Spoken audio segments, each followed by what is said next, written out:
And a very pleasant good afternoon, baseball fans, and welcome to another edition of Falcons Baseball on 104.3 and 960 Sports and MyBase.com. The Falcons back on the road for an Area 4 doubleheader, taking them to Jefferson County here at the Reinhardt Volunteer All-Sports Park at Agnew Lytle Field. My name is Josh Eldridge. So glad to be with you this afternoon as the Falcons look to get off a losing streak of 6 consecutive Area 4 League games, coming in against the Nuggets, who are at the bottom of Area 4 League standing. Each enters with a league record of 1-7. One team will be in 5th place by the end of tonight, have sole possession of that, and just a bit closer to a postseason berth. We'll take a look at the Area 4 standings as well as get you your starting lineups before we get to first pitch in just about 15 minutes. This is Falcons Baseball on 103 960 Sports and MyBasin.com.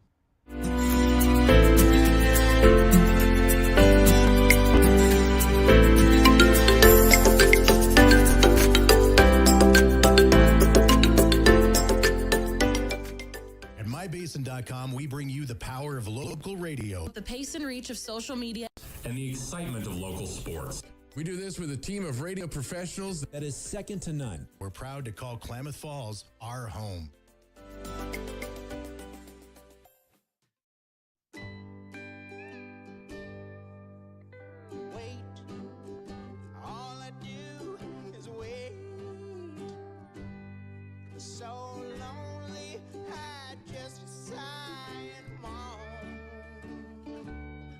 Seems like I've been away forever, wondering if you're coming home. I just saw your face, I know you're coming home. I swear there is no place that feels as good as home. And then I heard your voice, I know you're coming home. This is where unconditional love and immeasurable happiness reside. This is home. Coldwell Banker, where home begins. Introducing Smith Bates Marcom Solutions, your trusted partner in marketing and communication. We specialize in crafting compelling campaigns, eye-catching graphics, and impactful branding materials. Smith Bates is like working with dependable friends. They always help us build our professional image. Through the innovative strategies that the team at Smith Bates suggested, we've been able to give the brand at Calor the boost that it desperately needed. Unlock your potential with Smith Bates Marcom Solutions. Threads. There are many threads that run through our region. There are churches and schools and Little League teams that bring us together and bind us into communities. There are roads and cars. There are houses and jobs and businesses, all woven together to make the fabric of our communities. There are financial threads that are part of that tapestry as well. For over 80 years, it's been our pleasure to be headquartered here, providing financial services to generations of our friends and neighbors. Welcome back to Falcons Baseball on 104.3 and 960 Sports. Just a few minutes away from first pitch is the Falcons on the road today to take on the Nuggets of Grants Pass, an Area 4 League doubleheader. Let's take now at the Area 4 League standings as they were this morning. Medford and Eugene still lead the league. Medford Mustangs unbeaten in Area 4 League play, though they are in action tonight against Roseburg. So we'll take a look at that doubleheader throughout the evening. Medford has an overall record of 24-7-3. Eugene is in second place according to this right now, but the most win in area play, 9-3. And a 26-7 overall mark on the season. Roseburg is in third, 5-3 in league play, 11-13-1 overall on the season. The Redmond Sunwest Generals overtook the Falcons after their 4-game set. The Generals took 4 from Klamath Falls, improving their record to 4-6 in league play. They are 17-6 overall on the season. Then we've got the Falcons. They're 1-7, tied up with the past Nuggets, also 1-7 towards the bottom of the conference. Although the Falcons do have the edge according to the overall record. They are 7-18. The Grants Pass Nuggets are 4-19. We mentioned again that the Medford Mustangs are taking on Roseburg tonight. That's the only other area for game this evening, and we will keep tabs on that contest as we move throughout ours tonight. I mentioned at the top of the podcast, Falcons on a losing streak coming into tonight of 6 consecutive games. It started back on July 1st when they took on the Challengers in Eugene and lost a pair of games 12-2, then 12-5. They followed it up by getting swept by Redmond in a 4-game set, 11-1, 9-0. 5-1 and 16-2. Those most recent 2 games were played at Kiger Stadium back on Monday. The Falcons have some time to try to right the ship against the Nuggets tonight. It's a team in which they've played multiple times this season. In fact, the third of the year, back on June 11th, was a 9-6 for the Falcons over the Nuggets. They met again on the 20th, where the Falcons again took care of business and beat the Nuggets 9-4. In their most recent matchup, though, at the Coach K Classic in Medford, it was the Nuggets who got the best of the Falcons in a 7-1 victory. That was back on June 27th. We've got 2 games tonight, 2 games on Friday when the Nuggets make the return trip to the Basin to Kiger Stadium. But the 4-game series starts tonight with quite a bit on the line. We're going to take one more break in our pregame show. When we come back, we should be just about ready to share the starting lineups with you before first pitch. This is Falcons Baseball on 104.3 and 960 Sports and MyBasin.com. The sport was kind of what me as a person. I love to play every sport I could possibly play. The Abbeys was really the family stomping ground for all of our community. Saturday afternoon soccer tournaments, we'd head over to Abbeys afterwards. And then when we got up into middle school, on our way home, we'd stop at Abbeys after basketball games. When I go home, I want to see 2 things when I drive through Winston. I want to see my Abbeys and I want to see my high school. And those are the 2 memories that stick out the most to me. The innocence of youth. Is there anything any better? But soon they'll be in high school and facing all the same challenges you faced. How to make friends, how to fit in, how to be cool. We want our children to have everything they'll need to live fulfilling and productive lives. Make sure the kids in your family are among the more than 120,000 participants here in Oregon who take part in high school sports or activities. Comfortable and not corporate. At Klamath Subaru, we built our business on that simple promise. Well, that and some of the best people you're ever going to meet. Hi, I'm Rob Cedar, General Manager at Klamath Subaru. Our 62 employees make it easy for us to live up to our comfortable, not corporate philosophy. Friendly faces, easy answers, straight talk, fairness, and exceptional service. These are the things you expect. These are the things that all of our people deliver. Our management team, sales pros, certified service and body shop techs, lot attendants, and detail experts are all 100% focused on you. Local people putting their friends and neighbors first. At Klamath Subaru, that's the only way we do business. It's comfortable, not corporate. Our team members also spend hundreds of hours each year supporting local charities and events through the Subaru Love Promise. That's the kind of people they are. We're very proud of them. They're your friends, they're your neighbors, they're glad to know you, and they want you to be glad to know them too. I'm Rob, and this is what makes us comfortable, not corporate. Thanks to Les Schwab Tires, I'm a confident backseat driver, but Mom's a little stressed about spending. Remember, deep breaths and watch your speed. Even though we're watching our wallets, Les Schwab is still watching out for our safety. So that's right here. Roll into summer. Save up to $200 instantly on a wide selection of tires and wheels. Les Schwab Tires, doing the right thing since 1952. Introducing Smith Bates Marcom Solutions, your trusted partner in marketing and communication. We specialize in crafting compelling campaigns, eye-catching graphics, and impactful branding materials. Smith Bates is like working with dependable friends. They always help us build our professional image. Through the innovative strategies that the team at Smith Bates suggested, we've been able to give the brand at Calor the boost that it desperately needed. Unlock your potential with Smith Bates Marcom Solutions. The Falcons, mybasin.com/Falcons, giving you standings, schedules, team roster, and of course our free live stream on site tonight. Again, be sure to check it out. But we appreciate you being with us wherever you might be listening in the state or around the country. Thank you so much for being with us this evening. The Nuggets building their team from the area high schools in Josephine County, including Hidden Valley High School, a familiar foe for the Skyline Conference schools in the Basin, Henley, Zama, and Klamath Union. They also take kids from Grants Pass, North Valley, Ashland, Eagle Point, and Crater.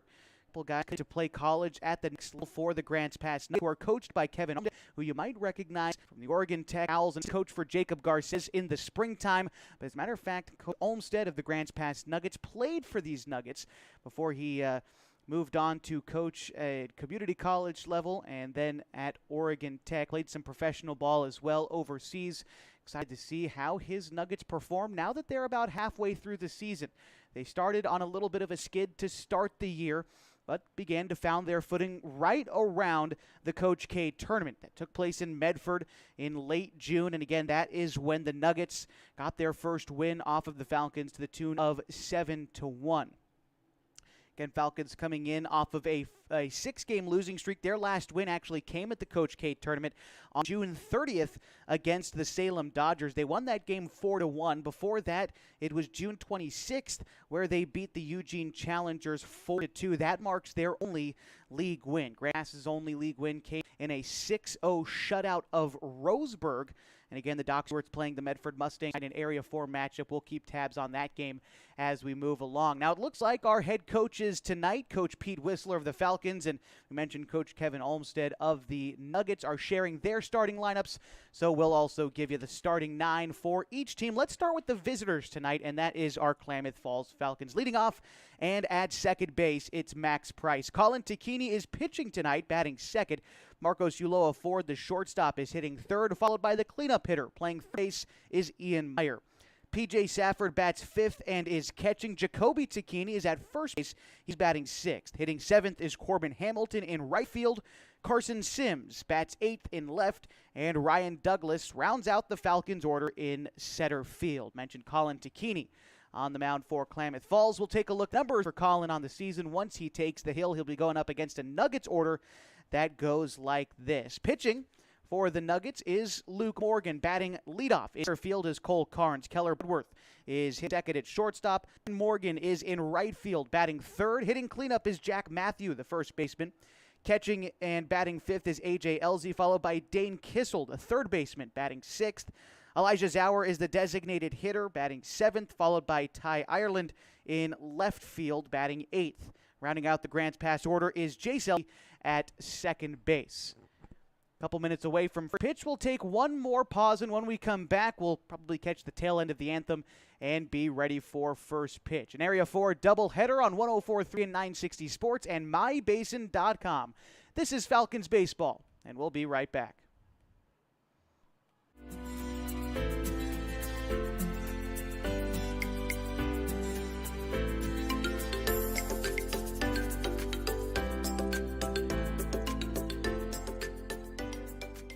At MyBasin.com, we bring you the power of local radio. The pace and reach of social media.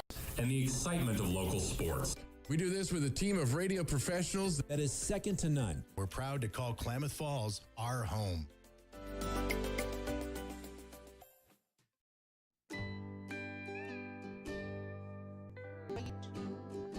All I do is wait. So lonely, I just sigh and moan. Seems like I've been waiting forever, wondering if you're coming home. I just saw your face. I know you're coming home. I swear there is no place that feels as good as home. And then I heard your voice. I know you're coming home. I know you're coming home. This is where unconditional love and immeasurable happiness reside. This is home. Coltwell Banker, where home begins. Introducing Smith Bates Marcom Solutions, your trusted partner in marketing and communication. We specialize in crafting compelling campaigns, eye-catching graphics, and impactful branding materials. Smith Bates is like working with dependable friends. They always help us build our professional image. Through the innovative strategies that the team at Smith Bates suggested, we've been able to give the brand at Calor the boost that it desperately needed. Unlock your potential with Smith Bates Marcom Solutions.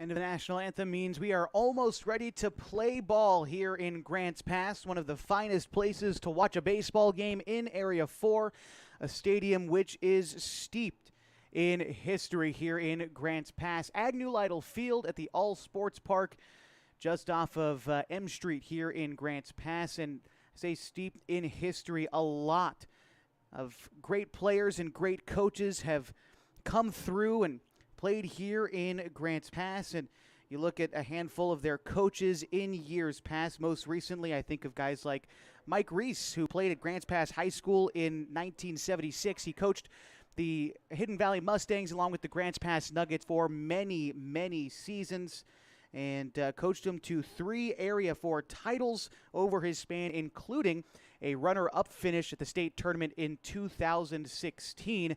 That year, the Nuggets lost to Medford, but Medford was on a pretty incredible streak that season of 6 straight state titles, right in the middle of it. Medford won 6 straight championships from 2014 to 2019. The Nuggets just ran into a buzzsaw at that tournament. But now, with the new coaching staff and quite a few young players, these Nuggets, much like the Klamath Falls Falcons, are looking to create a new culture and hopefully take a step in the right direction tonight. For the Nuggets, who've taken the field, they'll have right-hander Luke Morgan on the mound. Morgan is second on the team in innings pitched this season with 17, his 4th start of the year, his 6th overall appearance. No wins, no losses, so no decisions for him yet this year, but in those 17 innings pitched, an ERA of just about 4.5. We could go around the diamond and meet the defense for the Nuggets as well. His better half, the catcher, is going to be A.J. going around the diamond. Dane at third. Kel Ludworth at short. Elsie at second. Jack Matthew at first. Ty Ireland in left. Carnes in center. And Ben Morgan in right. And again, leading off for the Falcons will be Max Price, Colin Takini, and Marcos Uloa for the top 3 in the order for the Falcons. Again, missing Mark Carpenter tonight. Going to have to find a way to produce run support when, if you're the Falcons, you're missing your best hitter on the team statistically this season. Carpenter bats .427, leads the team in hits, leads the team in doubles, triples, tied for the lead in home runs, second in RBI. We will be without him this evening. You're going to have to rely on guys like Marcos Uloa and Jacoby Takini, who have been playing fairly well even through the rest of the team's struggles. Look at a guy like Jacoby Takini. In these last 6 games that the Falcons have come up empty, Takini has 6 and is batting .333. He is batting 6th in the order tonight as we get ready for first pitch in just a moment. Coach Pete Whistler, the head coach of the Falcons, finds himself in the first base coach box, and Sean, an assistant coach and associate coach at Henley High School, is in the third base coaching spot, and we are just about ready to go. The Falcons in road red uniforms today with Falcons written across their chest in blue letters on the back. The Nuggets, their home navy blue uniforms with the red sleeves and the navy caps, white pants for the Nuggets tonight. His first pitch is in there, looks like for ball 1. Max Price on the season, second on the team in batting, .353 as he fouled one out even at ball and a strike. Again, batting .353, second on his team in hits. Most of his hits have been singles this year, only 4 extra base hits for Max this year.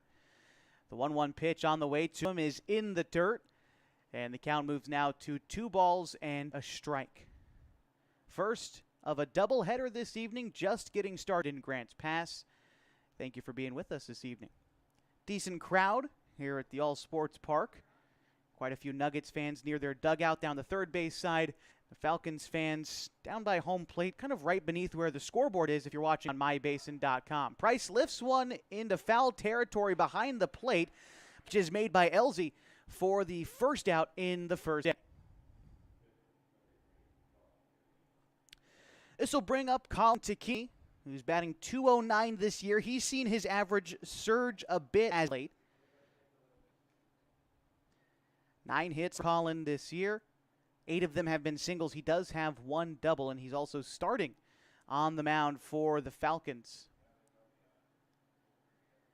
And it looks like might be an issue with Morgan's shoe, or maybe the mound is wet. He had to dig some dirt out of his cleats before getting ready to take on Colin Takini.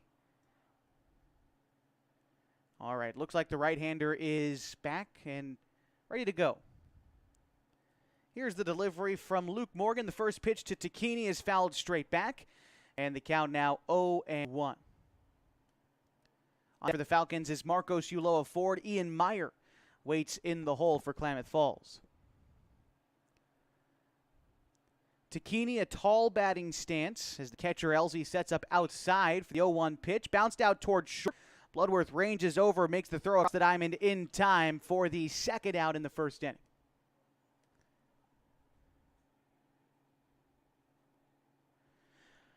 Marcos Ulloa Ford getting a chance to now for the Falcons.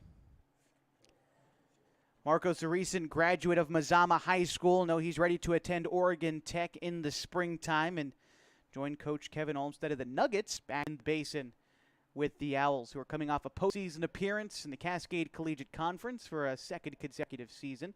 As he takes strike one. Marcos joining the Owls primarily as a pitcher. We saw him pitch just the other night against Redmond, as he takes ball 1 inside after taking a first strike. The count 1-1 to the veteran Falcon, Marcos Ulloa Ford. I believe this is his 3rd season with the team, dating back to when a couple of seasons ago the Falcons were not playing American Legion baseball. They were playing Babe Ruth baseball and hosted the Pacific Northwest Regional in 2022. It's a 1-2 count to Marcos Ulloa Ford. And Morgan ready with the pitch. It's a low pitch that's grounded over towards first base. Matthew comes up with it. He's going to take it to the bag himself and set down the Falcon. No problem in order in the first inning. We'll see how Colin Takini fares on the hill coming up. This is Falcons baseball on 104.3 and 960 Sports and mybasin.com.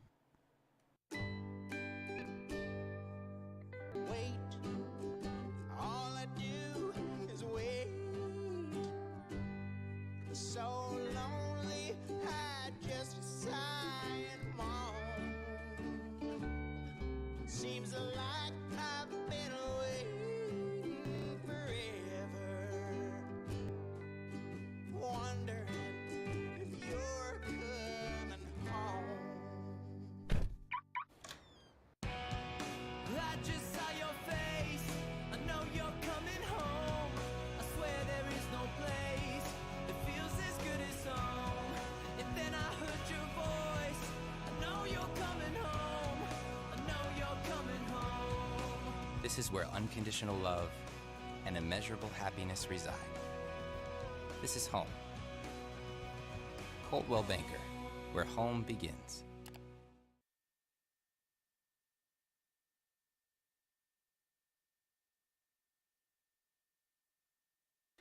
And we welcome you back to Falcons baseball on 104.3 and 960 Sports. Live free video tonight on mybasin.com. Colin Takini on the mound for the Falcons. Take a look at the numbers for Colin. This is his 5th start of the summer, his 9th appearance overall. He had a record of 1-3 and 22 in a 3 innings pitched this season. He's amassed an ERA of 7.20. So looking to try to get some innings through this game is the Falcons pitching staff fairly depleted coming into tonight's game. Your two aces, Mark Carpenter and Notins tonight, and then we've got Marco Ford, who's tapped due to pitch count. That happened back on Monday. Also not going to see Dylan DeYoung tonight as he was out for a pitch count as well from the games back on Monday. P.J. Safford sharing the same fate.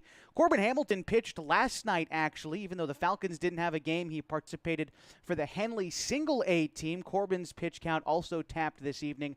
And got about 5 or 6 guys available who don't have a ton of innings pitched. So Coach Whistler going to have to piece this one together, hoping that Takini can get a few innings under his belt. Off to a good start tonight as the left-handed hitter Cole Carnes gets ready to step in for the Grants Pass Nuggets.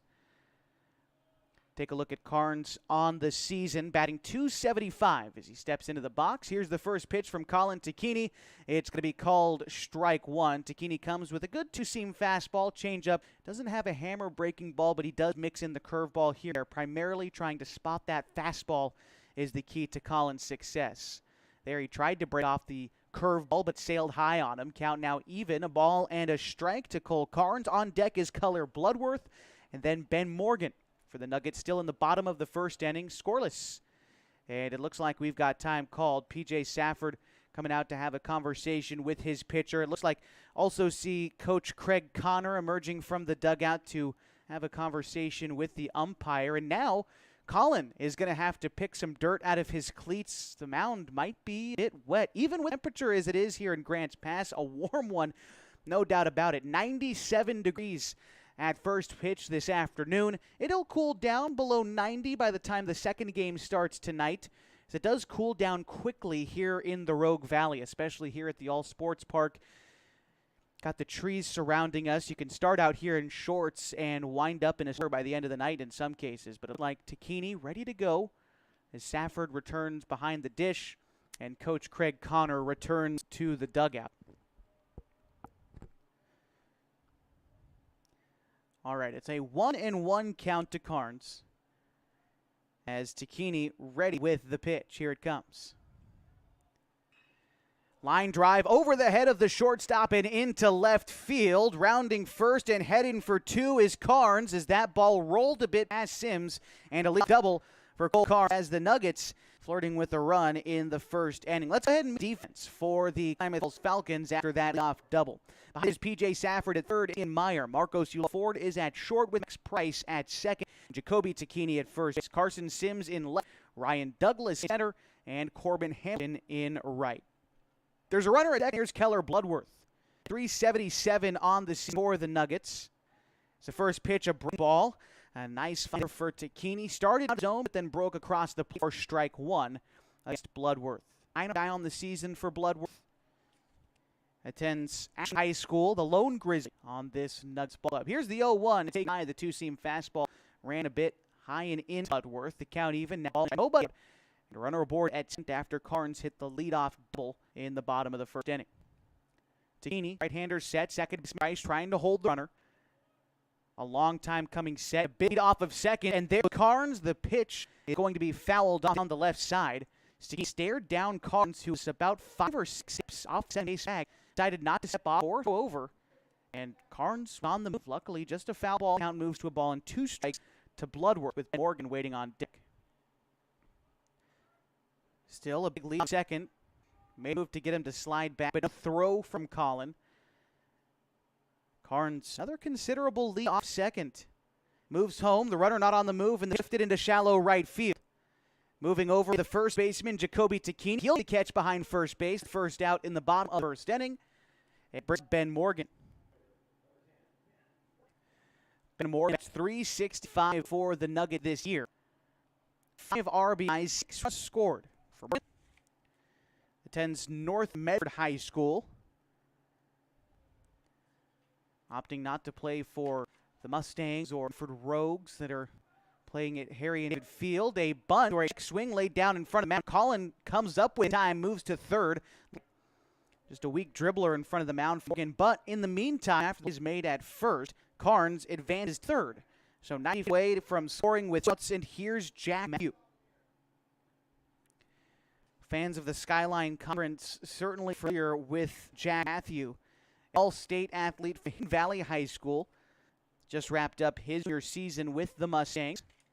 In Valley, good year. In fact, the best year out of all other teams in Joseph County in terms of overall record. The Mustangs finished 18-10, made it to the first round of the postseason, and quickly extinguished by Junction City. Here's the 0-1 pitch to Matthew. It's fouled off. Count now 1-2 to the right-handing Matthew. After the Nuggets order, it's A-Z. Runner at third, Barnes. And Colin Keeney looks in, gets the sign for Stafford. Sets up high. The pitch does found outside the zone high. It's a 1-2 count now. Matthew. Looking at Matthew, this bats .303. Hasn't had RBI opportunities, even been in the cleanup spot. Only 4 runs batted in this season. Here he swings through straight in the dirt. Stafford makes a strong throw to first in time, and that will end. The Nuggets get 1 hit in the inning, get a runner to third, but come up empty. No foulers in the inning, and we go second inning. Scores. This is Falcons on 104.3 and 9 Sports in my base. Threads. There are many threads that run through our region. There are churches and schools and Little League teams that bring us together and bind us into communities. There are roads and cars, there are houses and jobs and businesses, all woven together to make the fabric of our communities. There are financial threads that are part of that tapestry as well. For over 80 years, it's been our pleasure to be headquartered here, providing financial services to generations of our friends and neighbors. From that first savings account, to retirement planning, and all of the cars and houses and groceries in between, we keep your money local, investing it back into our communities, adding more threads to the fabric to make our communities stronger. Pacific Crest Federal Credit Union. Find your path.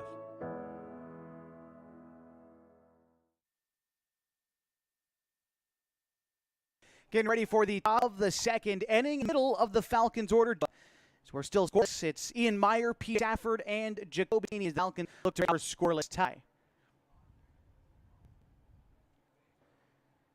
It was down order Falcons in the first inning. Price flew out, then ground outs.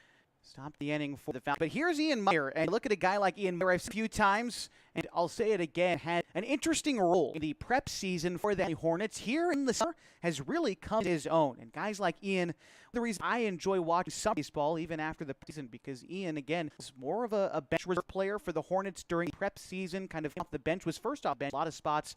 Here in summer, hitting .333, that's third best on the team. He gets on base to the tune of .438, that is second best on the team for Ian Meyer.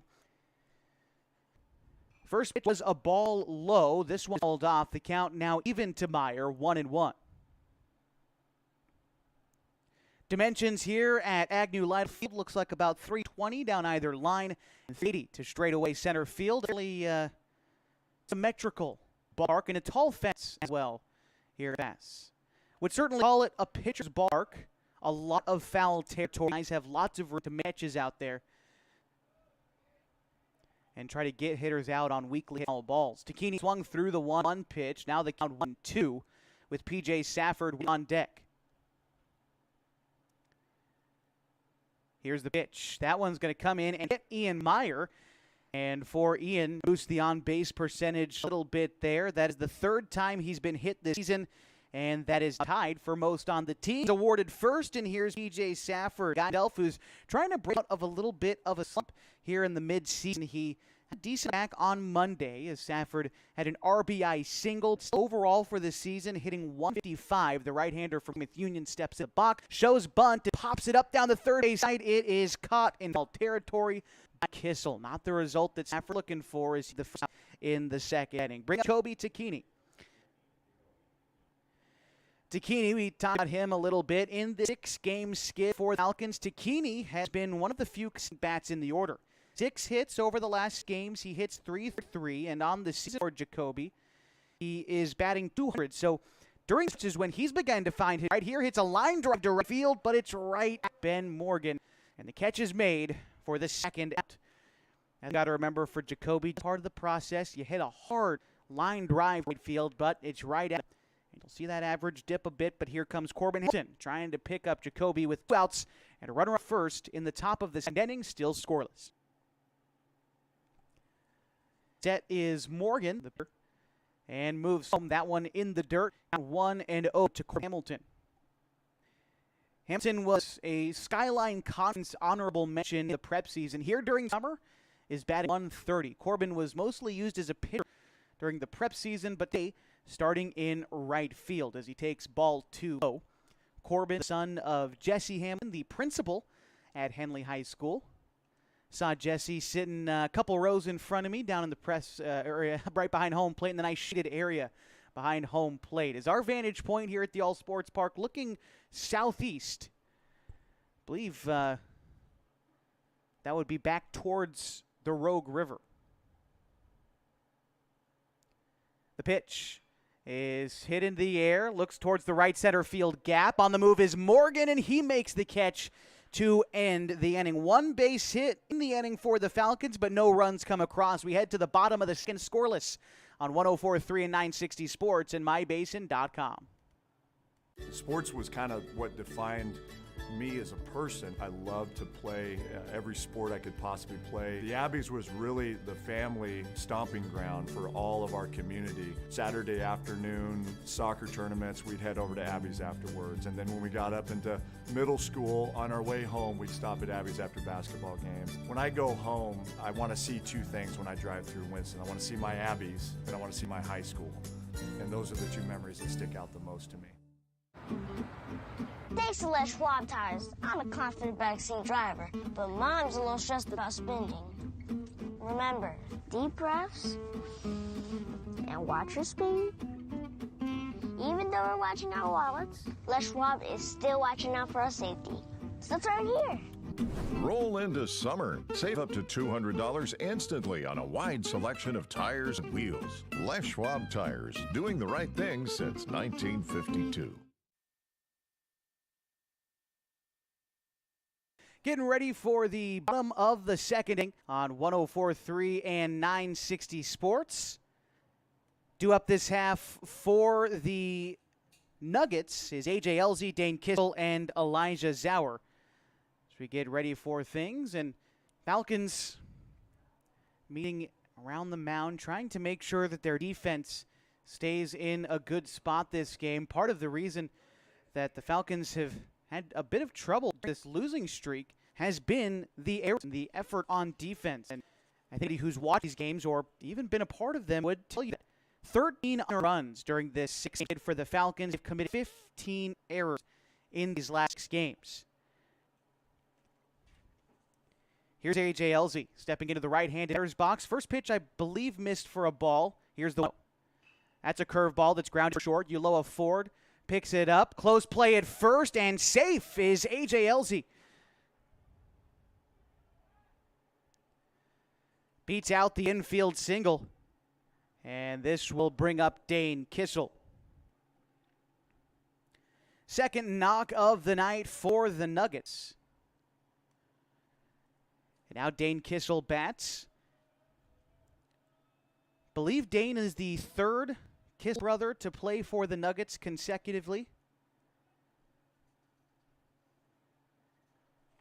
I know his 2 brothers attended Hidden Valley High School. Dane now attends North Valley High School. Just on the north end of town, Hidden Valley and North Valley, a strong rivalry here in Josephine County. If you're from here, you know it well. I certainly do. Ooh, a nice curveball. Called a ball. The count 2-0 to Dane Kissel.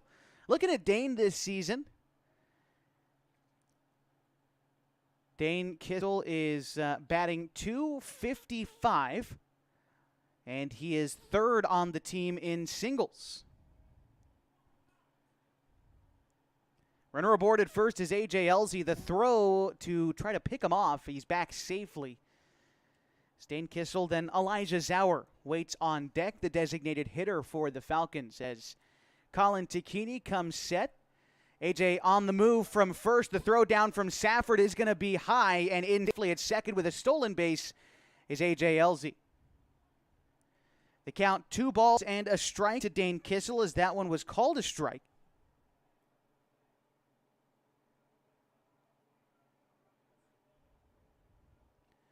Runner in scoring position, nobody out for the Nuggets, trying to grab their first run here in the bottom of the second inning. Colin Tacchini set with the 2-1.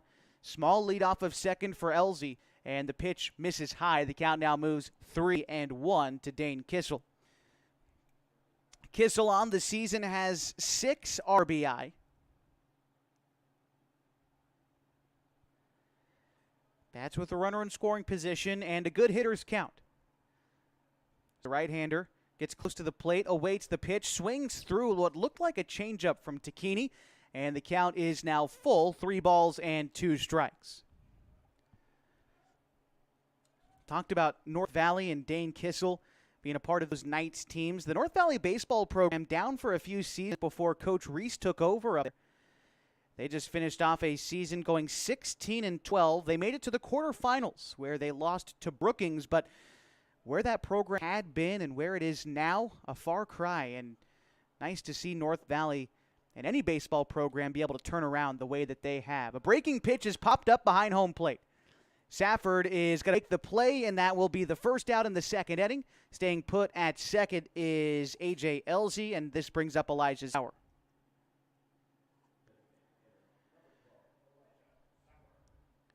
Elijah Zauer, another member of the Hidden Valley Mustangs. Zauer will be graduating from Hidden Valley next season. Stand 5'8" in the right-handed batter's box with 1 out and a runner on second. Big lead off a second by Elzy, so he's going to be looked back by Tacchini as he steps off. Zauer this summer batting .308 with 6 runs batted in. Big lead off a second still by Elzy, but the pitch home is grounded towards third, and it eats up Meyer. Marcos is there to recover, but the throw takes Tacchini off the bag. And that will go in the book as an E5. Elzy stays put at second. Elijah Zauer reaches first on the error, and this brings up Ty Ireland. 1 away, but the double play is in order for the Falcons infield, so Price and Uloa Ford cheating a bit. This also means Jacoby Tacchini not have to hold the runner at first, and Ian Meyer at third playing even with the bag. Talk a little bit about the Falcons' defense, committing just too many errors during this stretch. Add one more to it there. There's 2 runners on for the Nuggets. Here's Ireland.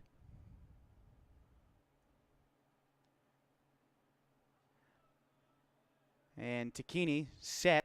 Look back the runner at second after setting off. At Ty Ireland, he has not been in too many games for the Nuggets this year. This is only his 7th appearance. This will be his 9th at-bat. Ireland is still looking for his first hit of the summer. Here he takes strike 1 on a curveball from Colin Tacchini.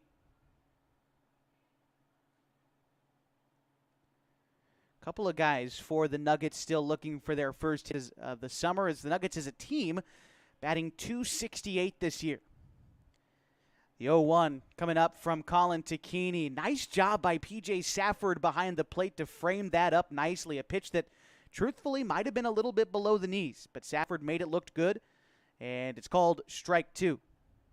On deck after Ireland is Jace Elzy as Colin Tacchini comes set with the 0-2.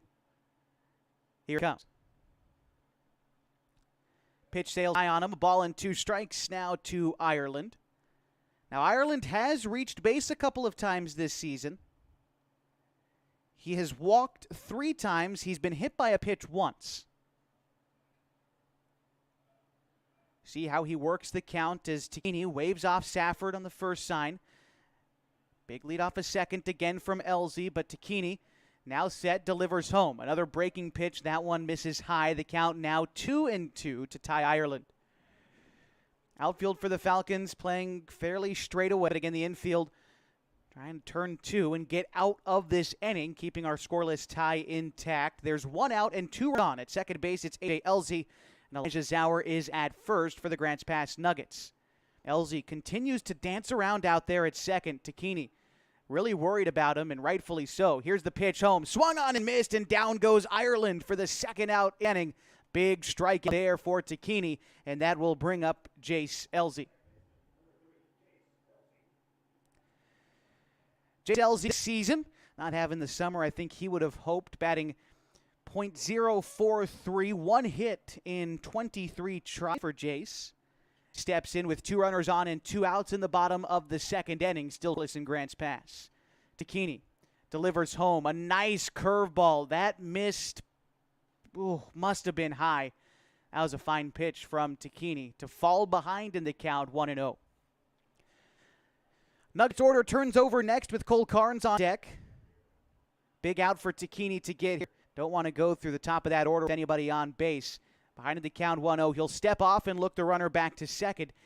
No throw, so Elsie back safely, and the runner at first, Zauer, hardly moves. He's about 2 or 3 steps off the first base bag. And Takini hasn't looked at him once. Now set with the 1-0. Here it comes. Another curveball. That one misses outside. No two ways about that one. A good location to miss, but unfortunately, Jace Elsie not biting on the outside curveball. The count 2-0 from Colin Takini. Safford delivers the sign. Takini now set. Safford gives him the target on the outside. This fastball dipped below the zone and counts to 3-0. No walks delivered yet by Takini. And again, top of the order due up next for the Nuggets.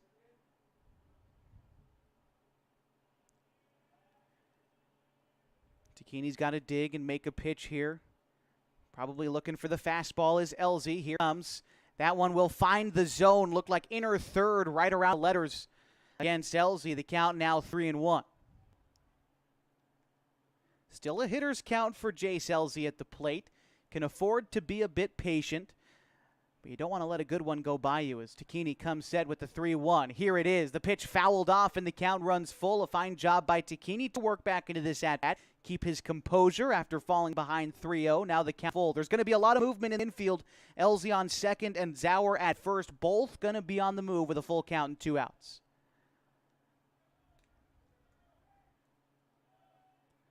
Takini set. And here it comes. Both runners on the move. Swung on and missed. Takini works his way out of a jam in the second, and we stay scoreless heading to the third. This is Falcons baseball on 104.3 and 960 and MyBase.com.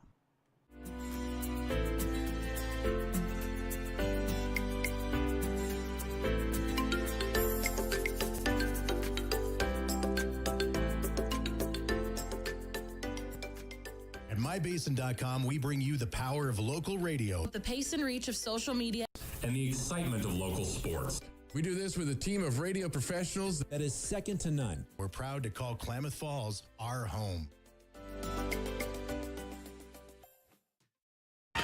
What rhymes with great? Participate. Where does greatness start? Here, in the classroom. On the stage. In the pool. On the field. Where will your greatness take you? To better grades. To more friends. Yeah! Be great. Participate!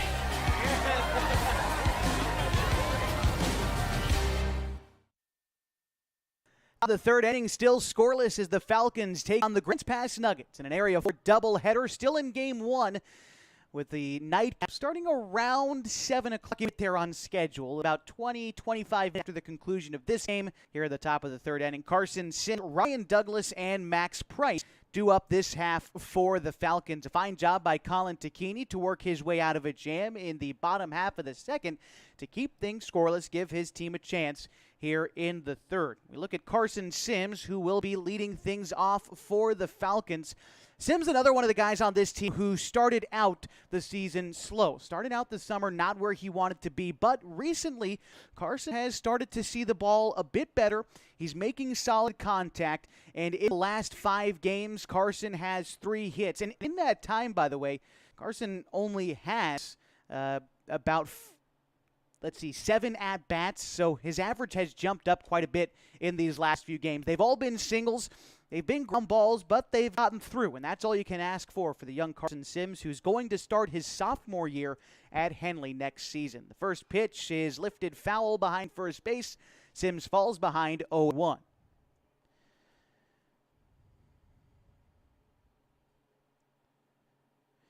Again, after Sims, it's Ryan Douglas, 8-9-1 in the order. The 0-1 is hit shallow right field, and that's going to get down between Elsie and Morgan. And another base hit for Carson Sims. Again, one of those that's not hit particularly hard, but it gets through, and a leadoff single for the Falcons in the third brings up Ryan Douglas. Haven't seen much of Douglas as of late, but 205 on the season, getting the start in this game. Trying to find out when the last time we saw Douglas in the starting order was. He didn't play at all on Monday in Klamath Falls. He did have a couple of at-bats against the Redmond Generals in Redmond on July 3rd.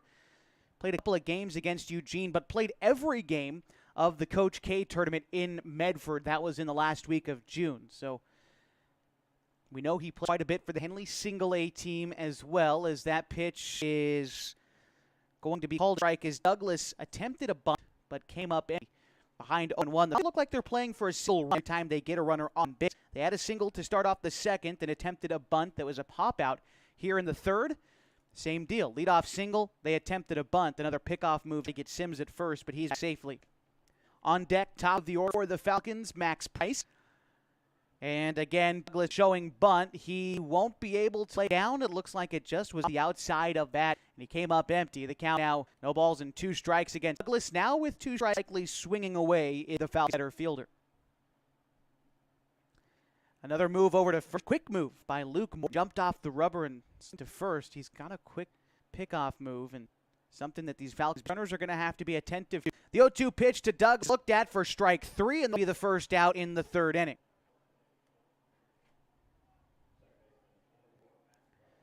First strikeout of the day. Luke Morgan comes with 1 away in the third. Here's Max Price. Price out to the catcher in first at bat. Another move over to first. Sims back safely. Carson has been cut a couple of times over there at first. Has stolen 1 base this season. Is one. Is in the dirt. Kicks away from Elsie, and Sims will advance to second on the wild pitch. And now a runner in scoring position for Max Price in a 1-0 count. First time the Falcons have had a runner in scoring position in this game. Pitch on its way. A curveball looked like maybe a slider from Luke Morgan. That was a lethal breaking ball. Started in on the hands of Max Price. Broke right back across the middle of the plate. Wouldn't be surprised if Morgan begins to rely on that pitch the second and third time through the order. There it was again, but that time missed. The count now 2-1. After Price in the order, it's Colin Tacchini. Max bats .353 this season. Has 5 RBI here. He takes strike 2.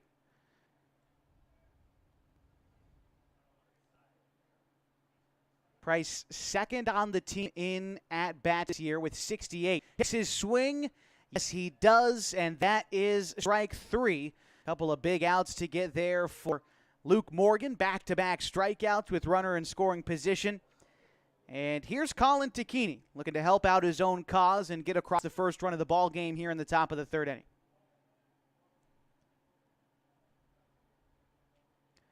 First pitch to Tacchini. He checks his swing on the fastball middle low in the zone for strike 1.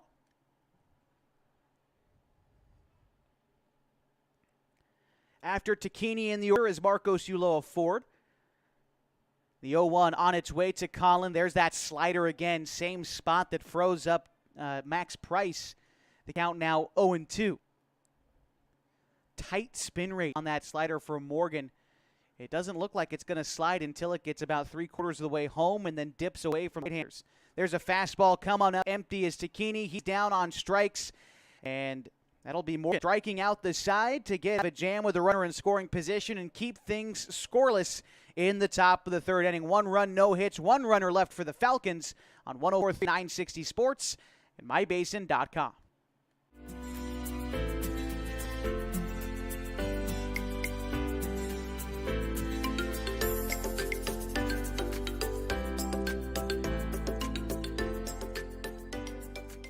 At mybasin.com, we bring you the power of local radio. The pace and reach of social media and the excitement of local sports.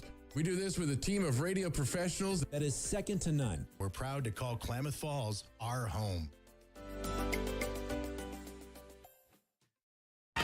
What rhymes with great?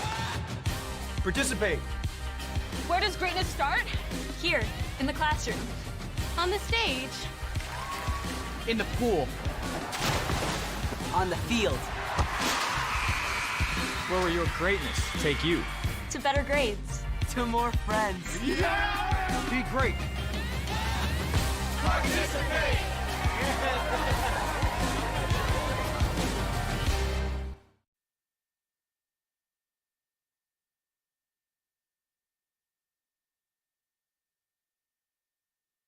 Getting ready for the bottom of the third inning. It'll be the top of the Nuggets order. Cole Carnes, Keller Bloodworth, and Ben Morgan. Scoreless as we get to the bottom of the third inning. Both pitchers have made big-time pitches to get out of jams with runners in scoring position.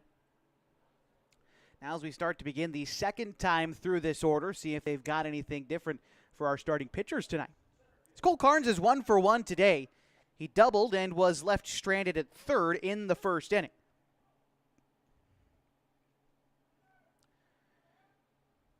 Carnes bats from the left side, and on the season is hitting .275. First pitch on the way, Colin Tacchini. Here it comes. Showing bunt. That pitch will miss inside. Count 1-0 to Carnes. Carnes Grants Pass High School, the Cavemen coming off a 15-11 season. They made it to the second round of the 6A playoffs where they lost to West Lynn. The Southwestern Conference, a lot of kids in the Southwest Conference, members of teams in the Area 4 League, except for the Klamath Falls Falcons. But Southwest Conference featuring schools, Grants Pass, South and North Medford, Roseburg as well. And also South Eugene, a couple of kids from South Eugene there for the Eugene Challengers. Down a ball and 2 strikes to Cole Carnes. It's the left-hander back in against Colin Tacchini. From the windup, Tacchini gathers the sign from Safford, sets up inside, and here's the pitch. It is a fastball that's rattled foul down the first base side. Count remains 1-2.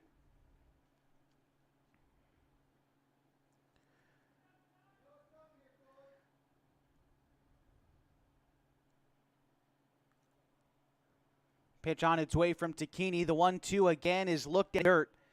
Count even now. 2 balls and 2 strikes to Cole Carnes. Keller Bloodworth waits on deck.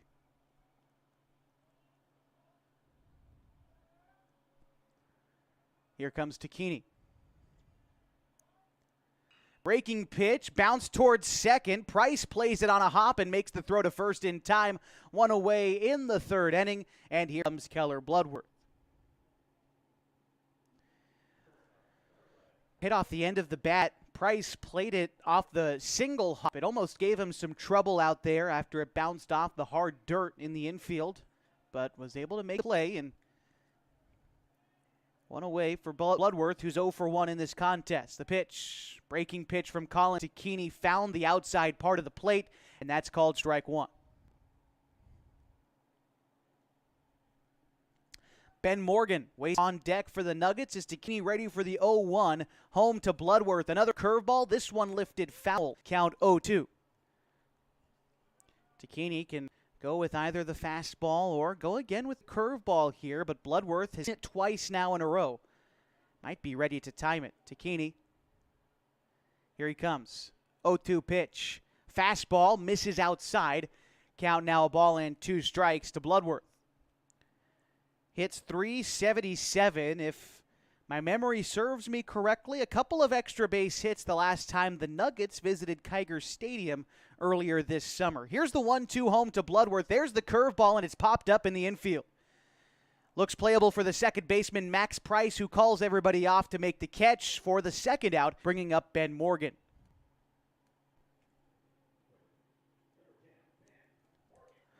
Ben Morgan 0-1 today, hit a weak roll in front of the pitcher in the first inning. But Morgan's .365 on the season.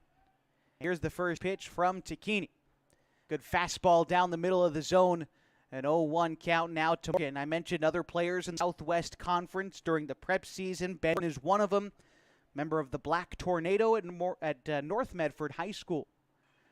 That pitch hit in foul territory in shallow right field. On the run and making the catch is Corbin Hamilton, and that will end the inning. The Nuggets down in order in the third. We head to the fourth. This is Falcons baseball on 104.3 and 960 Sports and MyBasin.com.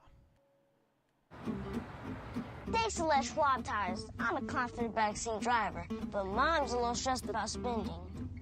Remember, deep breaths and watch your speed. Even though we're watching our wallets, Les Schwab is still watching out for our safety. So it's right here.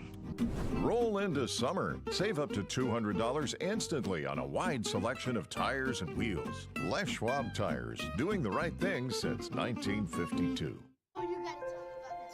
The innocence of youth. Is there anything any better? But soon they'll be in high school and facing all the same challenges you faced. How to make friends, how to fit in, how to be cool. We want our children to have everything they'll need to live fulfilling and productive lives. Make sure the kids in your family are among the more than 120,000 participants here in Oregon who take part in high school sports or activities. Falcons baseball, 104.3 and 960 Sports. Also free HD video tonight on MyBasin.com. As we get ready for the top of the fourth inning, we're still scoreless from the All-Sport Park at Idle Field in Grants Pass. Once 2 hits, 1 error, and 2 runners left on to this point in the game. The Falcons, for the Nuggets, no runs on 2 hits, no errors. The Nuggets have left 3 runners on base. Again, scores here. We talked about the 1-4 game going on in the state. Is the Medford Mustangs and the Roseburg Dock Stewarts going on in Douglas County. They're in the top of the third inning. The Docks lead the Mustangs 3-0. As we get ready for the top of the fourth inning, it'll be Marcos Ulloa, Ford, Ian Meyer, and P.J. Safford. 3-4-5 in the order for the Falcons as they try to break our scoreless 10. Ulloa, Ford takes ball 1 low. Marcos 0 for 1 in this contest. He grounded out to first base in the first inning. The right-hander from Mazama High School, the only Viking on this Falcons ball club, rattles one out towards short. Bloodworth in the gap to make the play and make the throw in time for the out. Here's Ian Meyer, singled in the second inning in his first at-bat. 1 for 1 today for Ian Meyer. Bats .333 this season, just picked up his 10th hit of the year in his last at-bat.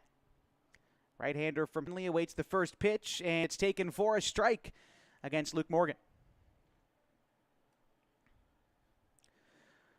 Morgan has been efficient in this contest. Really, both starting pitchers have been efficient to this point in the game as Meyer fouls off the 0-1, moves now to 0-2. This will be the 36th pitch coming up for Luke Morgan in the fourth inning. He's been able to get through batters in about 4 or 5 pitches or less in most of these at-bats so far. Here's the 0-2 coming up to Meyer. Check swing on a pitch low. Did he go? No, he did not. Called a ball. Count moves to 1-2 against Meyer.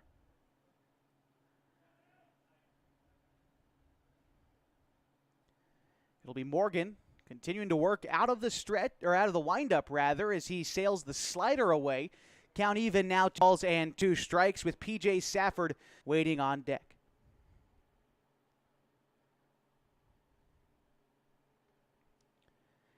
Here comes Morgan with the 2-2. It is fouled off. Good job by Meyer to try to stay alive in this at-bat. Count remains even with 1 out in the fourth inning.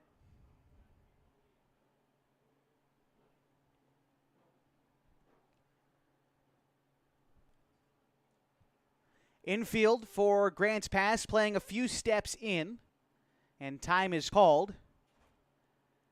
And not quite sure why. I think it might have been the batter, Meyer, calling time at the plate as he steps back into the right-handed batter's box, ready to go. Here it comes. Meyer swings through the changeup, down on strikes, second out in the fourth inning, and that will bring up P.J. Safford. Safford 0 for 1 in this ball game. He popped out a bunt in his first at. So really kind of getting his first look at Morgan here after seeing one pitch on a bunt and was out. That time swings and misses on the changeup down and in. Count 0-1 to Safford. One of two Klamath Union Pelicans on this Falcons ball club. He joins Ryan Glidden, other from Klamath Union. Safford, slow roller in front of third. Charging is Kissel. Fires and the throw takes Matthew off the bag. He had to jump for it, and Safford aboard at first safely. Error on the throw from Kissel. And that'll bring up Jacoby Takini with a run first and 2 away.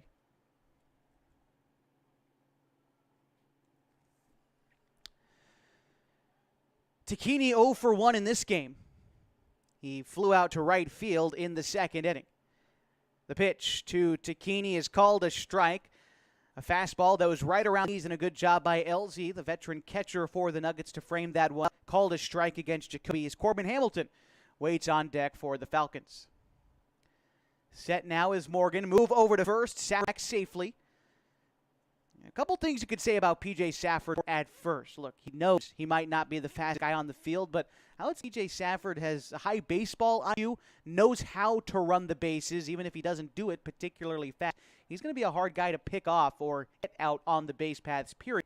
An 0-2 count now to Keeney after he takes the outside strike. Working out of the stretch now, Morgan cuts. The pitch.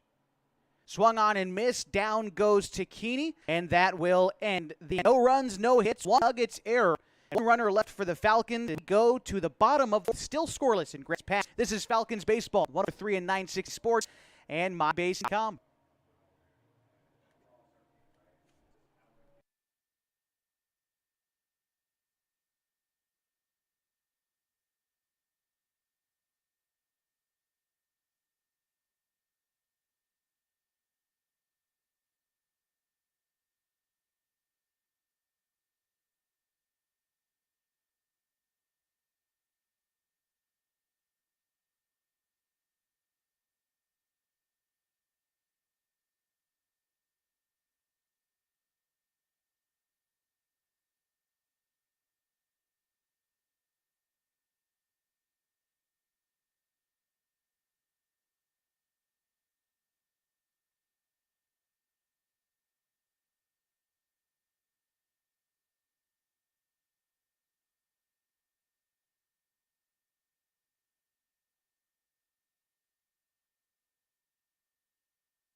Middle of the Nuggets order, due up in the bottom of the fourth inning. It's Jack Matthew, A.J. Elzy, and Dane Kissel. It's 4-5-6, but only one hit between him first time through the order as Colin Takini is doing what he is supposed to, at least to this point in the ballgame. I talked at the top of the broadcast about how the Falcons pitching staff is fairly depleted coming into tonight's doubleheader with a lot of pitching used in the Redmond series and a couple of guys out due to pitch count in the single-A ball club. It was up to Colin Takini to come in and try to eat up a few innings, and he's already through 3, and he's going to have to continue to work again against the middle of the Nuggets in the fourth inning. Infield behind him. They disperse behind the mound, and we are just about ready to go. Matthew 0 for 1 struck out in the first inning.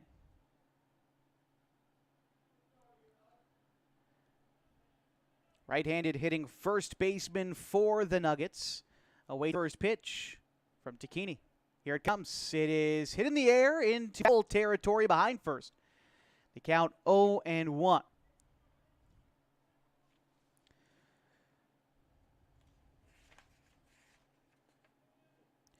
Matthew, an all-state selection from Hidden Valley. As that pitch is rolled foul, count now 0-2. This summer, Matthew is hitting .303 with a couple doubles this season. 2 of his 10 hits have gone for extra bases. Behind in the count 0-2 against Colin Takini as he gets ready to go. Safford sets up outside, hits his spot on the outer third. Looking is Jack Matthew for the second time today, and that brings up A.J.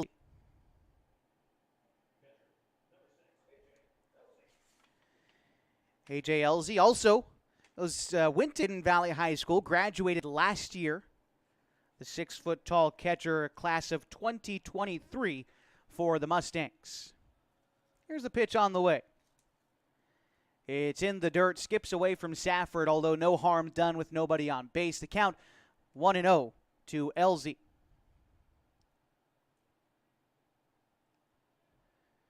This summer, LZ batting .260. About middle of the pack for his team, which again bats .268 on the season. Curveball to AJ LZ, misses high. Count 2-0. LZ singled and was left stranded at second in the second inning. But he led off that inning with a base hit. Now hits with one away in the fourth. Nobody on for the Nuggets. Pitch coming up from Takini. It's a fastball inside. It looked like it missed the inside corner of the plate. Count moves now to 3-0. Takini, 1.5 times through the lineup, has yet to walk anybody. He's come close a couple of times, but he's kept his composure on the hill. We'll see where he goes now on the 3-0. Here it comes. That one's a fastball right around the letters and called a strike on the outer third. 3-1. Now the count to LZ with Dane Kissel on deck for the Nuggets. Here's the pitch. It's fouled straight back, and again, Takini down 3-0, works it back to a full count. 3-2 with one out, nobody on in the bottom of the fourth inning. Still scoreless in game one of a doubleheader this afternoon. Takini from the windup. The pitch is a line drive to third, gloved by Meyer. Makes a play at the hot corner for the second out, and a nice job at doing it too. This brings up Dane Kissel with 2 away in the fourth.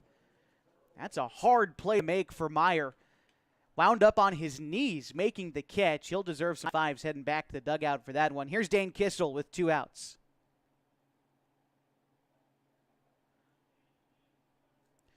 Kissel 0 for 1 in this contest. He popped out to the catcher in his first at-bat. Here's the pitch. Looked like the change-up. Kissel swung out in front of that one. 0-1 to the Nuggets' third baseman.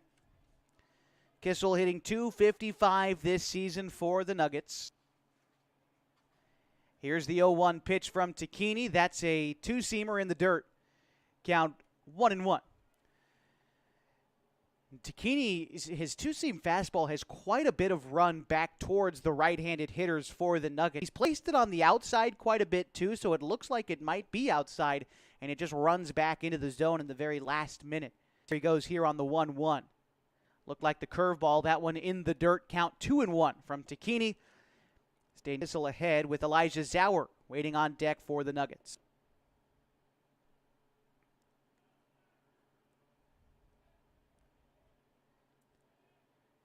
Here's the 2-1 coming up.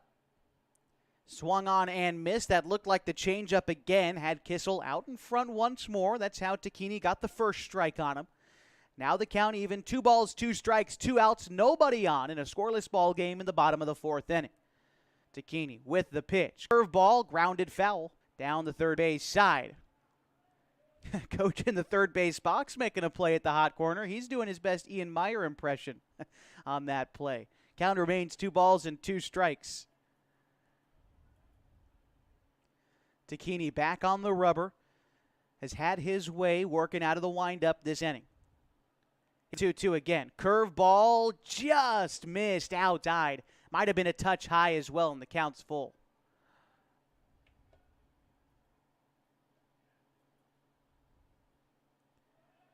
Takini shakes off the first option from Safford. Agreeable now, the pitch in, and that'll be a 2-out walk surrendered by Takini. First walk of the game. That was with 2 outs in the fourth, and it brings Elijah Zauer. Zauer reached on an error his first try, but was left stranded at first base in the second inning. On the season, Zauer is batting .308, which is good for 6th best on his team. Pitch is hit in the air into right field. Back a few steps is Hamilton, and he makes the grab on the run to end the inning. No runs, no hits, 1 runner left for the Nuggets as we go to the fifth scoreless. This is Falcons baseball on 104 and 960 Sports and MyBasin.com.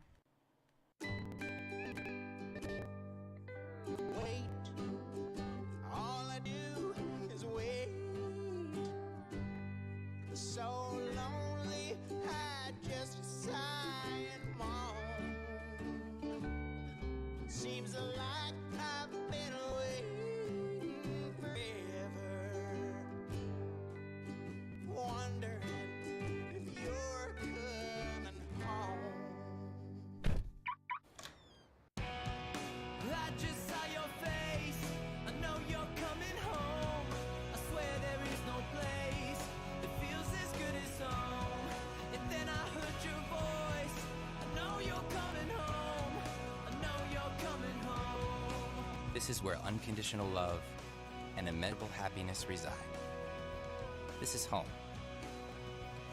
Coldwell Banker, where home begins.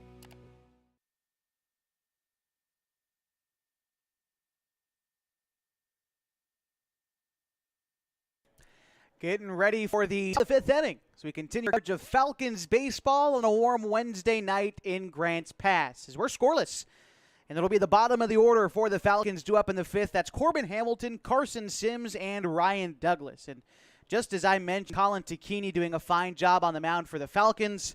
Luke Morgan is doing a great job for the Nuggets as well. So far has neutralized this Falcons order and only allowed 2 base hits. Falcons have stranded 3 runners as the Nuggets have committed 1 error. But again, here we are in the second half of this ball game, and neither team with a clear advantage. You kind of start to get the feeling that the first team to score might just hold on to win. Here's the first pitch to Corbin Hamilton, swung on and missed. Count 0-1. First team to score as of late has not been the Falcons. In fact, during this 6-game losing streak, they haven't held the lead once. As the pitch is taken for a strike. 0-2 now. Corbin Hamilton, who's 0 for 1 in this contest, with a fly out to right field. 0-2 coming up from Morgan. The pitch, the slider just missed inside. That was a heck of a pitch from Morgan. I wouldn't have laid off of that if I was Corbin. Somehow he does, and they have 1-2. Here's the pitch. That's that slider again. This time Corbin fights it off. Count remains a ball and 2 strikes for the Henley High School sophomore. He's hitting .130 this season for the Falcons. Here's the pitch, the 1-2. Corbin takes strike 3. Looked like the fastball from Morgan. He's done a nice job of changing velo today as he picks another strikeout. That is his 5th of the contest. Here's Carson Sims, who singled and was left stranded in the 3rd inning. Led off that inning with a single, but then it was 3 strikeouts in a row for Morgan to wiggle out of that jam. So first pitch to Sims, 1-0. After Sims in the order, it's Ryan Douglas. Here's the pitch from Luke Morgan.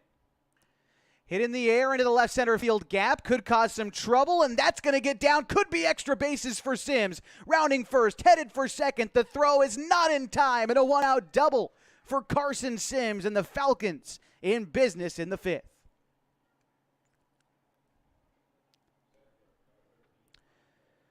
For Carson Sims, that is only his 2nd double of the season. He continues to heat up at the plate this summer. And it's 2nd for Ryan Douglas.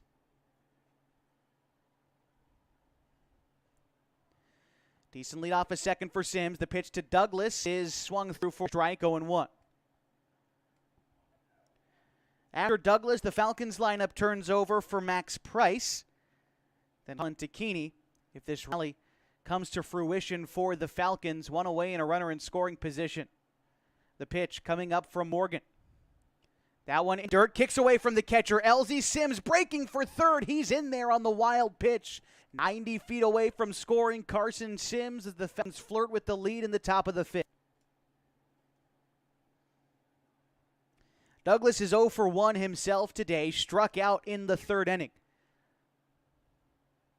This season, Douglas still looking for his first RBI as the infield comes in for the Nuggets. The pitch Swung through, that's strike 2. 1-2, the count now to Douglas. Morgan has been stellar today on the mound for Grants Pass. See where he goes now on the 1-2 as he comes set. Kicks, fires, slider, called strike 3. Falcons lineup going through its third time around. It's Max Price, who's 0 for 2 today with a flyout and a strikeout.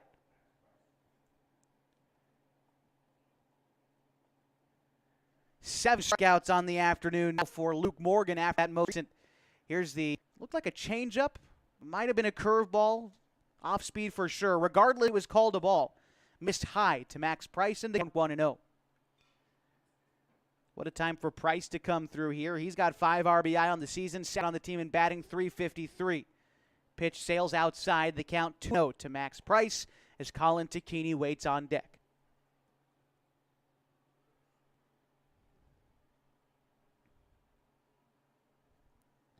Carson Sims waits at third with 2 outs in this ball game. The pitch to Price. It is looked at for a ball. The runs now 3-0. And in all this time, with Morgan racking up strikeouts, count he hasn't walked a batter yet. Now behind in the count 3-0. Here is a pitch. That one finds the zone. It looked like the fastball right over the middle of the plate. 1 now to Price.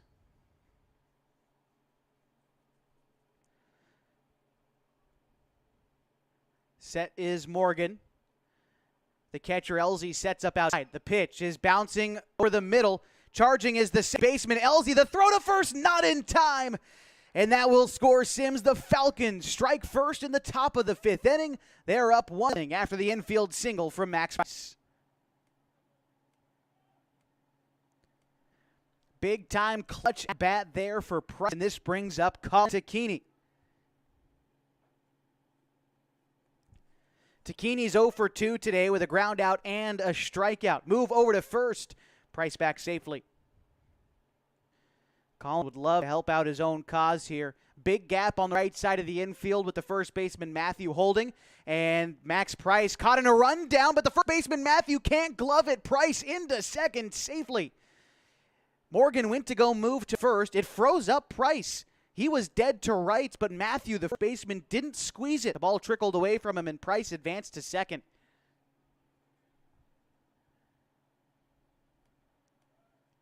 The pitch is going to miss high. It was the first delivery to Tacchini, who's ahead in the count now, 1-0.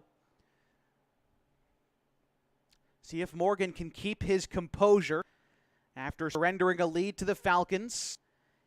And that latest mishap not going his way, the 1-0. Taken for a strike. That's a good comeback pitch there from the right-hander from Grants Pass. 1-1.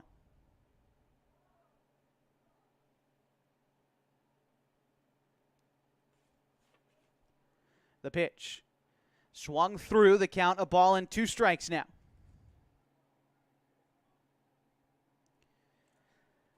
Luke Morgan, a recent graduate just this past spring of Grants Pass High School.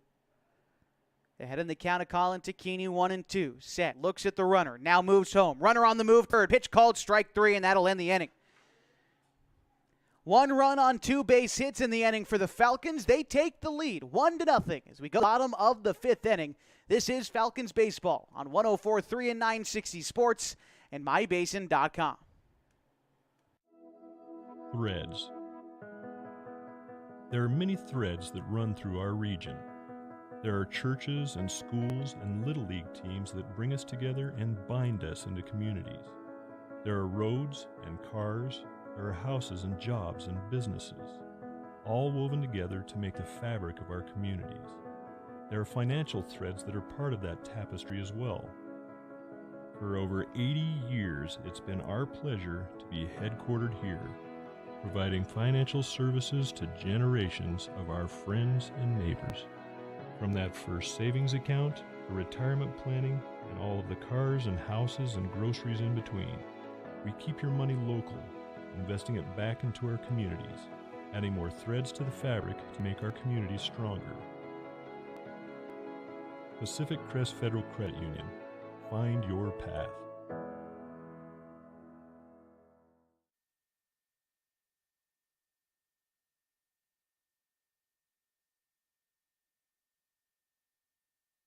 bottom of the fifth inning. It's 8-9-1 in the order for Grants Pass as they try to respond at the bottom of the fifth inning. Falcons played the first run of the ball game in the top half, and Colin Takei, he hopes to keep things right where they are. Get the middle of his order up in the sixth. Ty Ireland, 0 for 1. He'll lead things off for us in the fifth.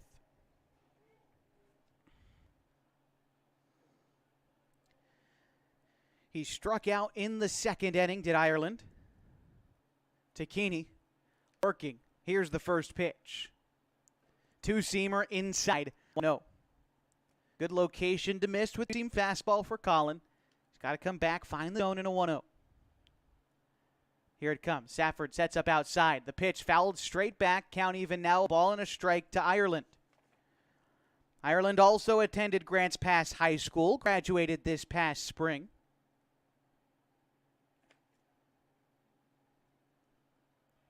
Pitch on the way. Curveball swung on and missed. Nice pitch from Takei to get ahead in the count, a ball and 2 strikes. Ireland this summer still looking for his first base hit in 9 tries. The 1-2 looked at for ball 2. With Jace Elsey on deck.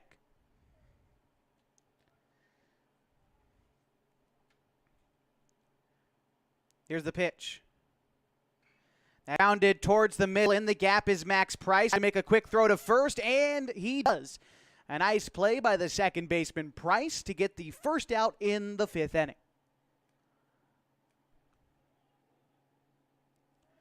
This brings up Jace Elsey, who's 0 for 1 in this contest. Jace graduated from North Valley High School in this past spring.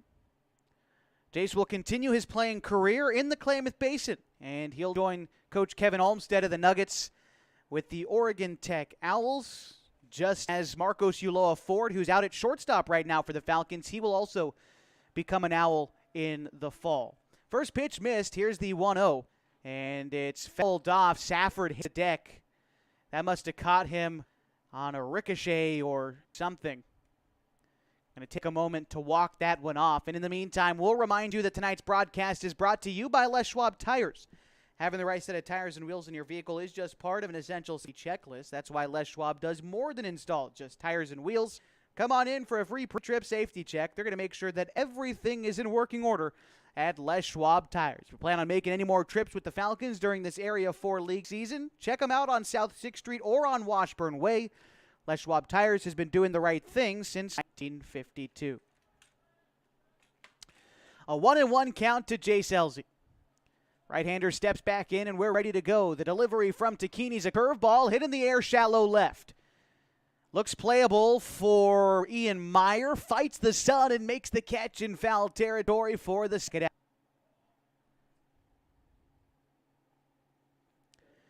Brings up Cole Carnes, the leadoff hitter for the Nuggets. He's 1 for 2 today. Doubled and was left stranded in the first inning and grounded out in the third. The pitch to Carnes is looked at for a strike. 0-1, leadoff hitter for the Nuggets. Grants Pass has a program still looking for their first state title in history. They ran into Medford a couple of times, including 2016 as they finished runner-up. Medford was in the middle of their incredible streak of 6 straight titles that was broken up by the challengers in 2021. The 0-2 sails high, 1-2 to Cole Carnes. Coach Kevin Olmstead on that 2016 team, by the way, now the head coach of the Nuggets. Assistant coach at OIT, played professional ball in Puerto Rico. As that pitch misses down low, 2-2.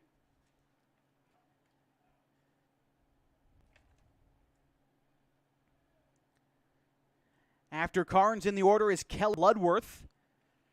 Should this inning continue? Takei hasn't had to work out of the stretch in quite some time. Out of the windup, delivers a curve that's lifted into the left center field gap. Carter Sims underneath it, take the catch, and the Nuggets down in order in the fifth. We go top 6 with the Falcons up 1-0. This is Falcons baseball on 104.3 and 960 Sports and mybasin.com.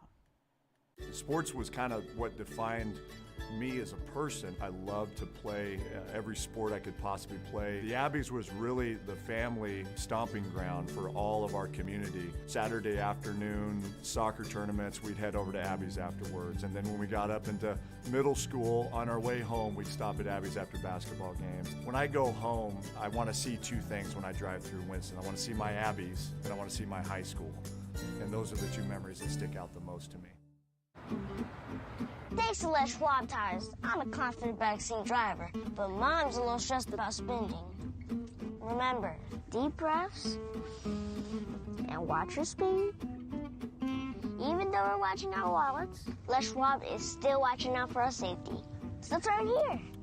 Roll into summer. Save up to $200 instantly on a wide selection of tires and wheels. Les Schwab Tires, doing the right thing since 1952. Back with you ahead of the top of the sixth inning at Agnew Lytle Field at the Reinhardt Volunteer All Sports Park in Grants Pass. Top six. Falcons lead 1-0. 1 run on 4 hits, 1 error for Klamath Falls, 4 runners left on base. For the Nuggets, no runs on 2 hits, 1 error and 4 left for Grants Pass. One Area 4 league game going this evening around the state. For the Mustangs, take on the Roseburg Doc Stewarts in Roseburg. Update from that game. Looks like the Docs lead Medford 4-0. That game is in the top of the 6th inning. But the Mustangs, they do have a runner in scoring position. We'll keep you updated as that game draws towards its conclusion, as do we. The Falcons can try to add on. It's the middle of the order, due up in the 6th. It's 3-4-5. The first pitch to Marcos Ulloa Ford is the slider that misses in. Ulloa Ford having to duck out of the way. That one's at a count 1-0. This game for Marcos, 0 for 2, a couple of ground outs for him. And he swings through that pitch, count even, a ball and a strike. Marcos hitting .315 this summer, third on the team in singles. He's missed a fair bit of games. As another strike finds the zone, a ball and 2 strikes. Falcons have played 25 games. Marcos, the 19th appearance of the season, whether starting or hitting. The 1-2 is fouled off. Count remains 2 balls and 2 strikes. So Marcos might be sharing words with Jace Elzy as well. Well, Jace actually starting at second base. His older brother AJ behind the dish. But Jace Elzy and Marcos Ulloa Ford both going to be attending Oregon Tech in the fall. Always nice to see Coach Jacob Garces add some talent from our neck of the woods to his team, which is looking to make it 3 straight Cascade Conference tournament appearances. The 2-2 on its way to Marcos is grounded towards the left side of the infield. It'll be the third baseman, Kissel, who comes up with it, fires a rocket across the diamond in time to set down Ulloa Ford for the first out in the 6th.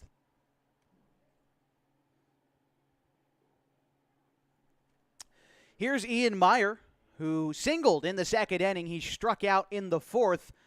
1 for 2 is Ian, and bats .333 on the season. Meyer has been a bright spot recently for the Falcons, even though they're on a string of 6 consecutive losses as he takes strike there. As a team, the Falcons are batting .252 in these last 6 games. They have 4 extra base hits in just the last 6 games. The Falcons, coming in tonight, struck out 41 times. That's compared to 13 walks. And a team which is usually active on the base paths.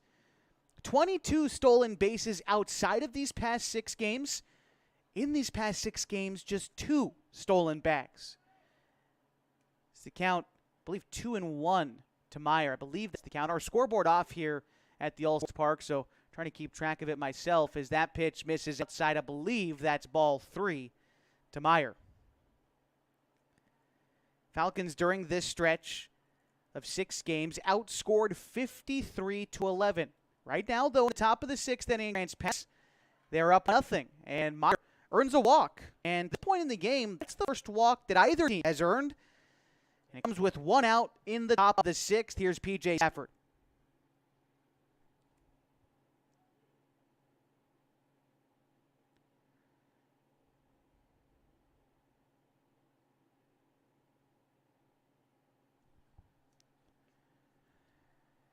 PJ is 0 for 2 in this ball game. He popped out in his first at-bat, reached on an error in the fourth inning, hoping for a base hit to stay out of a double play with a runner on in the top of the sixth. Pitch.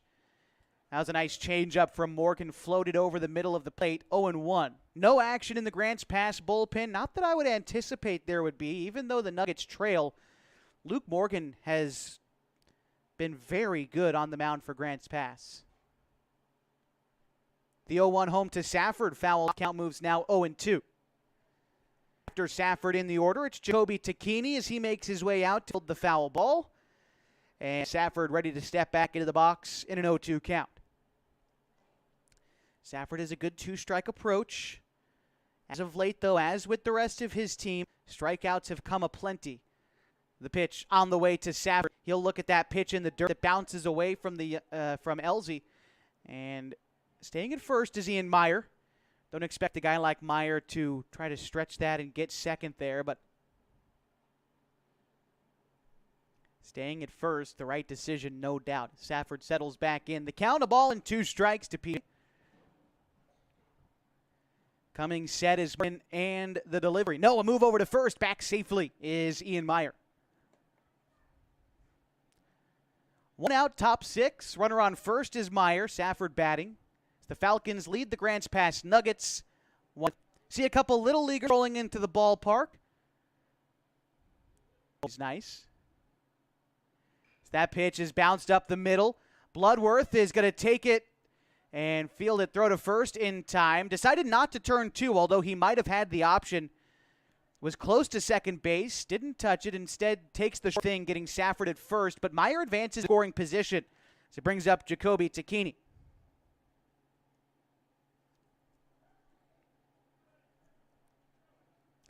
Tacchini 0 for 2 in this contest, looking to extend his hitting streak. He's flown out and struck out so far. Pitch coming up. That one in the dirt, kicks away from Elzy and rolls nearly to the Falcons' dugout. Advancing to third is Ian Meyer. And that makes things a lot more simple for Jacoby Tacchini at the plate. I mean, it already was fairly simple. Try to get on base, extend this inning. But a base hit into the outfield wasn't always going to score Meyer, depending on where it was hit. Now a base hit certainly adds to the Falcons' lead. And a 1-0 count to Tacchini, with Corbin Hamilton waiting on deck. Pitch coming up. Bouncing ball towards short. Bloodworth is up with it. The throw is in time.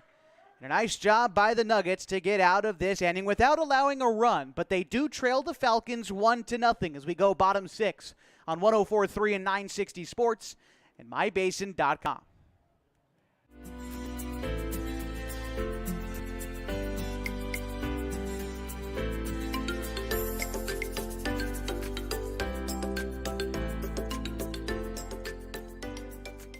At mybasin.com, we bring you the power of local radio. The pace and reach of social media. And the excitement of local sports. We do this with a team of radio professionals that is second to none. We're proud to call Klamath Falls our home. What rhymes with great? Participate. Where does greatness start? Here, in the classroom. On the stage. In the pool. On the field. Where will your greatness take you? To better grades. To more friends. Yeah! Be great. Participate.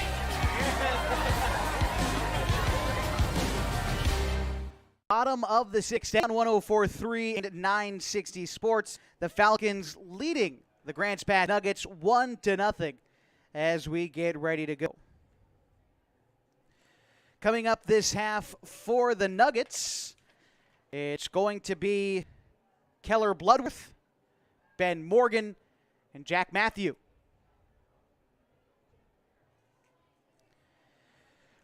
Fans really starting to settle into the ballpark here in Grants Pass. A lot of folks coming in with the Little League team. They've got 3 rivers written across their chest. That's not quite sure what exactly Little League team this is, but quite a few young kids in the stands. That's always great to see. Love seeing the young kids involved and stay involved in the game of baseball. And welcome everybody to the park. a great in Grants Pass. We started at 97. If you call it cooling down, we're down to 92 now in the Rogue Valley as Keller Bloodworth ready to step in. Bloodworth 0 for 2 today. Pitch from Takini. Curveball called a strike. Nice bender from Takini. And the count 0-1. See if these little leaguers and the folks filing into the ballpark have any pull to try to get these Nuggets back into the ball game, as we see a couple of them on screen now on mybasin.com. If you haven't been tonight, be sure that you follow our live stream on mybasin.com. Totally free to watch this evening. The 0-1 pitch called the ball low, 1-1.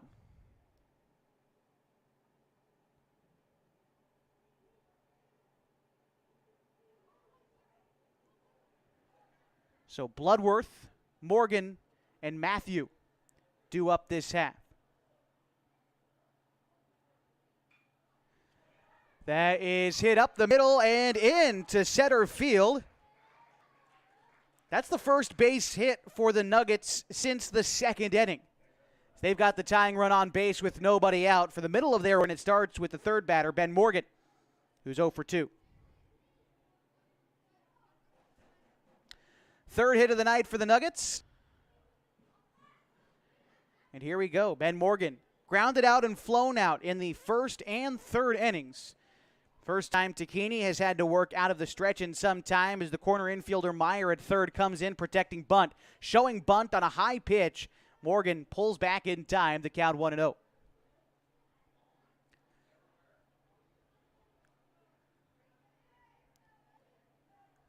Ben Morgan attends North Medford High School this summer. Bats .355. That is third best on his team. Showing bunt here, and that pitch also misses high, 2-0. Takini has stayed efficient in this game. Take a look at the pitch count for Colin, and this will be his 80th pitch coming up right here. And a 2-0 count with a runner on first and a 1-0 ball game. The pitch again, that one is, let's see, are they going to call balk, perhaps? Bloodworth is advancing to second. That eliminates the possibility of a double play. Pitch did not count. It's still 2-0, and now a bunt becomes even more important for Ben Morgan to lay down. Try to move that runner to third. Takini has to come set. Runner at second, Bloodworth, a fairly decent lead. Takes another step. Takini moves home. The bunt is going to be pulled back. The breaking ball misses low. 3-0. Now to Ben Morgan with Jack Matthew on deck.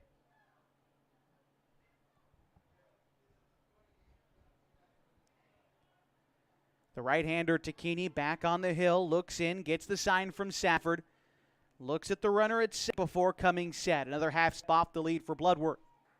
Takini staring him down. Move over to second and back safely. Almost terrible news. Falcons is that almost wound up in center field, but a good job by Uloa Ford to pop off the base and field the ball, or catch it rather, and keep Bloodworth right where he is as he gets his lead back off a second. An extra half step. He's probably about 6 or 7 steps off a second.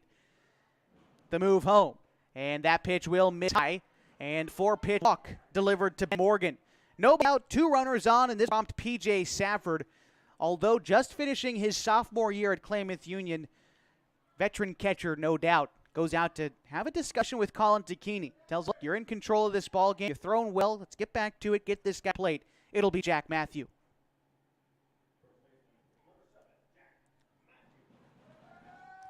Jack Matthew 0 for 2 today. A couple of strikeouts in the first and third innings. Matthew, .303 hitter this season. Trying to come up in a big spot for his team. Takini set. Here's the pitch. Showing bunt and pulling back in time for the ball to miss outside. 1-0. Looked like an off-speed pitch that sailed away from the right-hander Matthew. Still nobody up in the pin for the Falcons. So they're riding with Takini, and I like that. The 1-0 from Helen is laid to third base side. Kicks around. It's fair. No throw, and that loads the bases. It was rolling foul, kicked off the cut of the grass, and came back fair. and a bunt single load for AJLZ.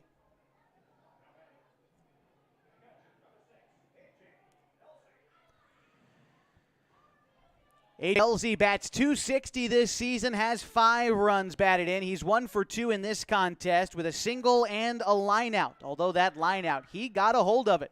A line drive to the third baseman Meyer back in the 4th inning. And he was able to glove it. Here comes Coach Pete Whistler. We'll see if he decides to make a move with the bases loaded in the 6th. I'd be surprised if that was the case, although with how the pitching has gone for the Falcons in this series, we'll see.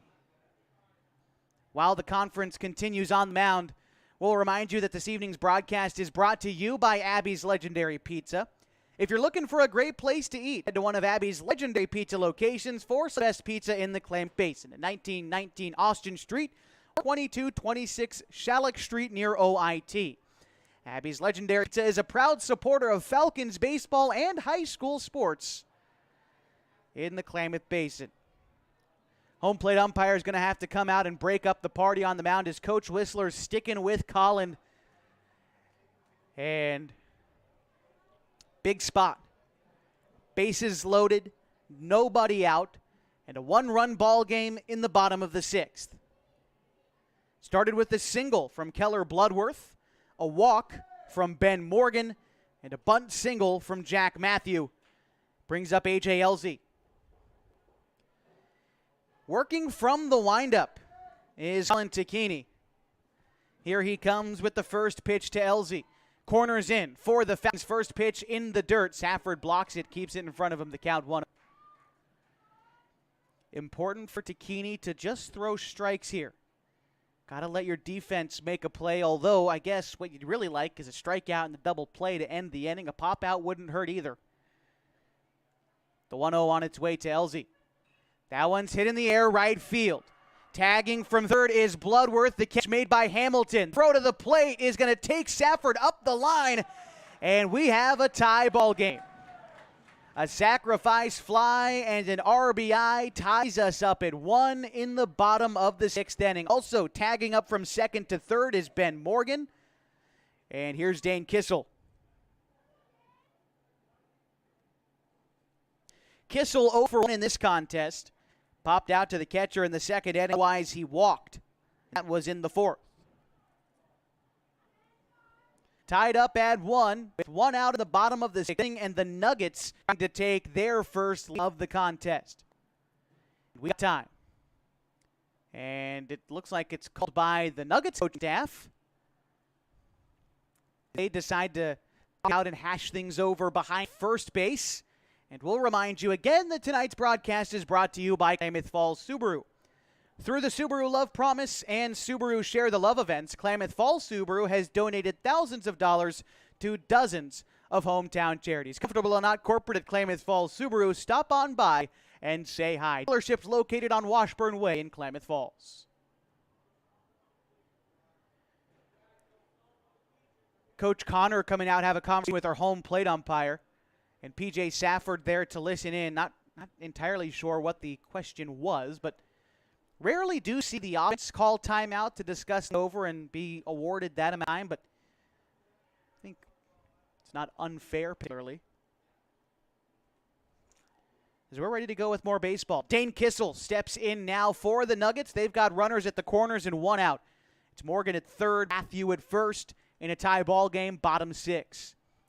Pitch on its way from Tacchini. The bunt is laid down the first base line, but it's foul. And an 0-1 count to Dane Kissel. See if the Nuggets try to put on a squeeze play here to take the lead. Double play in order. Middle infield, Ulloa Ford at short. Price at second. Cheating towards the bag. Ian Meyer at third. Tacchini at first on defense. Don't be surprised. Ball hit to the corner. One of those guys decides to try to cut down the winner instead of turning 2. The pitch to Kissel. Curveball.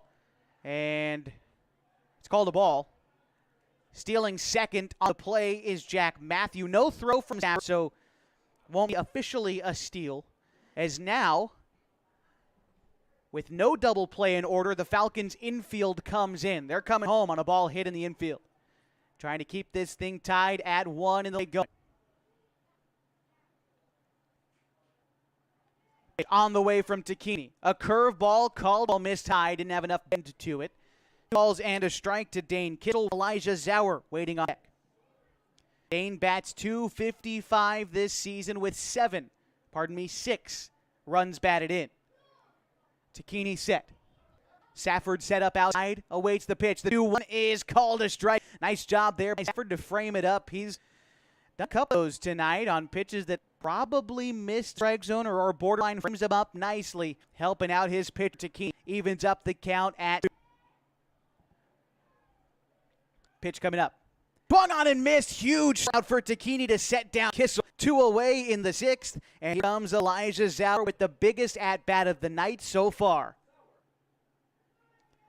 2 away, 2 in scoring position, and a tie ball game in the bottom of the 6th. Zauer over 2 tonight, reached there in the 2nd, flew out in the 4th. Again, biggest at-bat of night, and we've got time.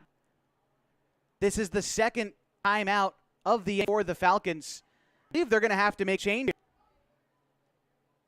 Coach Whistler came out when the bases were loaded. And this means I believe the Falcons are going to be forced to make change. Takini is doing so well.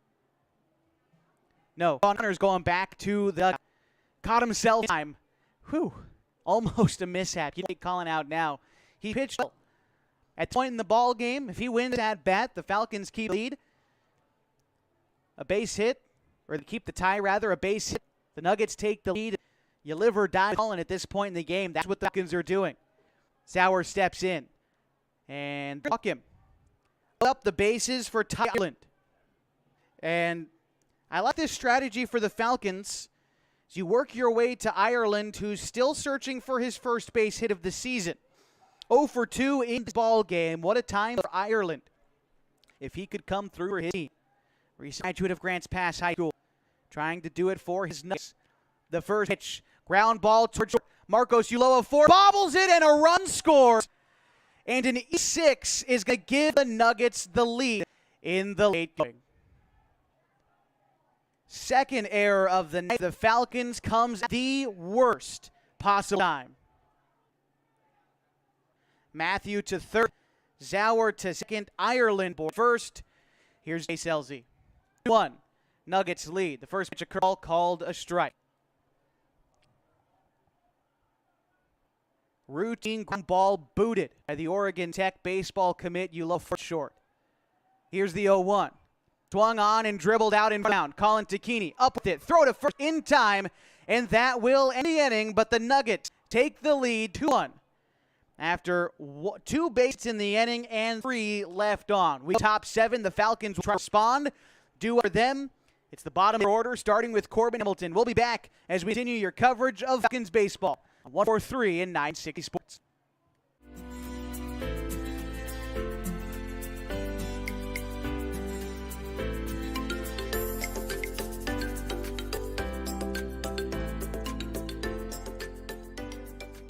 At MyBasin.com, we bring you the power of local radio. The pace and reach of social media.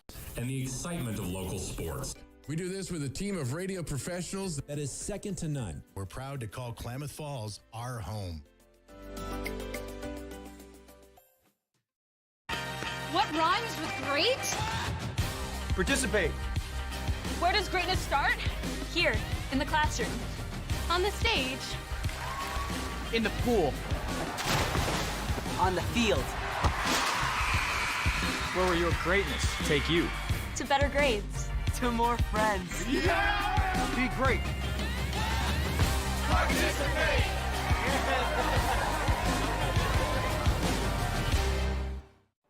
Josh Ellick with you on 104.3 960 Sports and MyBasin.com. Continuing coverage of Falcon ball tonight as we potentially near an end of game 1 of a doubleheader in Grants Pass as the Falcons held the Nuggets 2-1.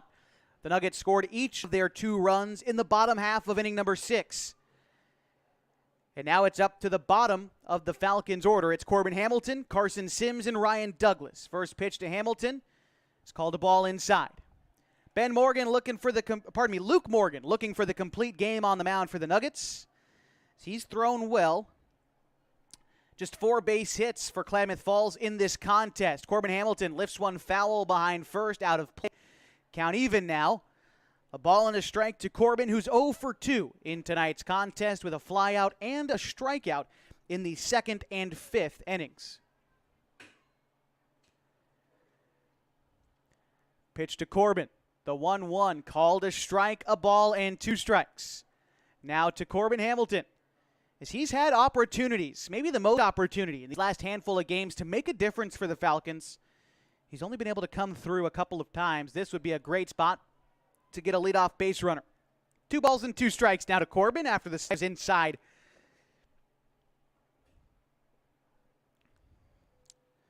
This season for Corbin, batting .130. The pitch. Hit in the air behind second base. Over is Elsie, and he makes the grab for the first out.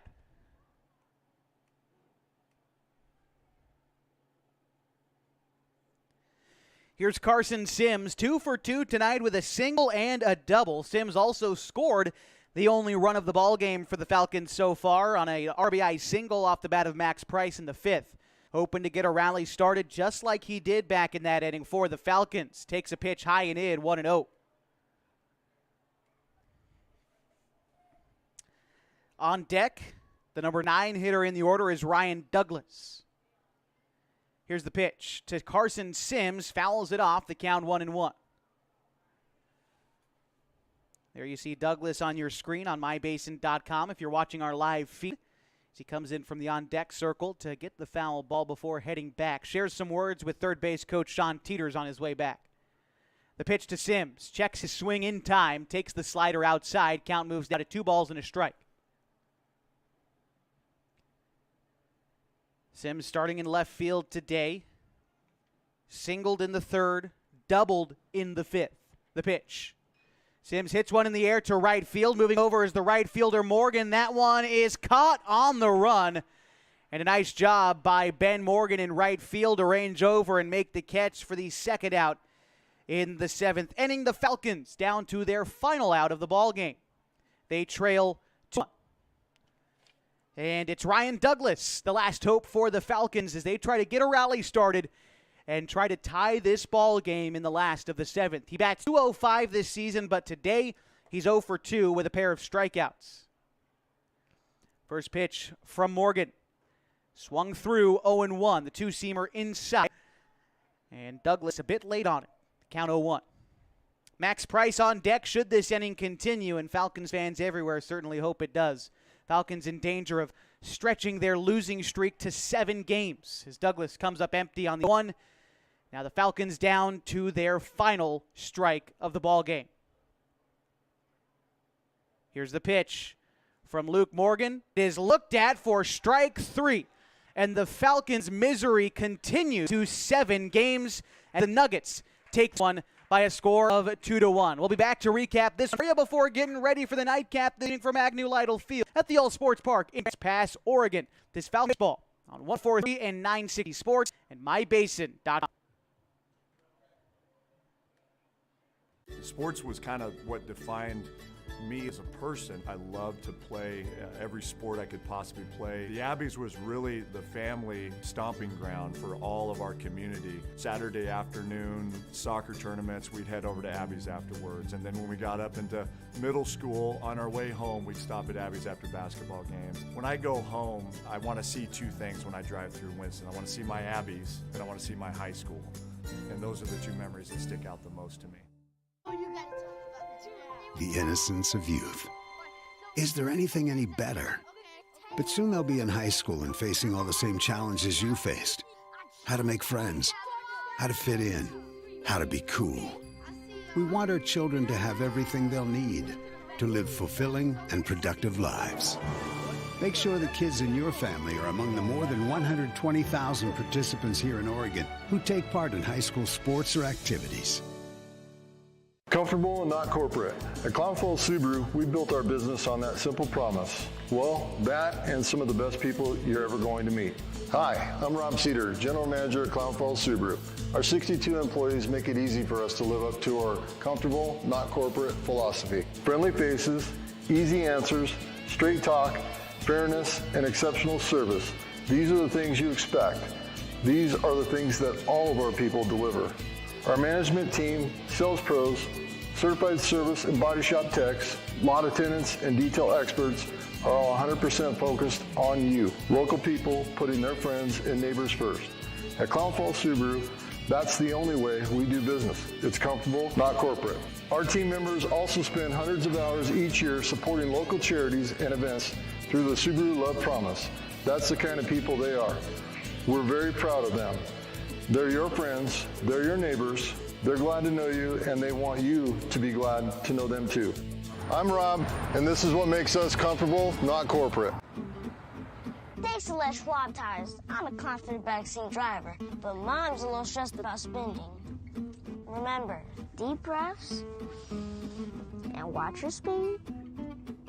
Even though we're watching our wallets, Les Schwab is still watching out for our safety. So that's right here. Roll into summer. Save up to $200 instantly on a wide selection of tires and wheels. Les Schwab Tires, doing the right thing since 19...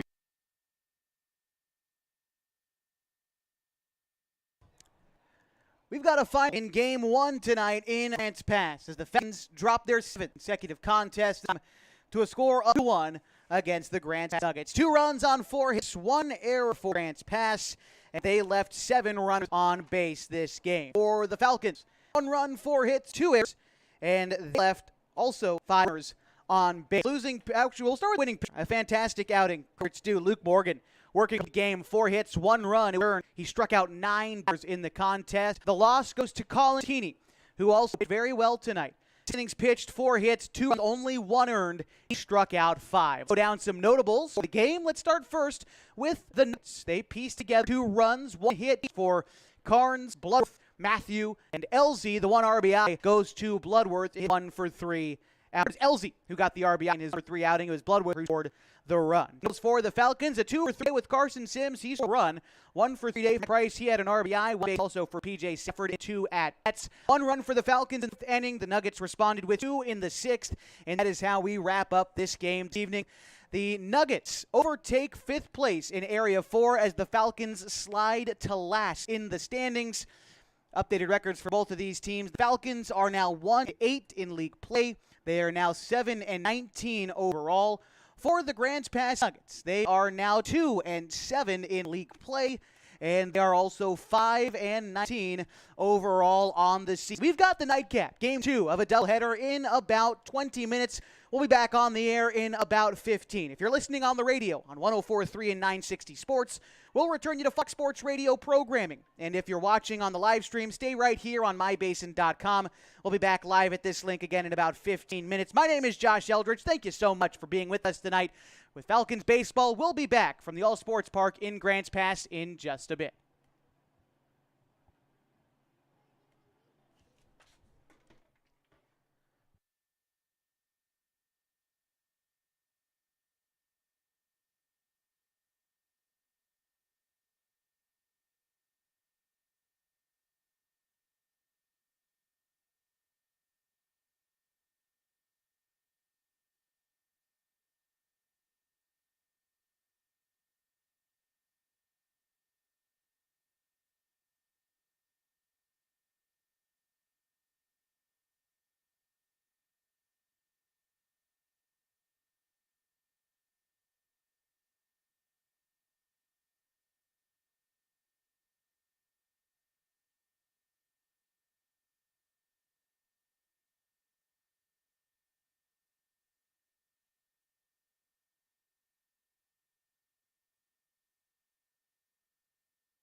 Welcome back to Grants Pass, the Reinhardt Volunteer All-Sports Park in Agnew Lytle Field, as we continue your coverage of Falls Falcons baseball on 104.3 960 Sports and MyBase.com. My name is Josh Eldridge. Thank you so much for making us a part of your evening as we get ready for the nightcap between the Klamath Falls Falcons and the Grants Pass Nuggets. The first game, a close affair that the edged the Falcons 2-1 by scoring a pair of runs in the bottom of the sixth and holding on to grab the second win of Area 4 League play to the tune of a 2-1. Grants Pass 2-7 in Area League play. They're in fifth place. The Falcons, with the Game 1 loss, slid to last place in Area 4. They are 1-8 in area play, 7-19 overall. The Falcons looking to break a skid of 7 consecutive losses.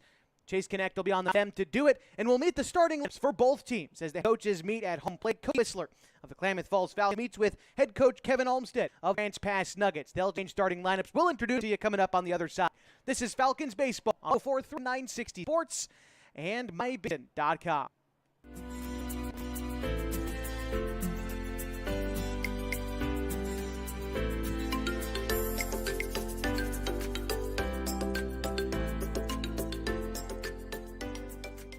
At MyBasin.com, we bring you the power of local radio. The pace and reach of social media. And the excitement of local sports. We do this with a team of radio professionals that is second to none. We're proud to call Klamath Falls our home.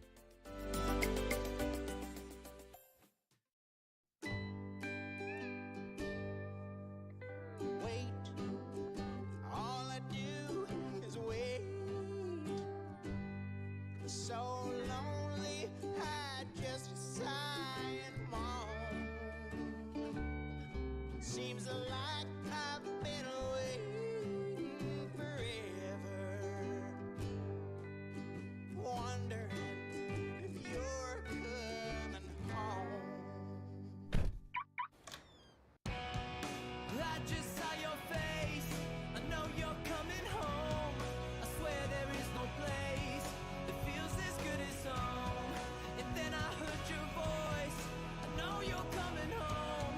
I know you're coming home. This is where unconditional love and immeasurable happiness reside. This is home.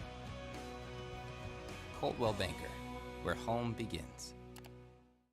Introducing Smith Bates Marcom Solutions, your trusted partner in marketing and communication. We specialize in crafting compelling campaigns, eye-catching graphics, and impactful branding materials. Smith Bates is like working with dependable friends. They always help us build our professional image. Through the innovative strategies that the team at Smith Bates suggested, we've been able to give the brand at Calor the boost that it desperately needed. Unlock your potential with Smith Bates Marcom Solutions. Threads. There are many threads that run through our region. There are churches and schools and Little League teams that bring us together and bind us into communities. There are roads and cars, there are houses and jobs and businesses, all woven together to make the fabric of our communities. There are financial threads that are part of that tapestry as well. For over 80 years, it's been our pleasure to be headquartered here, providing financial services to generations of our friends and neighbors. From that first savings account, to retirement planning, and all of the cars and houses and groceries in between, we keep your money local, investing it back into our communities, adding more threads to the fabric to make our communities stronger. Pacific Crest Federal Credit Union. Find your path. Falls Falcons and the Grants Pass Nuggets. As we get ready for first pitch, the Nuggets home team have already taken the field. Their starting pitcher tonight is Jace Elzy. Let's take a look at the numbers for Jace Elzy this season on the mound for the Grants Pass Nuggets. Elzy has started, this will be his 5th start of the season. 6 2/3 innings and an ERA of 2.5 coming into the nightcap tonight. He'll be going up against a Falcons lineup that goes like this. Leading off and in center field is Price. Colin Takini is at second base and batting second. Marcos Ulloa Ford, the shortstop, hits third, followed by the cleanup hitter. At third base, it's Ian Meyer. Jacoby Takini is the designated hitter, batting fifth, followed by Corbin Hamilton, batting sixth at first base. Carson Sims is in left field, batting seventh. Hitting eighth is P.J. Safford, the catcher. Brian Glidden rounds out the Falcons order in right field. And as them up to bat, we will introduce to the Grants Pass Nuggets hitters in the bottom of the first inning, as we are ready for the nightcap this season. After a Game 1 victory for Grants Pass, they beat the Falcons 2-1, looking for a 2-game sweep before these two teams rematch on Friday at Kiger. And that'll be for doubleheaders. Max Price gets ready to step into the box, and we are just about ready for baseball tonight in Grants Pass. First pitch coming up from the right-hander, Jace Elzy. It's going to skim the dirt for ball one.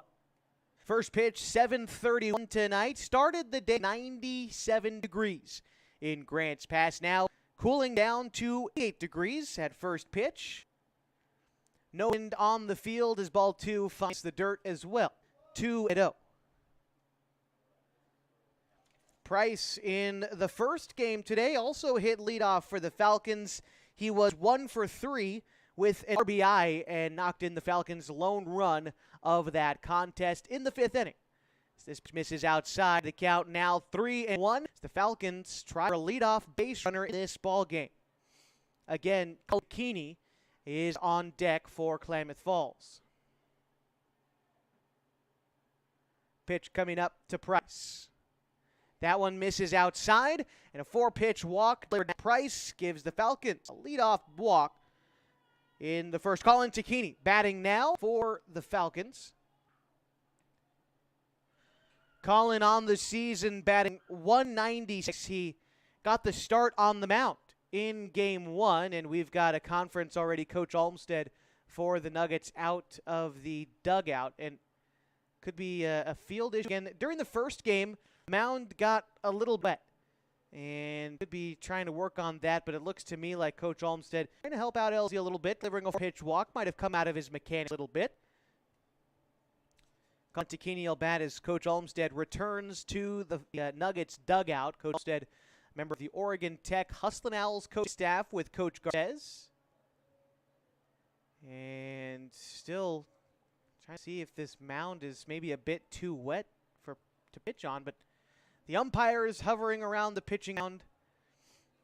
Pitcher out there as well, and now we've got another Nuggets player emerging from the dugout. Looked like he left his glove out there. Might have been tying his shoe, dealing with second base some occasion. Not entirely sure. While we have the time, I'll remind you that there is one other Area 4 League contest going on tonight. In Game 1 of a doubleheader, Roseburg Dock Stewarts defeated Medford 4-1. And we try to check in on where they are in Game 2. Let's find out. Top of the second inning in Roseburg, and the Docks lead the Mustangs 2-1. Our game near its beginning, although still an issue out at second base. Be sure you check out our Falcons live streams on mason.com/Falcons. We've also updated league standings as well as upcoming schedules for the Falcons. You can take a look at the roster and grab the latest news regarding the Falcons. It's all online at mybasin.com/Falcons. Well, everybody has turned to their position, and it looks like we're about ready for baseball. So to reset for you, Max Price earned a leadoff walk. He's aboard at first. Colin Takini bats with nobody out in the top of the first inning. Colin, like I said, started on the mound in Game 1 of this doubleheader, and, well, 6 innings, only 1 earned run. He got 5, but was hung with the loss after a late error committed by Marcos Ulloa Ford allowed a run to score, an unearned run, which proved to be the winning run of the game in the bottom of the 6th. Here's the pitch to Takini. It is a bouncing ball to third. Scaparo's up with it. He goes to Zauer for 1, trying to turn 2, and the ball skips away from the first baseman, Morgan. Trying to advance second and will is Colin Takini. So they get an out, but the error keeps a runner in scoring position for the Falcons now with 1 away. Here's Marcos Ulloa Ford now. Might try to redeem himself from his error in Game 1. Bats with a runner in scoring position, 1 out.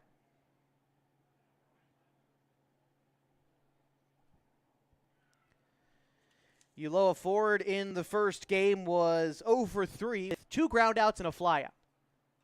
Here he pops a foul, count 0-1.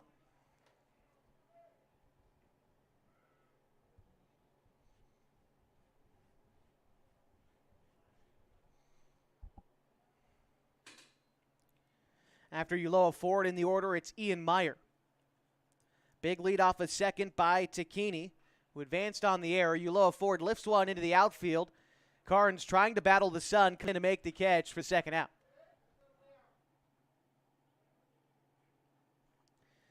Here now is Ian Meyer. And for the Falcons, Ian in the first game today was 1 for 2. He singled in the first inning of game 1. He struck out, then he walked. Was left stranded at third base in the 6th inning. He bats here with 2 outs and a runner in scoring position in the top of the first, still scoreless. Takini down the first base line, fielded by Morgan. He get to the bag and end the inning. The Falcons leave stranded, no base hits in the inning. Is the bottom of the first, scoreless Falcons baseball. 103 and 960 Sport with a live video on mybase.com.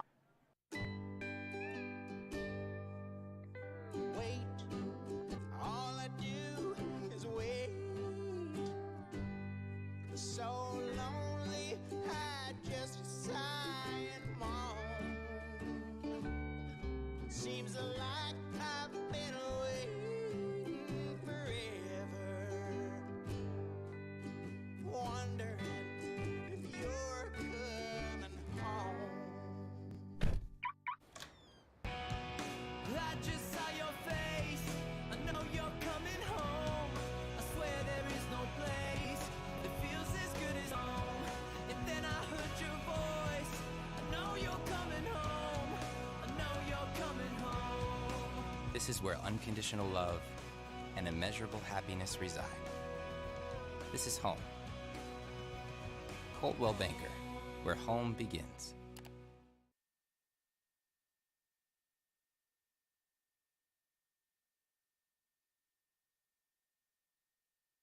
Bottom of the first inning coming up in a scoreless ball game.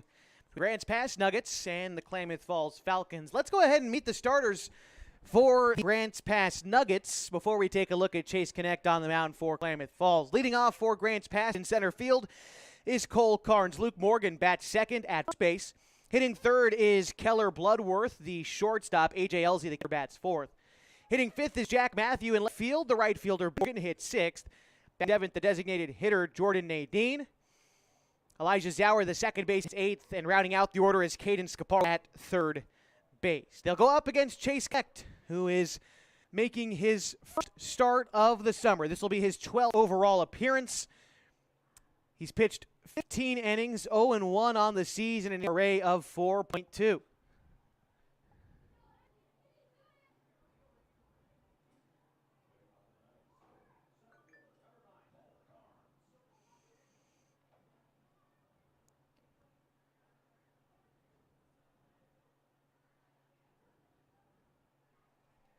All right, we're ready for baseball in Grand. Cole Carnes batting leadoff for the Nuggets. In game one, Carnes led off the Nuggets first with a double and was hitless the rest of the contest.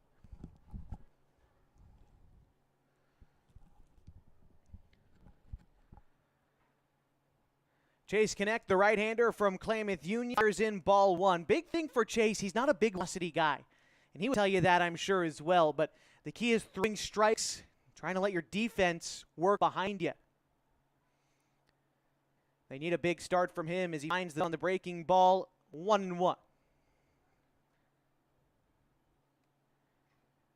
Connect comes set. Product of Cross Point Christian School, the only member of the fans from Cross Point Christian School, although Connect played baseball with the Pelicans. Smith Union High School co-op allowed him to move over and play baseball with the Pelicans this last spring. Teammates with his catcher, other half of the battery, Safford. Here's a line drive at his center field. Max Price in the gap, in and out of his glove, and it trickles wall. Heading to second is Carnes. He pulls up safely, and a leadoff double for him again to start the ball game. He's swung it well to this one.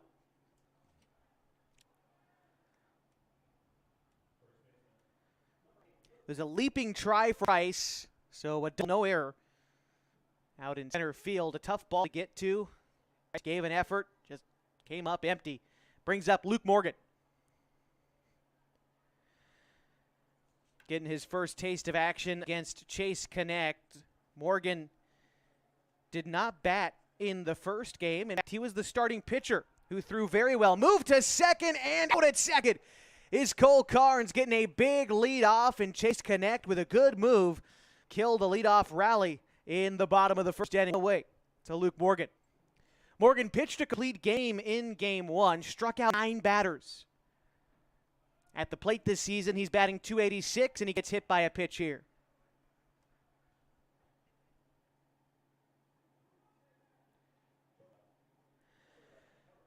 Brings up Keller Bloodworth, batting .375 this season for the Grants Pass Nuggets. In Game 1 for Bloodworth, a couple of flyouts, but a single in the 6th. He would eventually come around to score the Nuggets' first run of the ballgame.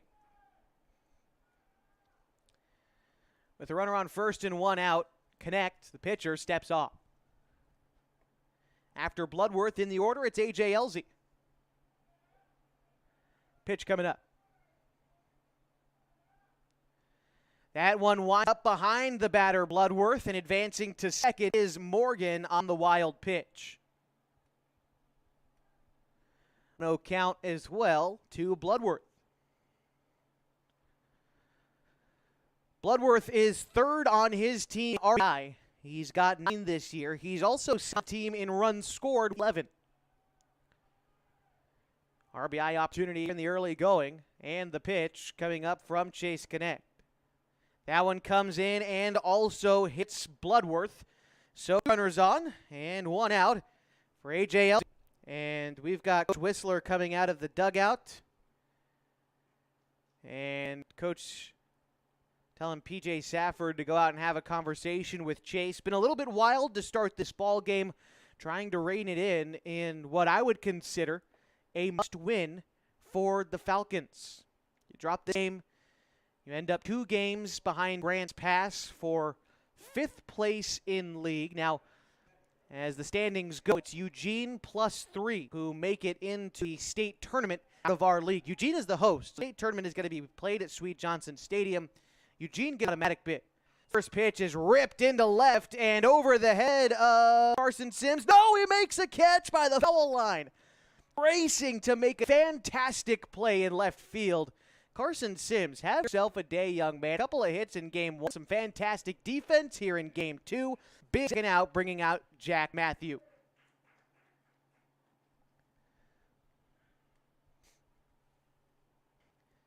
Matthew in the first game was 1 for 3. And Connect steps off. We were talking about the 4 standings, so Eugene gets that automatic berth. The next 3 highest teams in the league make the postseason. Now, if the season were to end today, that's Medford, Roseburg, and Redmond. These 2 teams who are left out of the fun. But that's why this is such an important game to get for the Falcons. If you could get this one, you move even with Grants Pass. Then you get the home on Friday before having to play Medford next week, a team that you've seen a lot of, and frankly, anything can happen against. Has to stay optimistic and be locked in for this game. Pitch coming up to Jack Matthew. On the move to third is Morgan, and it's a ground ball to third. Meyer's going to take it to the bag himself and end the inning. No runs on a base hit for Grants Pass. They leave a couple stranded. To the second we go. This is Falcons baseball. 104.3 and 960 Sports and MyBasin.com. Threads. There are many threads that run through our region. There are churches and schools and Little League teams that bring us together and bind us into communities. There are roads and cars. There are houses and jobs and businesses, all woven together to make the fabric of our communities. There are financial threads that are part of that tapestry as well. For over 80 years, it's been our pleasure to be headquartered here, providing financial services to generations of our friends and neighbors. From that first savings account to retirement planning and all of the cars and houses and groceries in between, we keep your money local, investing it back into our communities, adding more threads to the fabric to make our communities stronger. Pacific Crest Federal Credit Union. Find your path.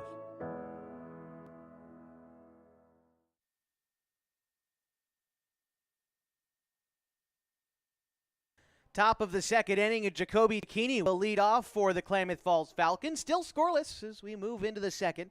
It's Takini, Corbin Hamilton, and Carson Sims. In the nightcap of an Area 4 doubleheader, one other game going on in the league tonight. It's the Roseburg Dock Stewarts host the Medford Mustangs. I know Eugene, the challengers, played in a couple tournaments. They performed well at the 48th annual Papa's Pizza Tournament in Eugene. And I believe they won their first game of a tournament out of state today, 9-1. We'll check in on the Roseburg-Medford score as we move throughout tonight's contest. As the first pitch to Jacoby Takini, in on his hands, taken for ball one.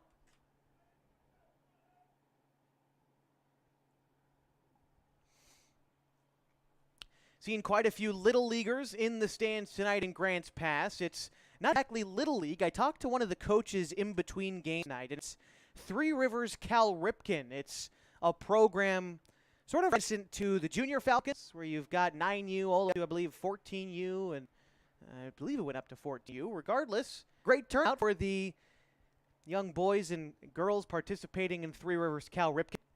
That pitch is off, count a ball and 2 strikes to Jacoby Takini. I know back home in the Basin, our junior all-star girls from Klamath Falls Little League won the Oregon State Tournament earlier this week, 11-1. They are going to represent the state of Oregon in the West Regional in Tucson, Arizona later this month as Takini flies out to center for the first out in the second inning.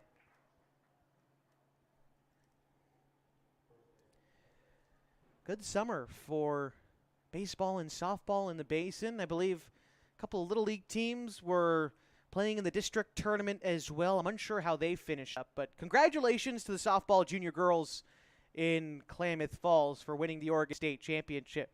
Here's the first pitch to Corbin Hamilton, who takes a fastball inside, has to out of the way, takes it for ball one.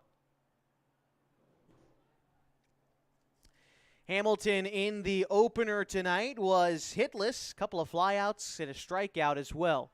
Pitch misses outside, 2-0 to Corbin.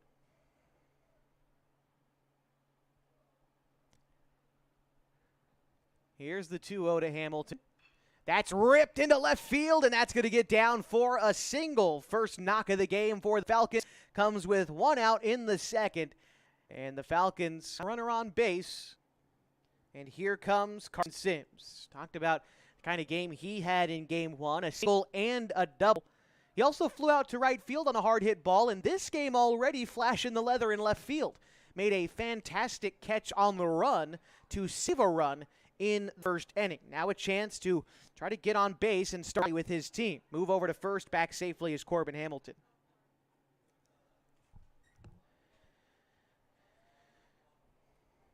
After Carson Sims in the order, it's P.J. Safford.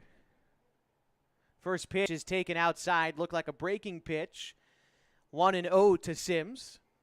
Seen his average jump up quite a bit lately. Now up to 273 after starting Area 4 league play below 200. Here's the pitch to Sims, the 1-0. Sims checks his swing on an elevated fastball, holds up in time. The count now 2-0 to the Henley sophomore-to-be. Carson also a multi-sport athlete. Plays basketball in the wintertime. He also bowls and participated in the Bowling All-Stars in the state of Oregon. Was selected of kids from all over the state of Oregon to bowl and does very well. 3-0 to Carson Sims. Runner aboard first is Corbin Hamilton. Reached a single a moment ago. The Sims, he takes that one. Looked like probably taken all the way. The count 1 to Sims. Chase Elsey trying to keep things where they are as he comes set, the right-hander. And the pitch.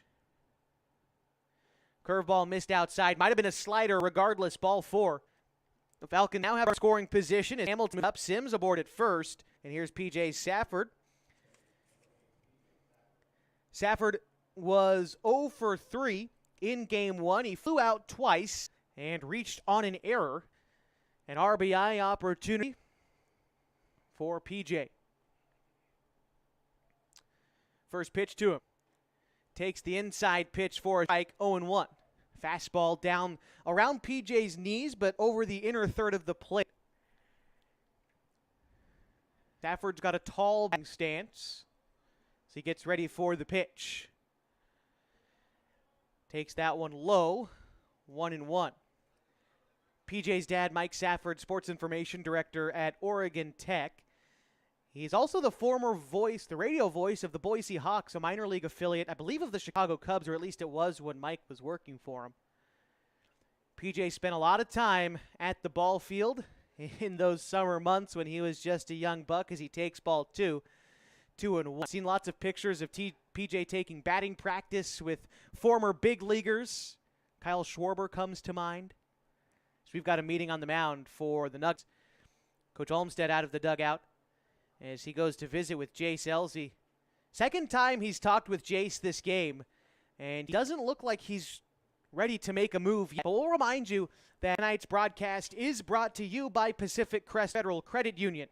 Picking the right path can make the journey easier, the distance shorter, and can assure that you end up at the right place. Whether you're dreaming of owning a home or you just want a great checking account, Pacific Crest Federal Credit Union can help you reach your goals.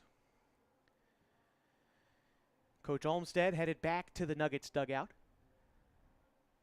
Was a member of the Nuggets himself before coaching the team and coach at Oregon Tech as well. Coach Olmstead, a native of Grants Pass, and in the 2016 team that would actually lose the state championship game to Medford. The Mustangs were in their streak of 6 consecutive state titles from 2014 to 2019. First pitch called the count now 3-1 is still PJ Safford at the plate for the Falcons. Here's the pitch from Elsey. That one low. No, called a strike. Safford in disbelief, as am I. That pitch looked around his shins, but called a strike, and the count runs full to PJ. On deck is Ryan Glidden. The 3-2 home is grounded foul down the third base line, so Safford will get another opportunity in a full count with 1 out, 2 runners on. At base, it's Corbin Hamilton. Carson Sims aboard at first. Still scoreless here in the top of the second. The Falcons looking to strike first. They did so in game 1. It took them till the 5th inning to get their first run across, but they ended up dropping it to a score of 2-1. Pitch to Safford is on and fouled off. Safford fouled that one off his shins as he jogs down to first base. He'll have to make his way back. Ouch. That does not feel good. Safford will take his time. I'll remind you, tonight's broadcast on mybasin.com brought to you by Coldwell Banker, Holman Premier Realty. Little things can add up big bills when you're buying, selling, or owning a home. That's why Coldwell Banker, Holman Premier Realty's exclusive on the sale guarantees protect buyers, sellers, and homeowners from unexpected repair bills. To learn, call Coldwell Banker, Holman Premier Realty today. Still a full count to PJ Safford as he's ready to step back into the right-handed batter's box. A big at-bat early in this game as the Falcons look to take an early lead. 2 runners on. And the pitch from Elsey coming home to Safford. Hit foul again. Safford doing a good job of fighting off these pitches. A bit late on the last couple fastballs. We'll see if Elsey decides to go with a breaking pitch, even in a 3-ball count. Safford has been known to chase breaking pitches out of the zone in a 2-strike count. Typically has a good approach. And Elsey has to believe he can throw it for a strike as he comes set again with the 3-2. Here it comes. That one is hit shallow center field, and that gets down, a base hit. Corbin Hamilton hit the brakes before getting to third, but he's in safely as the third baseman Scarro couldn't squeeze it. Safford with a base hit, and the bases are loaded for the Falcons and Ryan Glidden.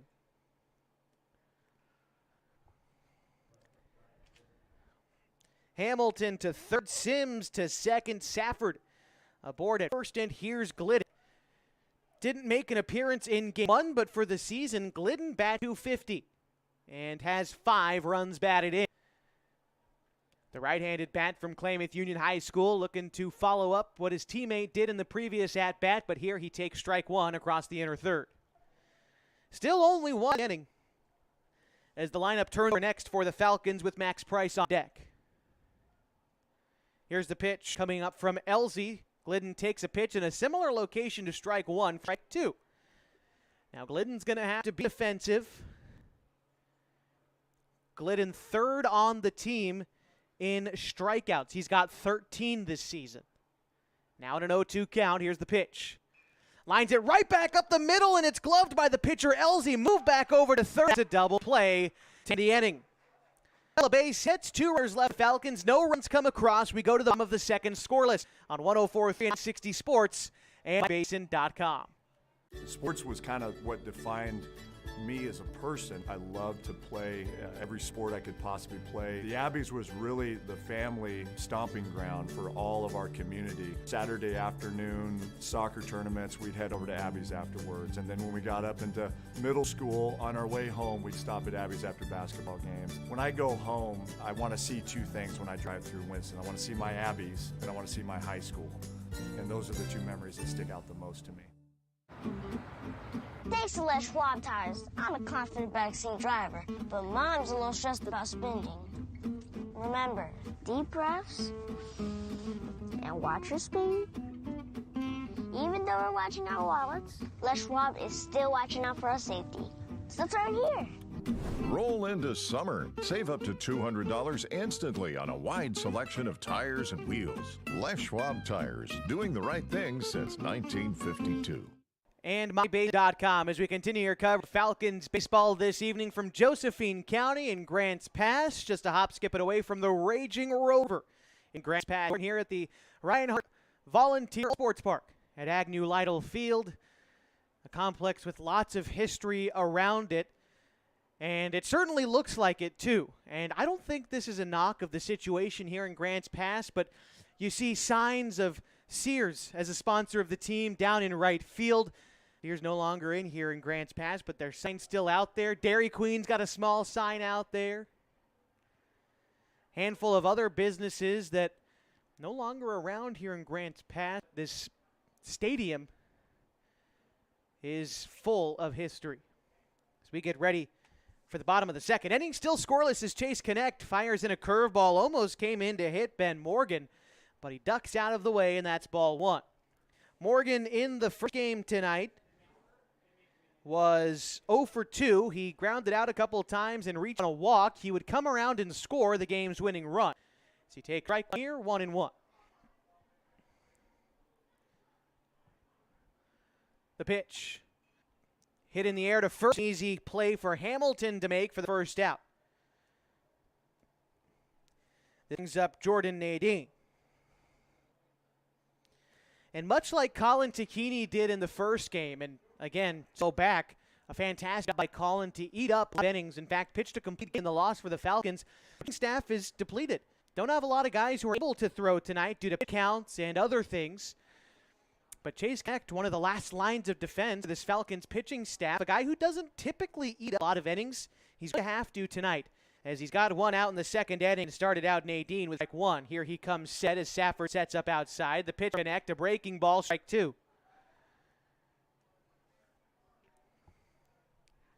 After Nadine in the order, it's Elijah Sauer. Connect set once more. That pitch is going to miss high, down 1-2. One thing you'll notice, Chase doesn't really have a typical windup, primarily working from the stretch all game long as he comes set. Pitch. Another curveball, bounced down the base side, foul. The count remains a ball and 2 strikes here in the bottom of inning number 2. Outfield for the Falcons did well to the left side. Anticipate a pull hit from Nadine. Taking a look at the numbers for him this season. Nadine is on the team in batting, although not a huge sample size. In fact, not even a large enough sample size to crack as a team leader. It'll be his 8th at-bat of the season, and he's got 3 hits. Fouled off the 1-2, now takes the next 1-2 to even the count Two strikes, one out. Bottom of the second inning, scoreless. This Area 4 contest between the Klamath Falls Falcons and the Grants Pass Nuggets. Chase Connect for the Falcons, set on the mound, delivers the 2, swung on and missed. The 2-seam fastball jammed up Nadine for second out in the second. First strikeout of the game for Chase. And this brings up Elijah Zauer. Elijah in the first game was 0 for 2, reached on an error and a walk. He also flew out, sandwiched in there. Zauer, the season for the Nuggets, bats .286. The pitch. Fastball sails high, 1-0. Again, not a lot of velocity from Chase. Down to location. On the strikeout pitch to Nadine, located the fastball inside nicely. Although this game he has been missing high. Not the place you want to be with the lower velocity. Trying to miss low. This time he does miss low. 2-0. After Zauer in the Grants Pass order, it's Caden Scaparo. Chase Connect set. Kicks. Fires in the breaking pitch for strike one. A nice ball from Connect, and again, place it. Painted the side there to try to work back into this at-bat. Pitch coming up. Connect comes set for a while. This time another breaking ball lifted shallow center field. This one is going to drop in front of Max Ice. Between Price and Lord. And that'll be a base hit with 2 outs in the setting for Caden Scaro. Out to hit the run.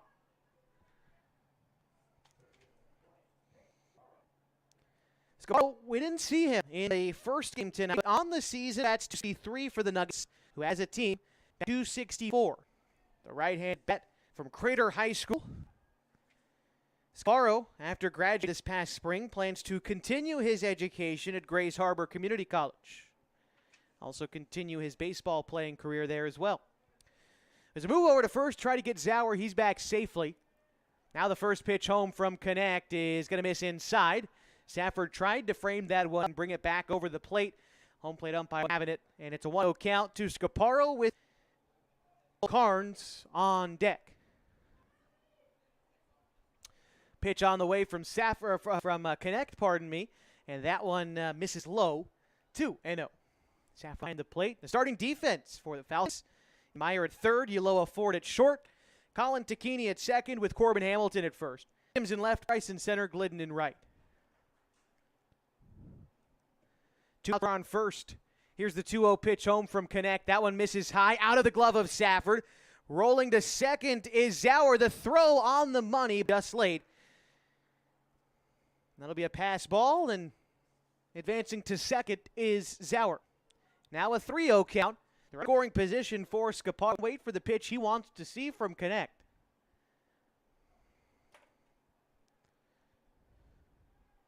Pitch coming up. That one, the dirt and a 4-pitch walk delivered to Scaparo. 2 on, 2 out for Cole Carnes.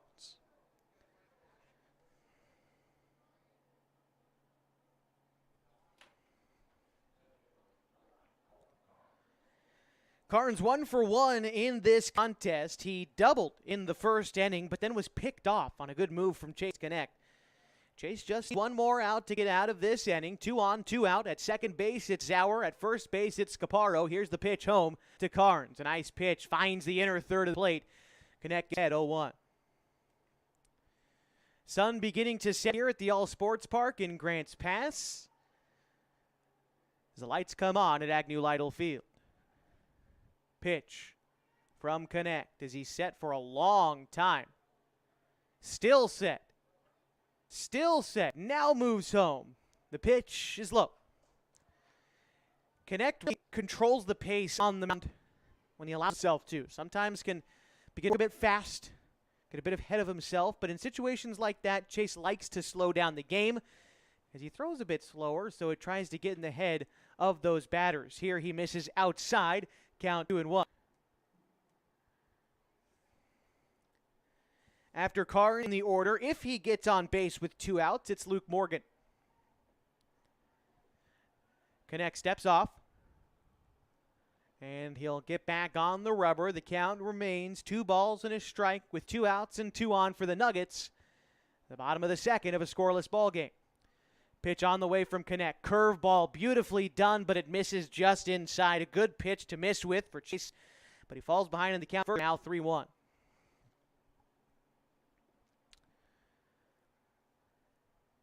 Infield in a couple steps on the left side. Glenn playing deeper. This is a fly ball center field. Max Price run backpedaling, and makes the catch to end the inning. No runs on one base hit for the Nuggets in the inning. Leave two stranded. We go to the third. Still scoreless. This is Falcons baseball on 104.3 and 960 Sports and mybasin.com.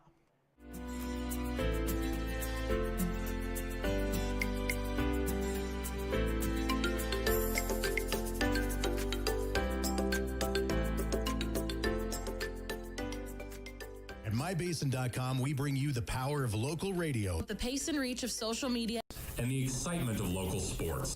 We do this with a team of radio professionals that is second to none. We're proud to call Klamath Falls our home.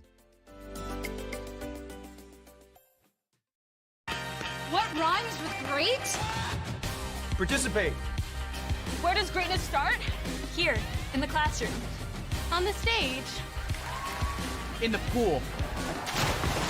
On the field. Where will your greatness take you? To better grades. To more friends. Yeah! Be great. Participate.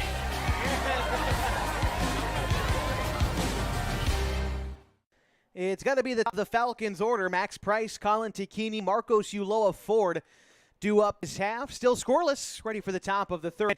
And Jay Selzy still on the hill for the Nuggets. He's gotten through the first two innings with relative ease. The bases were loaded in the second, but he got out of it on a double play ball and a line hit right back at him.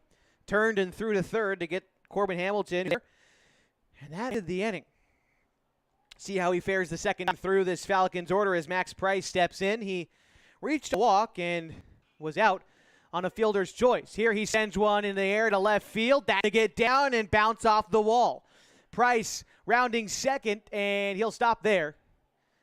Leadoff double for Max Price to start the third inning as the Falcons try to break a scoreless tie. For their third hit of the year comes Colin Tacchini. Tacchini reached on an error, was left stranded at second in the first inning. Tacchini on the season for the Falcons. He is batting 196. Here he swings through an off pitch, 0-1.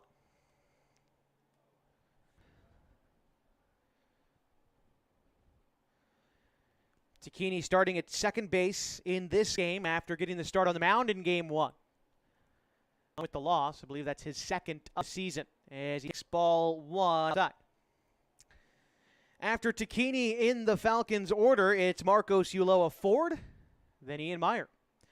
Fans starting to clear out a little bit here in Grants Pass behind home plate, but down either foul line near the team's dugouts, the fans strong as ever. Quite a few Falcons fans making the trip to Grants Pass tonight.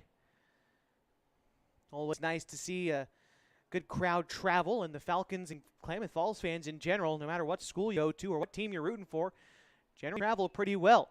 This is a line drive to left field, and it's down into left field. Almost caught by a leaping attempt from Bloodworth.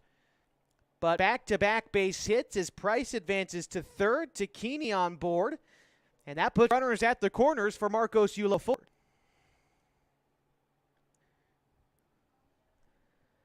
Ulloa 4 for 1 in this game with a fly out to center field, but Marcos hoping to get on base, potentially drive run. He hits .298 this summer for Falcon. First pitch hit in the air, field foul, and out of play. Ulloa Ford leads the team in runs batted in this with 15. He's second on the team in runs scored with 12. He's provided much of offense this year for the Falcons. He's behind in the count, 0-1. Here's the pitch. Swung on and missed, down 0-2 now to Ulloa Ford. Committed to play baseball at Oregon Tech, as is the pitcher, Chase Elzy. So a pair of future Owls going at it here in this Area 4 contest. An 0-2 count to Ulloa Ford. The pitch taken outside for a ball. Looked like it was a curveball that missed outside. trying to go to the well with a 2-strike count. Uloa Ford, a nice job of laying off. Here's the 1-2 coming up from LG. Uloa Ford shoots one down the baseline. It's going to stay fair. A diving play made by Scaparo, but the throw is going to take Morgan off the bag. A run scores on the RBI single for Marcos Uloa Ford, and the Falcons up 1-0 in the third inning. Price scores to Keeney second. Uloa Ford at first with an RBI infield single. Ian Meyer. The Falcons can try to build on this lead in the third inning. Nobody out with 2 runners off. Meyer batting .321 this year for the Falcons. Showing bunt, lays one down in front of the plate. A beautiful bunt is going to advance both runners. The catcher, A.J. Elzy, pops out of his stance, makes the play at first. Now runners in scoring position, 1 out for Jacob Keeney.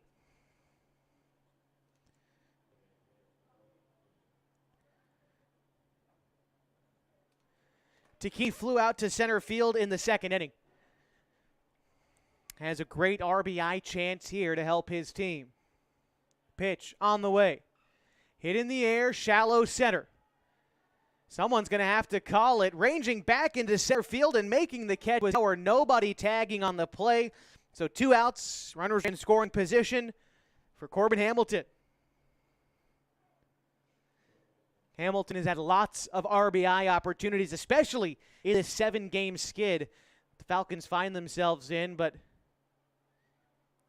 he's got 6 on the season. 2 more out there waiting for him for Corbin Hamilton. Pitch on the way. Swung through and missed, 0-1. At this point for Corbin, you hate to say it, but so much of this slump winners in scoring position has to be mental at this point. What a time to come through and try to expand your team's lead here in this contest. A pitch inside, bounces off the glove of Elzy, and a run will score.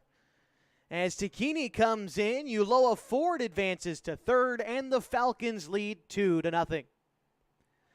Pitch was called, a ball inside, 1-1, and still an RBI opportunity with 2 outs for Corbin.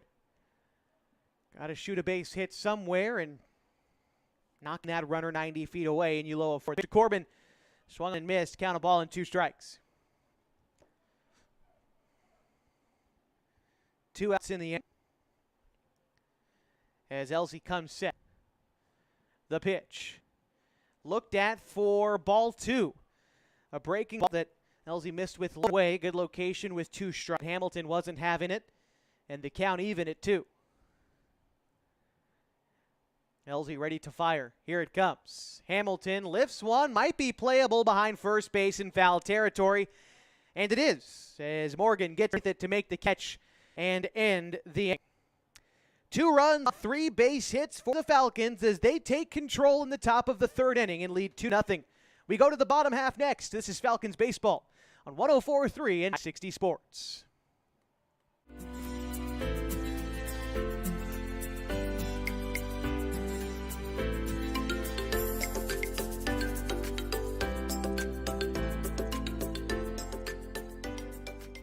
At MyBase.com, we give you the power of local radio. The pace and reach of social media.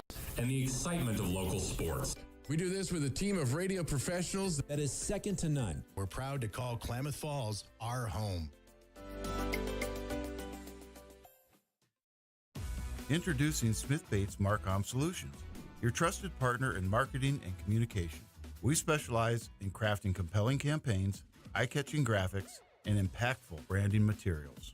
Smith Bates is like working with dependable friends. They always help us build our professional image. Through the innovative strategies that the team at Smith Bates suggested, we've been able to give the brand at Calor the boost that it desperately needed. Unlock your potential with Smith Bates Marcom Solutions.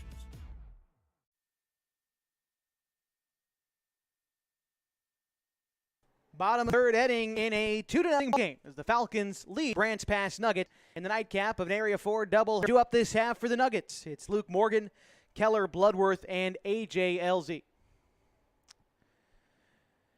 Connect in his third inning of the start. Look at the numbers for Chase this season. He's not a guy who typically works deep into ball games. In fact, as he enters his third inning of work. 3 complete is the longest outing of his season so far. Often comes in for just 1 or 2 innings at a time. But on June 15th against the Salem Dodgers, Chase Connect pitched 3 innings and retired all 9 batters that he saw. Here as he enters the third inning, Luke Morgan steps in. He was hit by a pitch in his first at-bat, but here falls behind on the outside pitch, 0-1.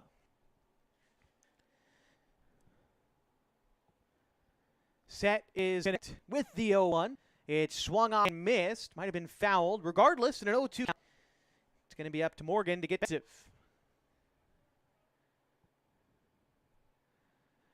Right-handed batter from Grants Pass High School.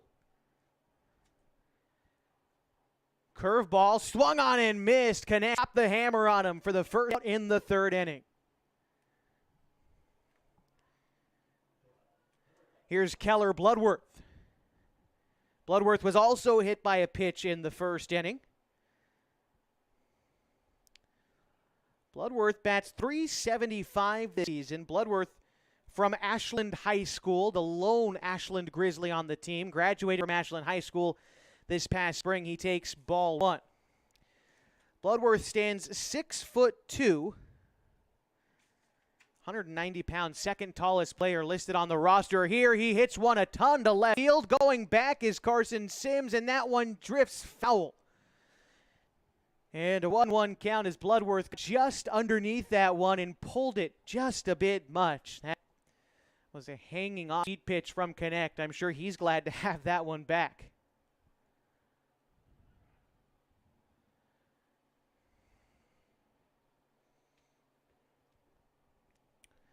The pitch, another curveball. That one bent a bit too much. The count now 2 balls and a strike to Bloodworth with A.J. Elsie on deck for the Grants Pass Nuggets.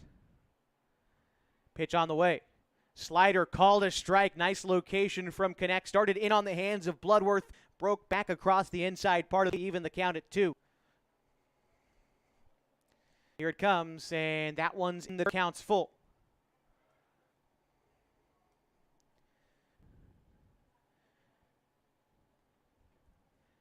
Chase Connect not as liberal with his pitch count as Colin Tacchini was in Game 1. This will be the 44th pitch of the game so far for Chase, and it's again pulled foul down the left field line. We'll do it again in a full count.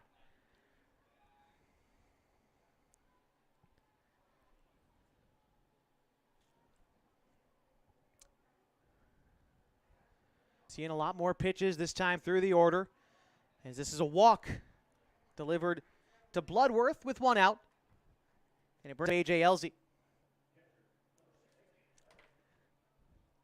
Elsie on the season batting .269. In this game, he's 0 for 1 with a flyout.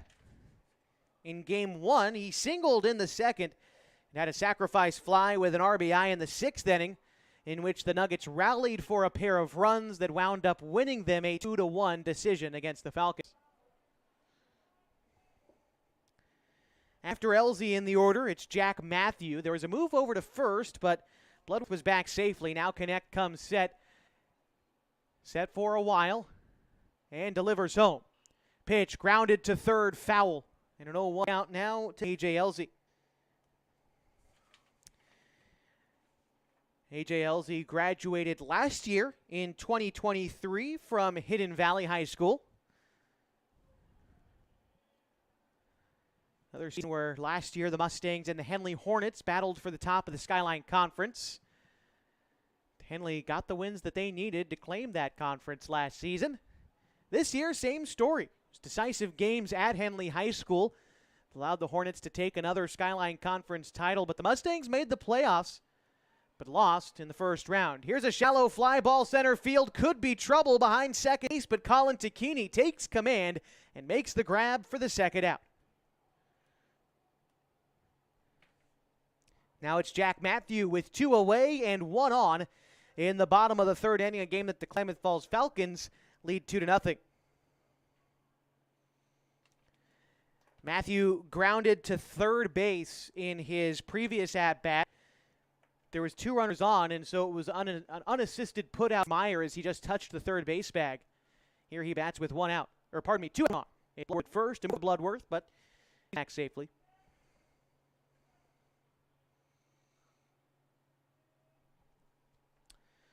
Connect. Comes set now. And the pitch is taken low. Safford it. And 1-0 count to Jack Matthew. On deck is Ben Morgan. Matthews season 306 hitter. In game 1, he struck out a pair of times and singled in the 6th. Pitch on the way from Connect. It's grounded foul. Count a ball and a strike to Matthew.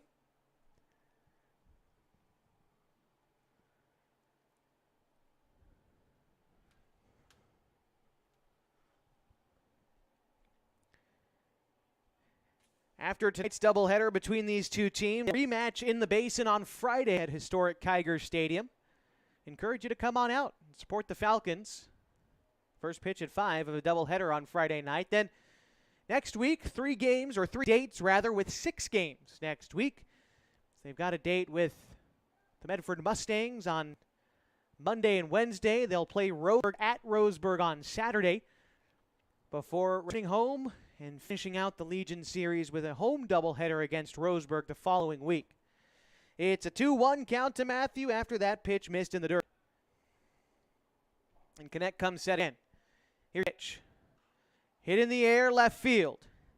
Carson Sims racing in, and Uloa Ford can't make the catch. He called off Sims in left, backpedaling in and out of the glove of Uloa Ford. And that's going to allow Bloodworth to advance to third. Jack Matthew aboard at first.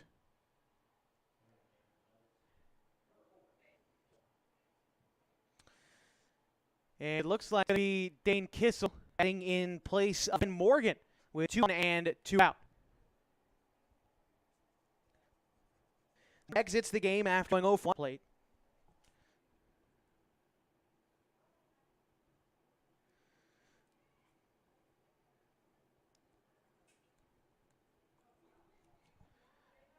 In the first game, Dane Kissel at the plate was 0 for 2 with a fly out and a strike. He did reach base via the walk, 5th inning.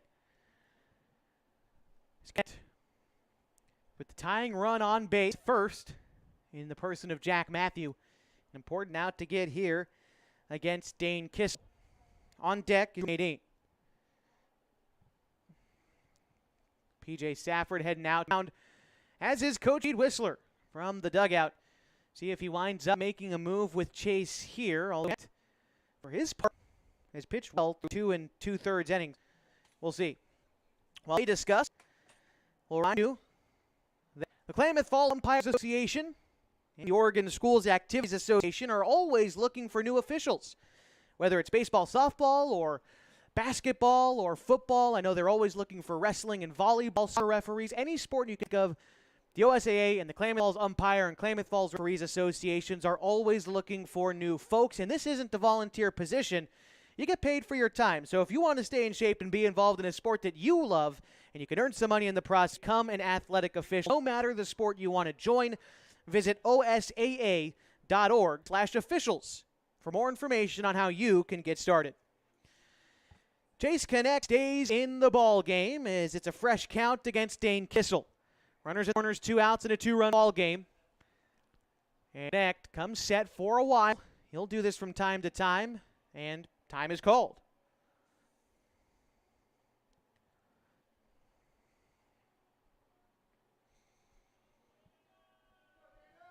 At third, it's Bloodworth. At first, it's Matthew. The pitch is in the dirt. Taking second, uncontested, is Jack Matthew. He was going to be doing that. 2 runners in scoring position after Kissel.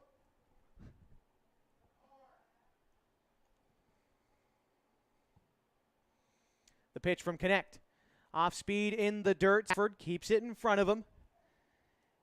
And now a 2-0 count to Dane Kissel.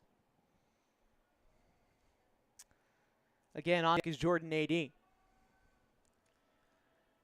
Pitch is in the dirt. Safford again has to block. And Dane blocking the bases loaded. Chase Connect And it looks like we're going to get some action in the Falcons bullpen.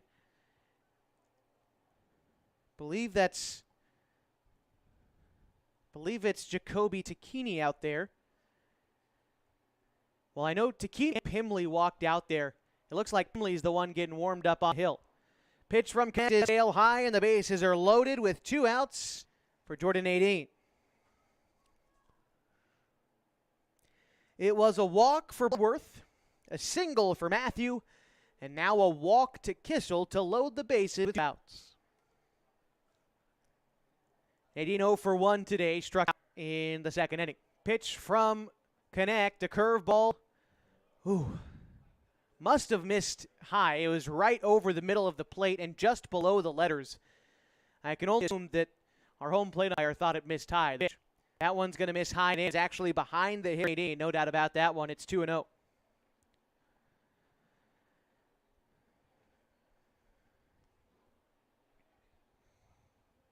Umpires tonight from the Rogue Umpires Association. Pitch scoots behind Stafford and rolls to the backstop, and a run will score on the wild pitch. Bloodworth home, Matthew to third, Kissel to second, and it's a 2-1 ball game.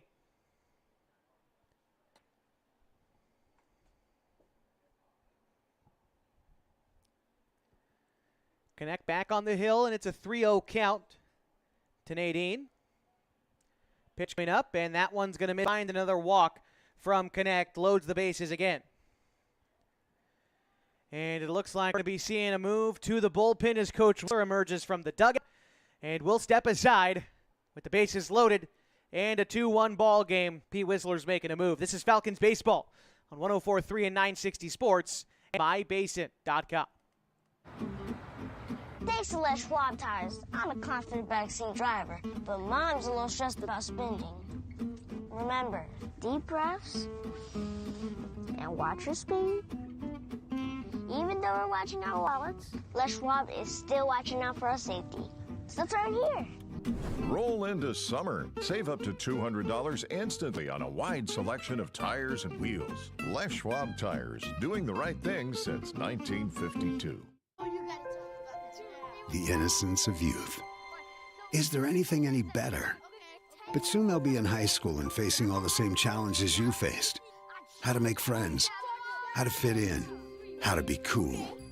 We want our children to have everything they'll need to live fulfilling and productive lives. Make sure the kids in your family are among the more than 120,000 participants here in Oregon who take part in high school sports or activities.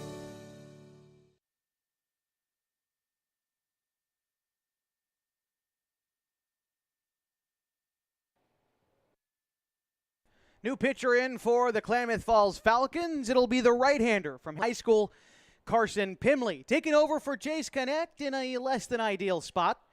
He'll pitch with the bases loaded and 2 outs for Pimley this season.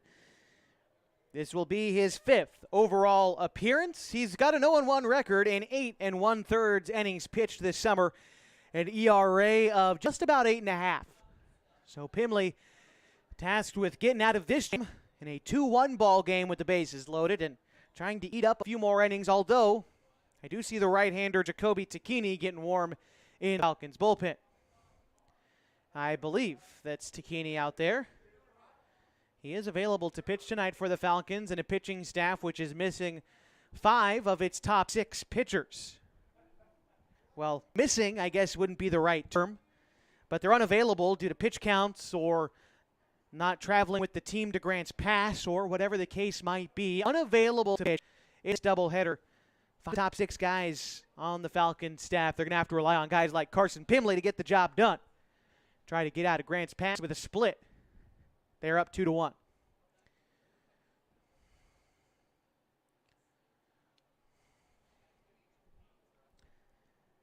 Temperature dropping steadily in the Rogue Valley, 83 degrees. The pitch. That's going to find the zone. It looked like it kicked up some dirt, but that's called a strike. To 0-1. The count to Elijah Zauer. The pitch.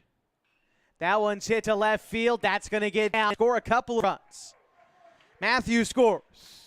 Kissel scores, and they are going to wave around Nadine, and a bases-clearing triple. No, out at third. They got him trying to stretch the double into a triple, but the damage is done, and the Nuggets take a 4-2 lead in the third inning. We go to the fourth, 104.3 and 960 Sports, and mybasin.com. Introducing Smith Bates Marcom Solutions, your trusted partner in marketing and communication. We specialize in crafting compelling campaigns, eye-catching graphics, and impactful branding materials. Smith Bates is like working with dependable friends. They always help us build our professional image. Through the innovative strategies that the team at Smith Bates suggested, we've been able to give the brand at Calor the boost that it desperately needed. Unlock your potential with Smith Bates Marcom Solutions. Sports was kind of what defined me as a person. I loved to play every sport I could possibly play. The Abbeys was really the family stomping ground for all of our community. Saturday afternoon soccer tournaments, we'd head over to Abbeys afterwards. And then when we got up into middle school, on our way home, we'd stop at Abbeys after basketball games. When I go home, I want to see two things when I drive through Winston. I want to see my Abbeys, and I want to see my high school. And those are the two memories that stick out the most to me. Back with on 104.3 and 960 Sports and mybasin.com, getting started in the top fourth inning, and the Grants Nuggets lead the Klamath Falcons 4-2. Grants pass thus far in the ball game, 4 runs on 4 hits, no errors one error for Nuggets, and they have left 4 runners on base. For the Falcons, they've scored 2 runs, 5 hits, 1 error for Klamath Falls, and they've left 4 runners on base as well. Leading off for the Falcons is Carson Sims. Then P.J. Stafford. Then Ryan Glidden. This half for Klamath as the Nuggets scored all 4 runs in the bottom of the third. First pitch, a ball inside to Sims. Second pitch, grounded towards third, and it bounces around off the glove of Scaparo. And Carson Sims is going to reach first base. We'll see how they score that one. It could probably go either way, but we know for sure is Sims is aboard on first for another time this ball game. He has made a habit of it, and it's a good habit to be in.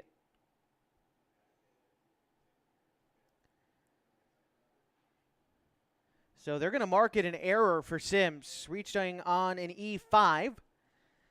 And here's P.J. Stafford to bat now. First pitch coming to Safford, who's 1 for 1 in this ball game. This one kicks away from the catcher, Elsie, and Sims in scoring position.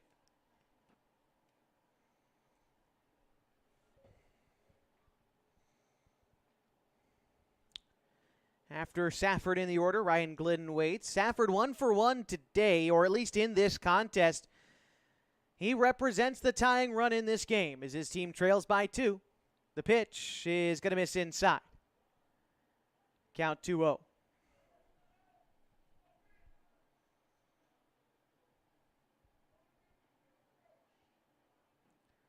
Set on the mound is Elsie. Here comes the 2-0. Bouncing ball to third, past the glove of Scaparo and into left field. Another single today for P.J. Safford, and the tying run is on base for the Falcons.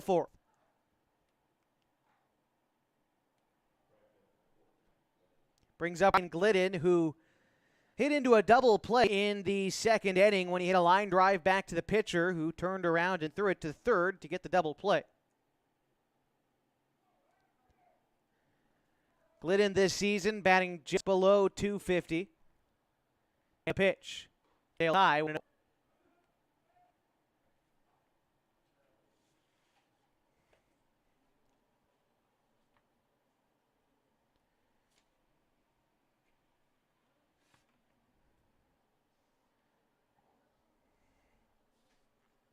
The 1-0 home to Glidden. Hit in the air. Just out of the infield into left. Pop fly should be playable, and the play is made by Bloodworth at short for the first out.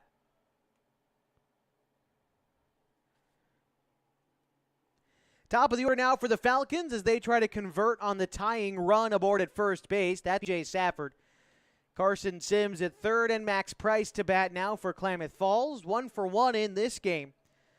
doubled in and scored in the third. Otherwise, he walked in the first. Wide batting stance from Max Price is the first pitch. Away from Elsie, taken for a ball. A move down to second is Safford, and breaking for the plate and scoring is Sims, and safe at second is Safford. Falcons get fancy on the base paths as they now trail by 1, and they've got the time run scoring position for the top of their order with 1 out. Good job by P.J. Safford. I talked about it when we reached base last time. You wouldn't call Safford the fastest guy in the league by any stretch, but a smart base runner. That time, the Falcons use it to their advantage to score a run. The count 1-0 at the plate. And here's the Price. Ripped down into left field, and that's going to be a base hit. They're going to hold Safford at third. Runners at the corners. Go-ahead run on. Here's Colin DeKeeney.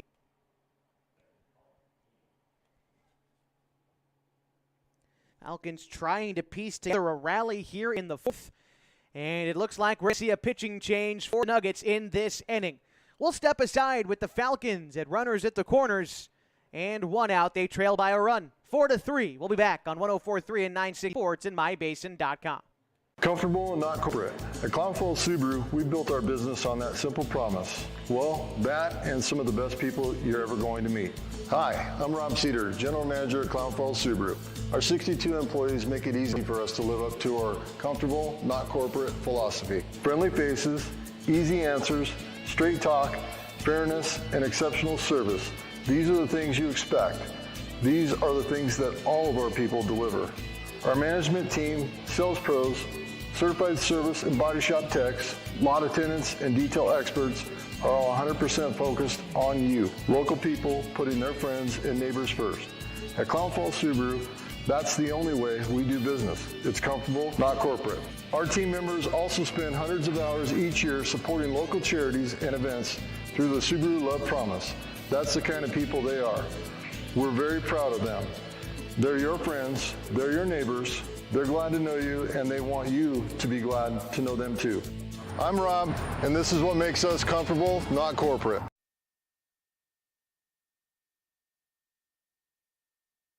We've got a new pitcher in for the Grants Pass Nuggets in the top of the fourth inning. It's going to be Ty Ireland. Looking at Ireland on the season, this will be his 4th appearance out of the bullpen this year. In 3 2/3 innings, Ireland an ERA of 7.63. He inherits a situation where the Falcons have the go-ahead run on base and the tying run at third. The score 4-3 with 1 out in the inning. Stafford at third, Max Price at first, and it'll be a fresh count to Colin DeKeeney when he gets a chance to bat. Now, DeKeeney today has reached a pair of times. He reached on an error first and scored in the third. This game balance about being an important one to get for each of these teams. If the Falcons can split here on the road against Grants Pass, pull even for 5th place in Area 4. As it stands, if Eugene continues to win, you have to get to 4th place to secure a playoff spot. It's Eugene +3. So they'll be hosting the state tournament at Sweet Johnson Stadium. The next 3 highest ranked teams in the league make it to postseason. If the season were to end, it would be in or Med, Roseburg, and Redmond. Both of these teams on the outside looking in right now as every game becomes more and more important. Tonight, for the Falcons and the Nuggets, marks the halfway point of the Area 4 league season. Still plenty of balls to go for the Falcons, but it does start to tighten on you a bit. On Friday night, the Nuggets visit the Falcons Stadium. Then next week, there'll be trips to Medford and Roseburg. And one set of home games against the Mustangs before closing up the season. I believe next Monday, not this coming Monday, but next Monday against Roseburg at home. 11 games left. And right now, about 6 games out of first place. First pitch coming up to Colin DeKeeney as Ireland finds the zone. First pitch out of the bullpen, the count 0-1.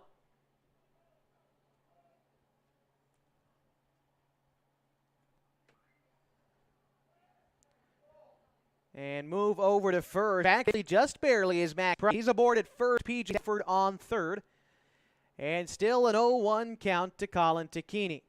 On deck is Marcos Ulloa for the pitch. Into shallow center and a diving attempt made. No catch. The throw in is a wild one. And Price is into second safely. The Nuggets scrambling and unable to get anybody as a single Tacchini loads the bases for Marcos. It was a fly ball to center field, shallow center field. Carnes came in to try to catch it, came up empty. Price began heading back to first base. Then he comes out and races to first. The throw almost got, but the Nuggets couldn't get to the base in time. Bases juiced for Marcos Ulloa for and 1 out. Which missed outside, the count 1-0. Big spot here for the veteran of this team. Marcos already singled in a run in his second at-bat tonight. Here he comes up empty on the 1-0. Count even at 1.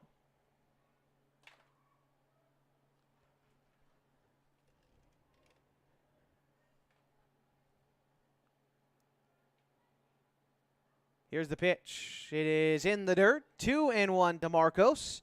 On deck is Ian Meyer. Still a great crowd here tonight. Grants Pass, the Rogue Valley. Boy, they love their baseball just about as much as we do back home in the basin. 2-1 the count to Ulloa Ford. Here it comes. Ulloa Ford lifts one foul. Count now 2 balls and 2 strikes. 1 out and the base is loaded.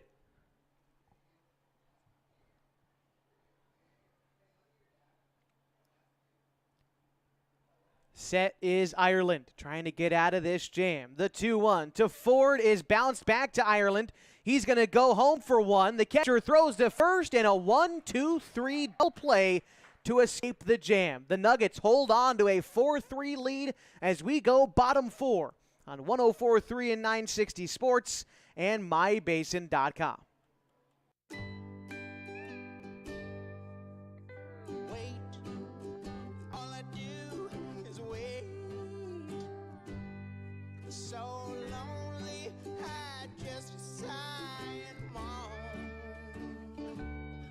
Seems like I've been away forever,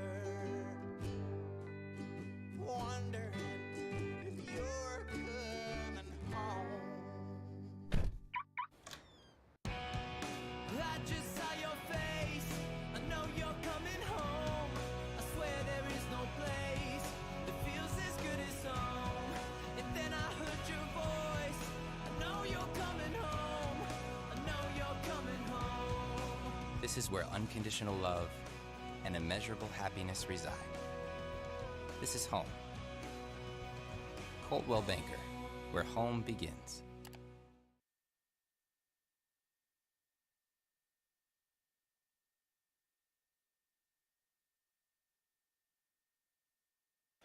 Bottom of the 4th inning as Carson Pimley into his 2nd inning of work for the Klamath Falls Falcons, a game that they trail 4-3 against the Grants Pass Nuggets. As Pimley enters his 2nd inning of work, we can officially close the book on Chase Connect, who worked 2 2/3 innings, just a out shy of tying his long outing. He gave up 4 runs each of them.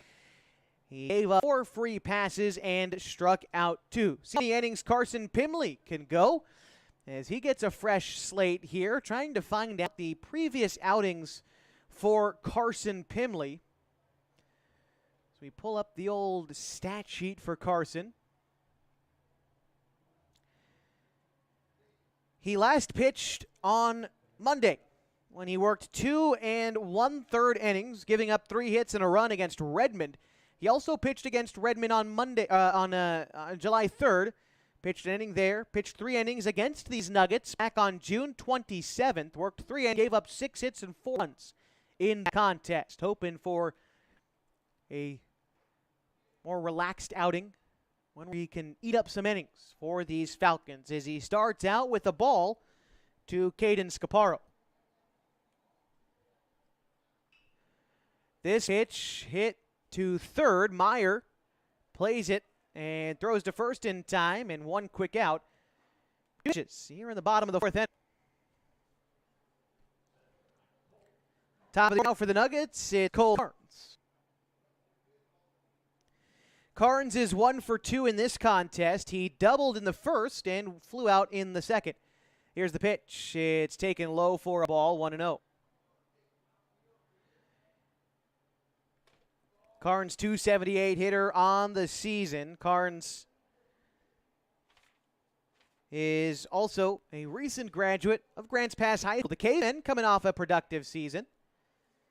Southwest Conference champions, a 15-11 overall mark. They made it to the second of the playoffs where they ran to West Lynn and dropped that contest to end the Caveman season.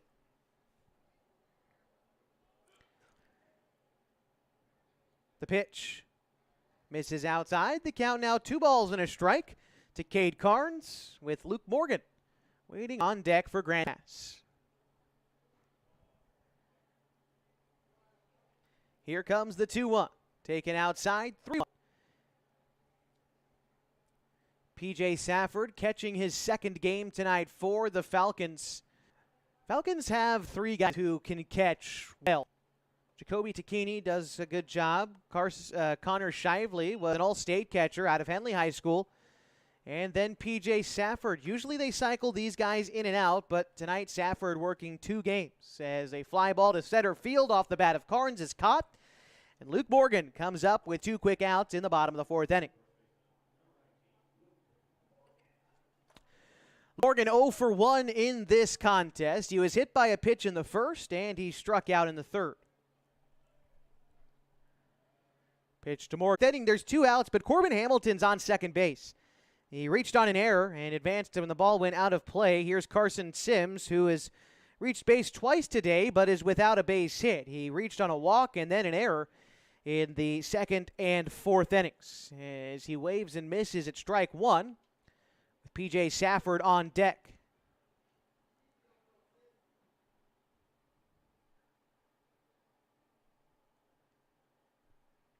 The pitch is going to sail high and tight, a ball and a strike to Carson, who's had a very nice day. This will be his 6th at-bat across both games, and he has reached 4 times so far. He lifts that one into the air into foul territory. Could be a lot of foul room here at the All Sports Park, and Morgan ranges over by the bullpen area to make the catch and end the inning. 1 runner left for the Falcons as the Nuggets commit an error, but Grants Pass still leads 4-3 as we go bottom 5. 104.39 Sports, mybasin.com. There are many threads that run through our region. There are churches and schools and Little League teams that bring us together and bind us into communities. There are roads and cars. There are houses and jobs and businesses, all woven together to make the fabric of our communities. There are financial threads that are part of that tapestry as well. For over 80 years, it's been our pleasure to be headquartered here, providing financial services to generations of our friends and neighbors. From that first savings account, to retirement planning, and all of the cars and houses and groceries in between, we keep your money local, investing it back into our communities, adding more threads to the fabric to make our communities stronger. Pacific Crest Federal Credit Union. Find your path.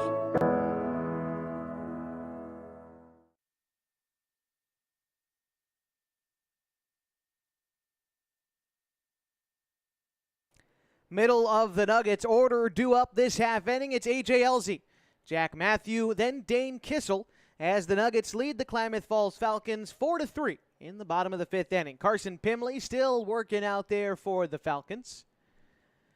They look to snap a streak of 7 consecutive Area 4 losses. They've also lost 11 of their last 12 overall games. That's going back to the Coach K tournament in Medford. That was at the end of June.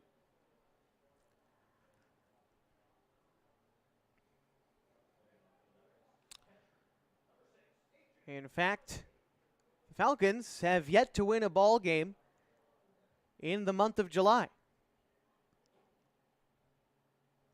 And here we go with A.J. Elzy to bat now for the Nuggets. The pitch is low for ball 1. Corbin Hamilton falls behind the leadoff hitter in this inning. Elzey's 0 for 2 today with a pair of flyouts in the first and third innings. Pitch coming up from Pimley. That pitch misses in as well, 2-0.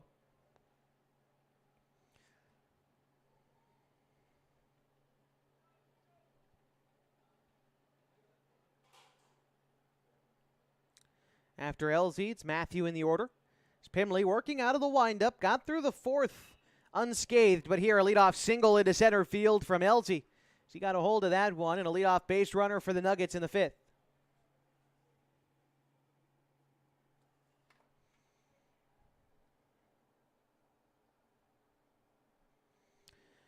Jack Matthew bats now. He's 1 for 2 in this contest. He grounded out in the first, singled and scored in the third inning. Third inning is where the Nuggets amassed all their runs, all 4 of them, as they lead by 1. Ground ball over towards second. Takini is up with it. Underhand toss to short for 1. Ulloa Ford on the back end. He won't be able to make that play. A good strong throw, but Matthew just beat out the back end. So a fielder's choice allows him to reach first. And it brings up Dane Kissel.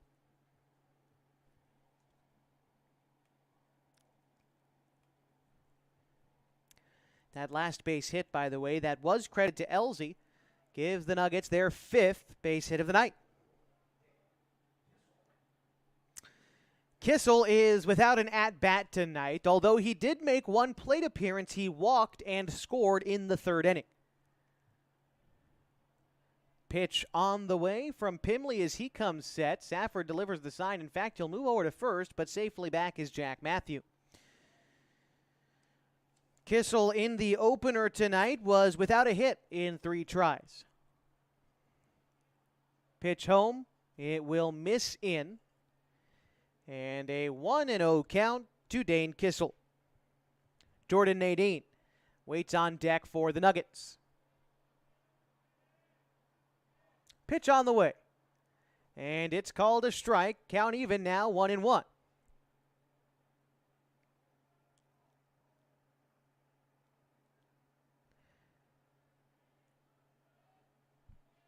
Pimley, again, the goal is to eat up some of these innings, but there is some movement in the Falcons' bullpen. Is this a high fly ball to right center field?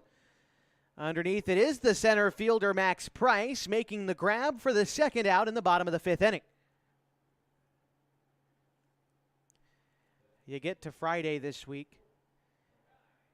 You hope to have some of your top guys available to pitch against these Nuggets back at Kiger Stadium.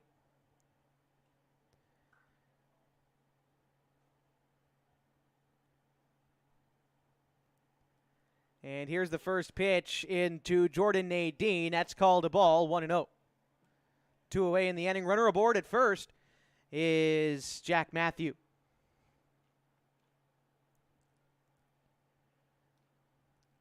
Set is Pimley. The pitch, it's going to find the outside part of the zone. Evens us at 1 ball and 1 strike to Nadine. He is 0 for 1 in this contest with a strikeout in the second, and he walked in the third. Pitch on the way.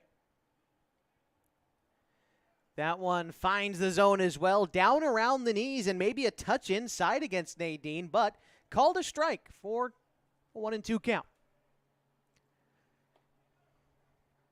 Elijah Zauer waits on deck. Zauer's had a nice night. We'll talk about it if he gets to hit here. And a 1-2 pitch, rung him up. Pimley gets the Falcons out of the inning, still just trailing by 1. A score of 4-3 as we go top 6 on 104.3 and 960 Sports and MyBasin.com.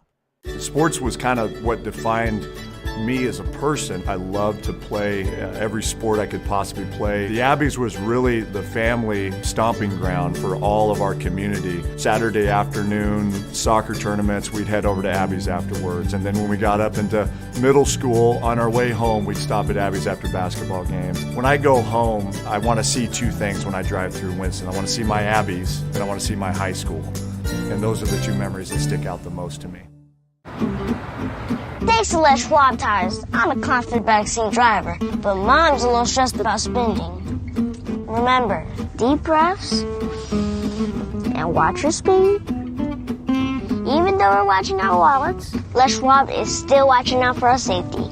So turn here. Roll into summer. Save up to $200 instantly on a wide selection of tires and wheels. Les Schwab Tires, doing the right thing since 1952.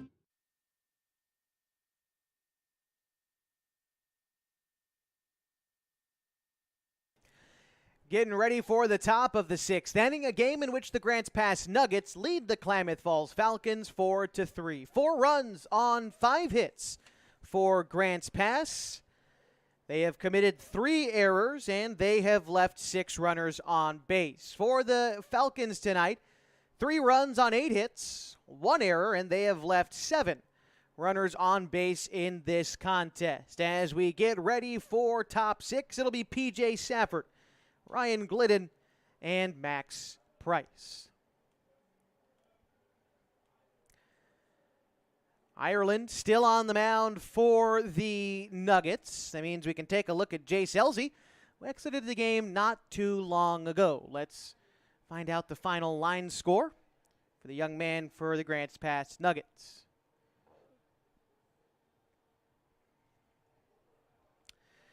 Jace Elsey exited after 3 1/3 innings pitched, gave up 7 hits, 3 runs, just 2 of them earned. 2 runs came across on his watch, no strikeouts, but he did walk 2.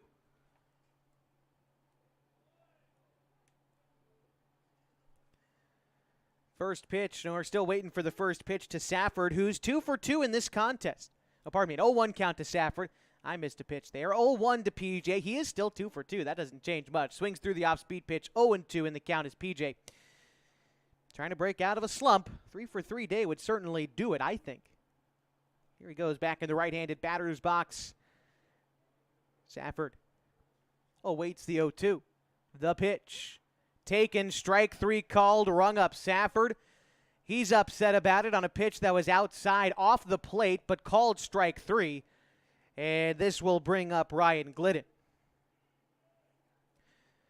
Unfortunately, that pitch was off the plate, but the strike zone has been there today. A little bit inconsistent, but in a 2-strike count, those are ones you can't let get by you. Glidden pops one behind second base. The center fielder comes in, and Carnes will call off the middle infielders ranging back. He'll make the catch. 2 quick outs in the 6th inning. Top of the order for the Falcons, it's Max Price. Price in this contest, 2 for 2. A double and scored in the 3rd. A single was left stranded in the 4th. He also walked in the 1st inning. Pitch to Price, misses outside, 1-0. After Price in the order is Colin Takini. Falcons down 1 in the late going. The 1-0. Swung on and missed. The count, a ball and a strike to Max Price.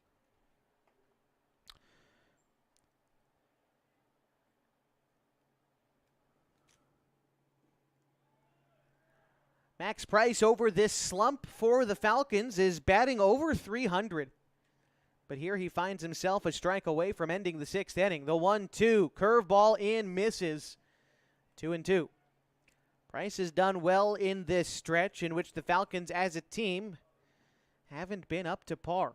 41 strikeouts over these last 11 games. That's before tonight as Price gets a ground ball through into center field, and a 2-out base knock for the Falcons brings up Colin Takini.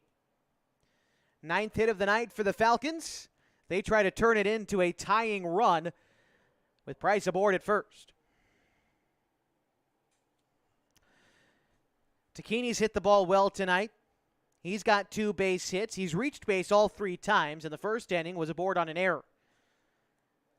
That base hit for Price gave him his 3rd of the night. Falcons swinging the bats well this evening. They just haven't been able to get across many runs.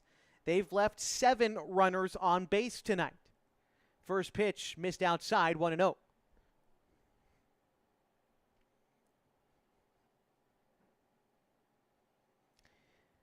Checking the runner at first is Ireland. Moves over, but back safely is Price. After Takini, it's Marcos Ulloa Ford. Top 6, Grants Pass leads Klamath Falls 4-3. The pitch in the dirt, 2-0.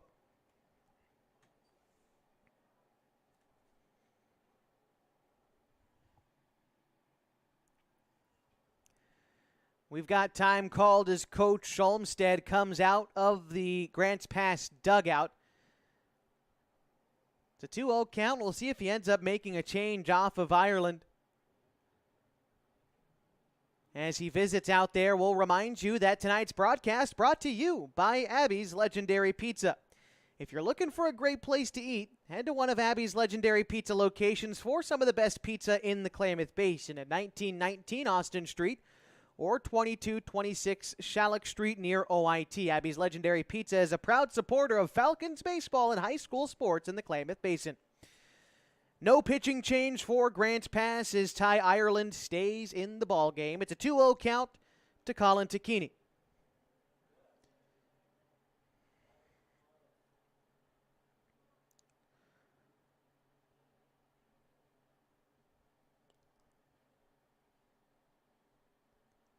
Set is Ireland.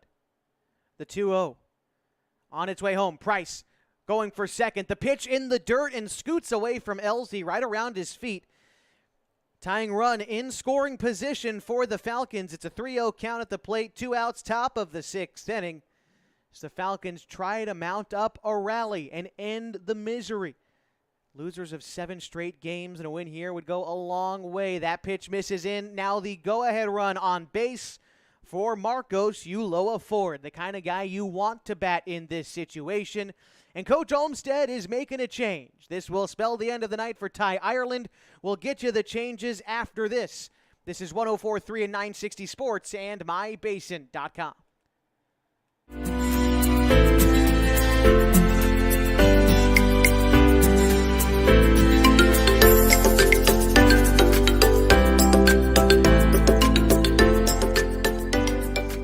At MyBasin.com, we bring you the power of local radio. The pace and reach of social media. And the excitement of local sports. We do this with a team of radio professionals that is second to none. We're proud to call Klamath Falls our home. What rhymes with great? Participate. Where does greatness start? Here, in the classroom. On the stage.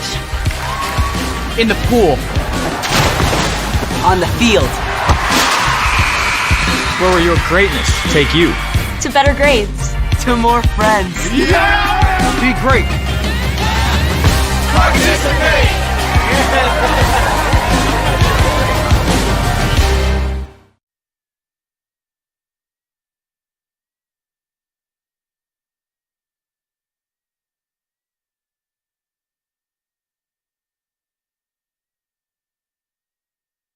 Falcons baseball continues tonight on 104.3 and 960 Sports. New arm on the mound for the Grants Pass Nuggets. It's the left-hander from Hidden Valley High School, Jack Matthew, taking over for Ty Ireland, looking for one more out in the top of the 6th inning. As Grants Pass has the tying run in scoring position and the go-ahead run on first. And Marcos Ulloa Ford to bat. One of the top bats on this team, Ulloa Ford, one of the few guys not slumping, as his team has. Still hitting .333 during this stretch. Ulloa Ford on the season leads his team in runs batted in. He added to that total with an RBI single in the 3rd inning. So, as a matter of fact, give him 16 on the year. Got 2 very important runs out there on base right now.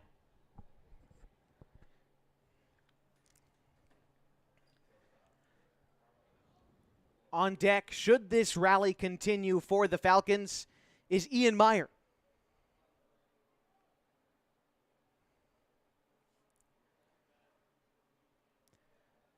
Different look as the lefty Matthew comes set. Lefty versus righty. The pitch to Ford, hit in the air to the right center field gap. That is going to get down and be extra bases. Price will score. Tacchini rounding third. He's headed for home. The Falcons take the lead in the 6th inning and a 2 RBI double for Marcos Ulloa Ford.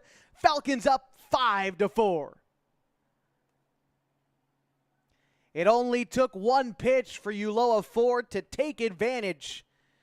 Falcons lead for the first time in this ball game.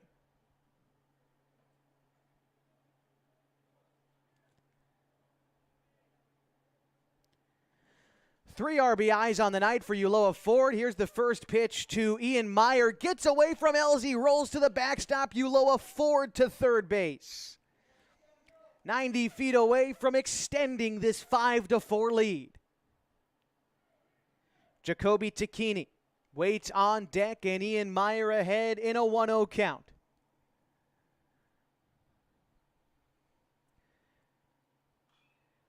That's hit in the air, foul territory. First baseman moving over, and he made the catch. Oh, my. Overran that ball, then dove backwards. Did Morgan to end the inning, but the Falcons take the lead. 3 base hits in the inning, and none more important than Marcos Uloa Ford with a 2 RBI double to give the Falcons a 5-4 lead. Bottom 6 we go. 104-60 Sports, mybasin.com.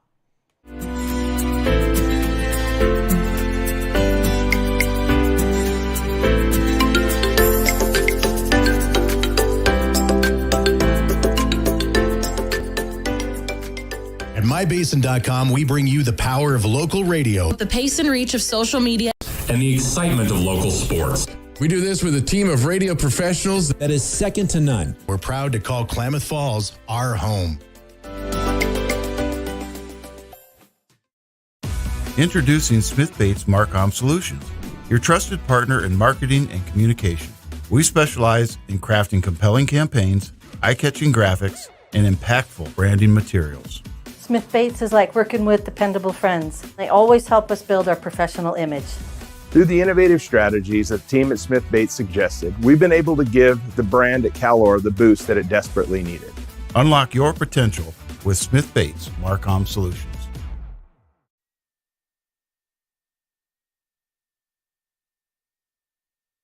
Bottom of the 6th inning, and the Falcons have the lead in Grants Pass. A score of 5-4 as Elijah Zauer, Caden Scaparo, and Cole Carnes.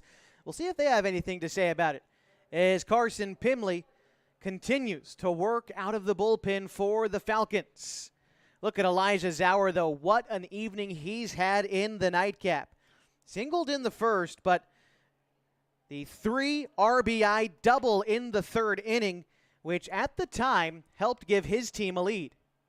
The pitch on the way to Zauer is in the dirt, 1-0.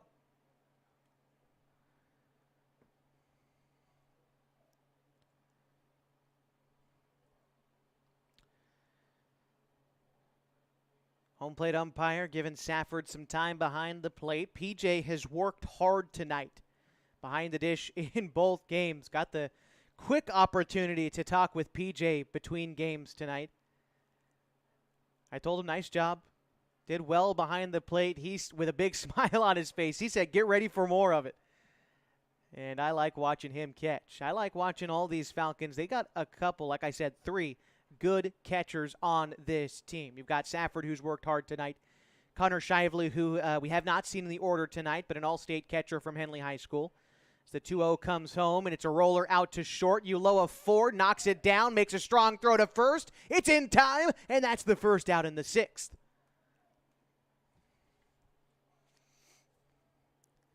Along with those 2 guys, Safford and Shively, you've also got Jacoby Tacchini, who hasn't caught tonight, but he's been getting a lot of work behind the plate for Klamath Falls. And Jacoby, for an incoming freshman at Henley High School this coming fall, he shows a lot of grit and tenacity and a can-do attitude behind the plate for the Falcons. Here's Caden Scaparo. First pitch from Pimley in the zone for a strike. Tacchini still a very raw talent behind the dish. And that's why you've got guys like Safford and Connor Shively to help lighten the load and make a bit of a difference on this Falcons ball club. The 0-1 missed. The count even now, a ball and a strike. It's Pimley working out of the windup.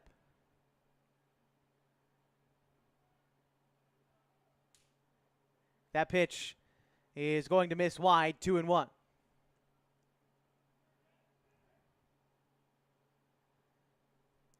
After Scaparo in the order, it's Cole Carnes as Pimley trying to get this thing to the 7th so his team can build some insurance. Pitch on the way from Pimley. That's hit hard to left, and that will get down in front of Sims, a base hit. Big turnaround first, but Scaparo slams on the brakes, and a one-out single is the tying run on board for the Grants Pass Nuggets.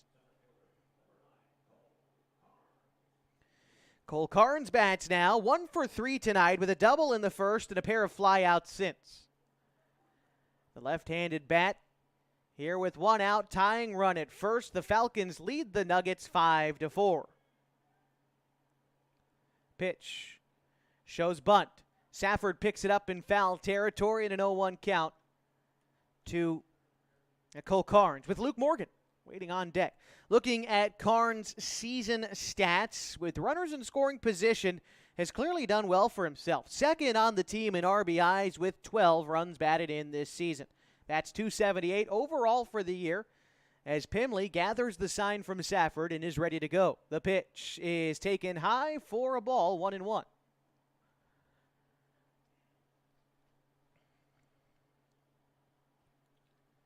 We saw Jacoby Tacchini warming up in the bullpen earlier. Pimley gets into a bit of trouble. Don't be surprised if they make a move to him, as that pitch also gets away from Pimley, 2 on the count.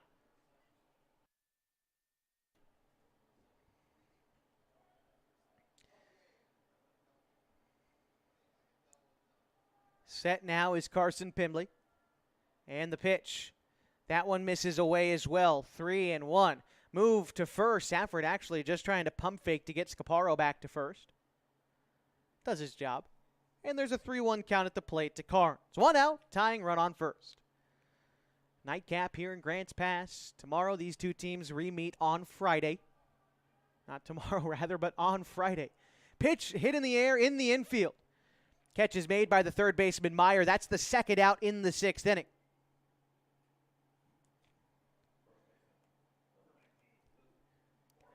Luke Morgan batting now for the Grants Pass Nuggets as Grants Pass begins to feel up against the wall a bit. Still plenty of time.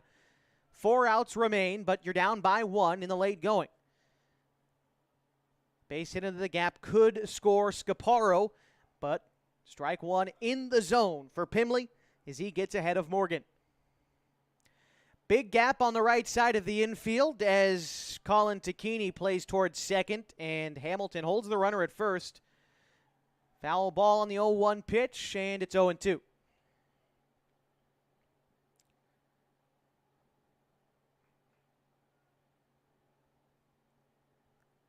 After Morgan in the order, it's Keller Bloodworth.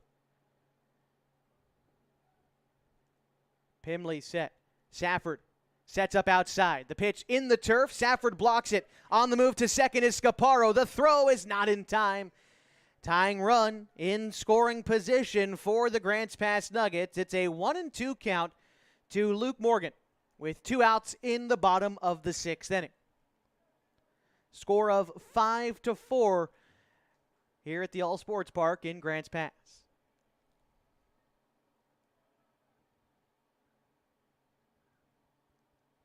That's hit into center field. Going back is Max Price. That is over his head, and a run will score. They're waving around Scaparo, tied up at 5, and an RBI double for Luke Morgan. 5-5.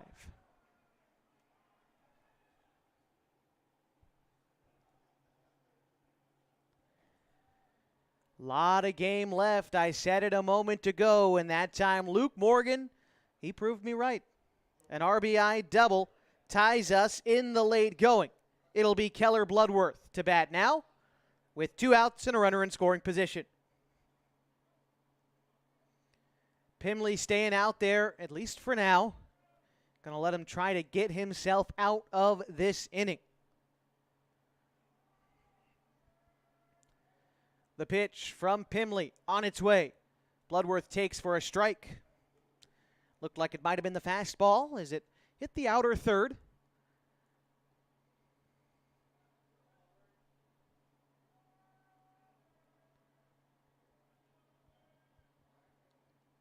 Big gap on the right side of the field, not only in the infield, but also in the outfield, and that ball's going to find it. It's going to go all the way to the wall in a huge right center field gap, and that's going to score Morgan. And just like that, the Grants Pass Nuggets reclaim the lead in the sixth inning. They're up 6-5.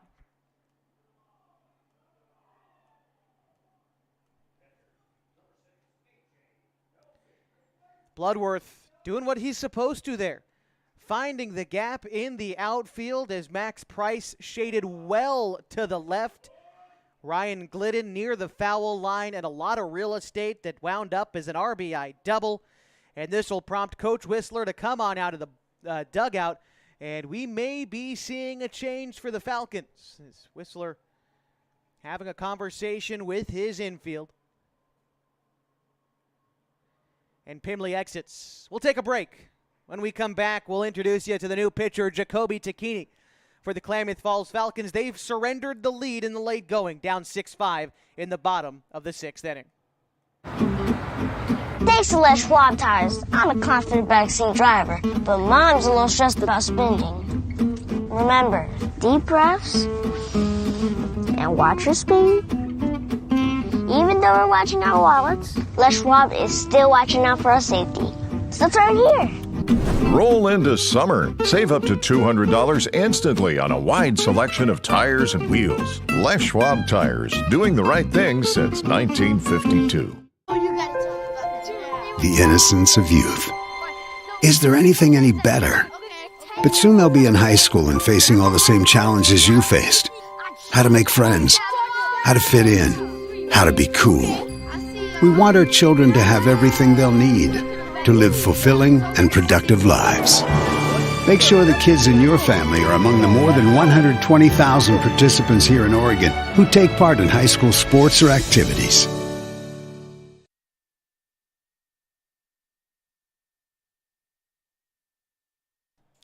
Bottom of the sixth inning, and the Grants Pass Nuggets have claimed the lead again in the late going. A back-and-forth affair tonight in which the Nuggets lead 6-5. We've got a new pitcher on the mound for the Falcons, Jacoby Tacchini. Going to try to take the ball and get out of this inning. Take a look at the numbers for Tacchini this season. This will be his fourth appearance of the year. In 10 innings pitched, he's 2-0. And he has an ERA of 3.5. Tacchini will take over a spot with the runner in scoring position. It'll be Keller Bloodworth, as this inning has seen 2 runs come across for the Nuggets. It started with a ground out, then a single, then a fly out. 2 away with a runner on second. Then it was Luke Morgan who doubled into the gap to score a run. Keller Bloodworth seconded with another double into the gap to take the lead. That spelled the end of the night for Carson Pimley, and here we are with Jacoby Tacchini trying to keep it a 1-run ball. If you're curious, due up for the Falcons in the bottom half, or the top half, rather, of the seventh, will be Jacoby Tacchini, Corbin Hamilton, and Carson Sims.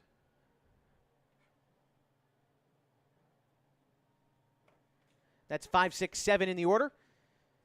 But first, you got to get out of this inning if you're the Falcons. Don't want to let this thing get out of hand. And in fact, any more runs, that could be, you would call, out of hand. Falcons swung the bat well tonight, no doubt. But up against it, Klamath Falls needs to just keep it a 1-run game. Trying to put up a crooked number, something that they've done a couple times in this game. They scored 2 runs in the 3rd and 6th innings. 1 sandwiched in there in the 4th. The 1-0 is going to find the zone from Tacchini, and the count a ball and a strike to A.J. Elzy, who's 1 for 3 tonight with a pair of flyouts and a single.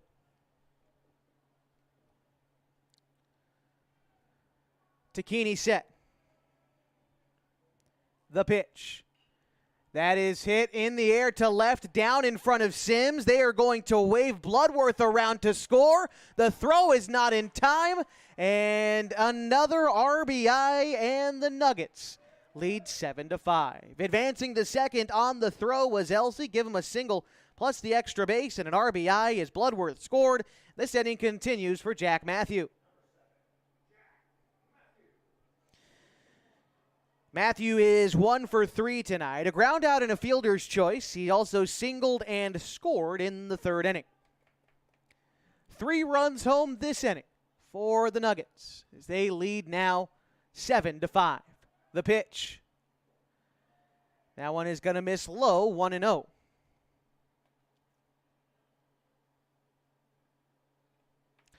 After Matthew, in the order is Dane Kissel.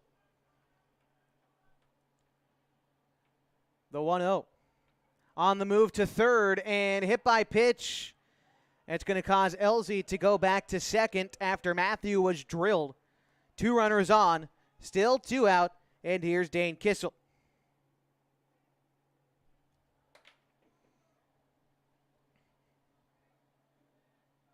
Score 7-5. Dane Kissel is 0 for 1 tonight. He did walk and score in the third and struck out in the fifth. Pardon me. He flew out in the fifth. The pitch. Hit out to shortstop. Ulloa Ford plays it off a hop on the mound and boots it. Bases will be loaded for Jordan Nadine. Go in the book as a base hit. Tough play for Marcos to make. He was charging in on a ball that rolled off the mound. Came in and couldn't quite field it cleanly on the run. So a single for Kissel. He advances Elzy to third, Matthew to second. Here's Jordan Nadine with 2 outs and the bases loaded. Strike 1. Outer third, fastball from Takini.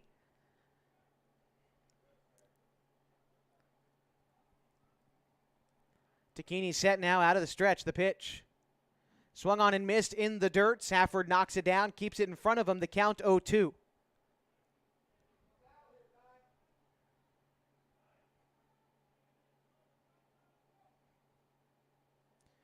Set with the 0-2 is Takini.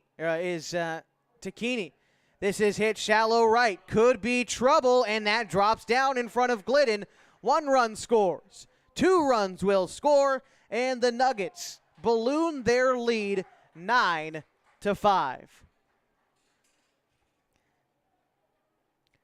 Elzy crossed the plate. Matthews scored from second. Dane Kissel in at third. Runners at the corners for the Nuggets in an inning that the Falcons cannot find their way out of.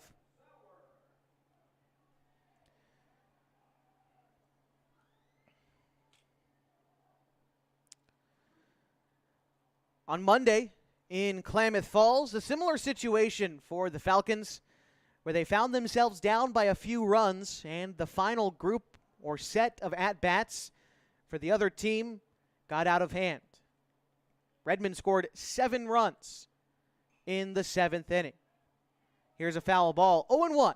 The count to Elijah Zauer as the Nuggets have batted around in the bottom of the 6th. They lead by 4 runs. Zauer started this inning by grounding out. Move over to first. Back safely is Nadine. There's still a runner at third, and that's Kissel.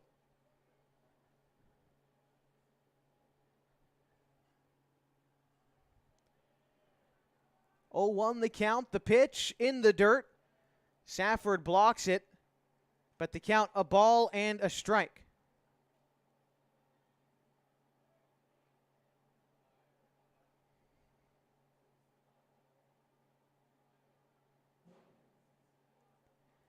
One and one, the count.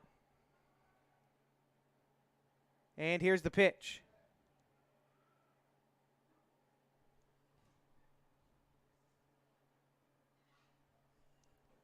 Count 2 balls and a strike now.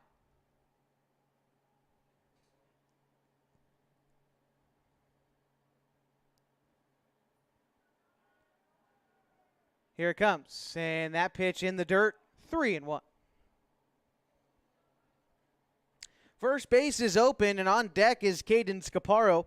He singled and scored earlier this inning.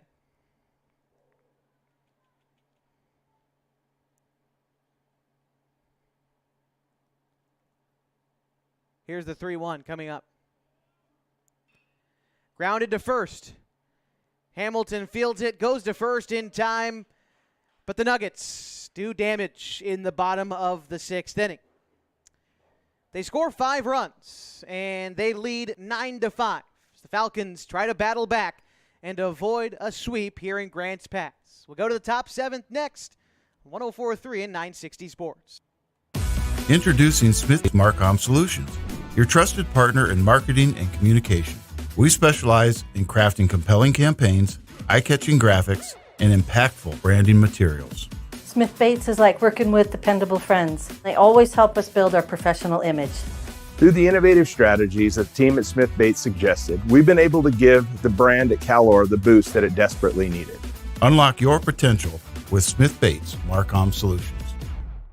Sports was kind of defined me as a person. I loved to play every sport I could possibly play. The Abbeys was really the family stomping ground for all of our community. Saturday afternoon soccer tournaments, we'd head over to Abbeys afterwards. And then when we got up into middle school, on our way home, we'd stop at Abbeys after basketball games. When I go home, I want to see two things when I drive through Winston. I want to see my Abbeys, and I want to see my high school. And those are the two memories that stick out the most to me.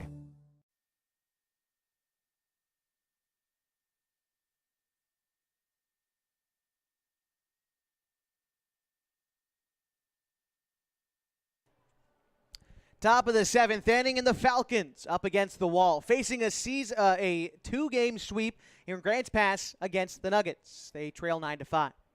Jacoby Dakini, Corbin Hamilton, and Carson Sims, the guys who are going to try to avoid this fate and try to stave off their 8th consecutive loss. Dakini's 0 for 3 tonight with 3 flyouts. First pitch from Jack Matthews sails high, 1-0. We can close the book on Ty Ireland tonight as Matthew into his 2nd inning of relief. The 1-0 hit in the air foul, 1-1.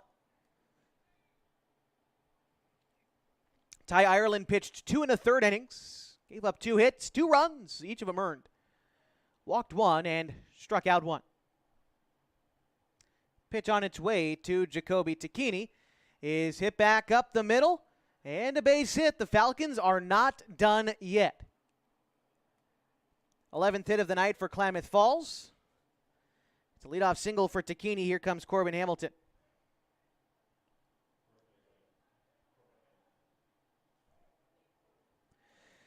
Hamilton tonight is 1 for 3. He singled in the 2nd, flew out in the 3rd, and reached on an error, was left stranded in the 5th.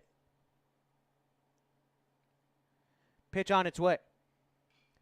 Hamilton sends one sky high center field. Carnes moving in, makes the catch. First out here in the 7th inning.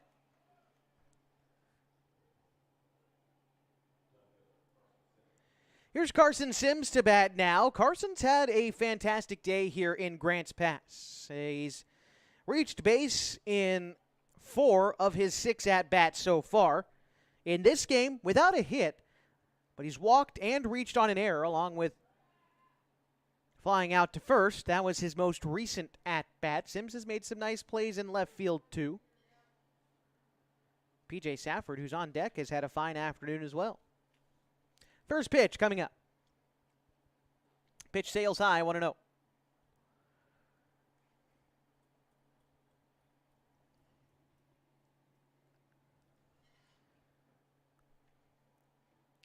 Sims a wide batting stance. Pitch to him is down low, 2-0. Aboard at first is Jacoby Dakini. Reached on a leadoff single. It's a 2-1 count. Here's the pitch. Fouled off, 2-1.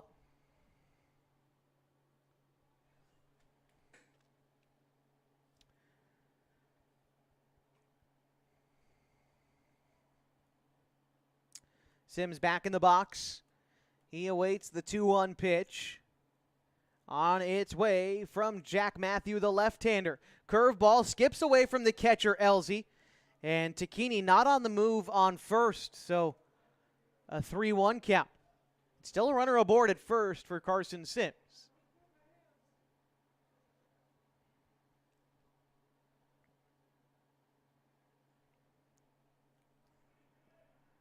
Matthew stares Dakini down at first, hardly a lead.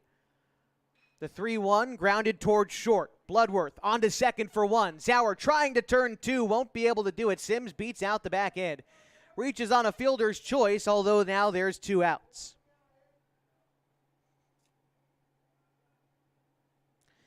P.J. Safford, the last hope for the Falcons tonight. Safford 2 for 3 in this contest.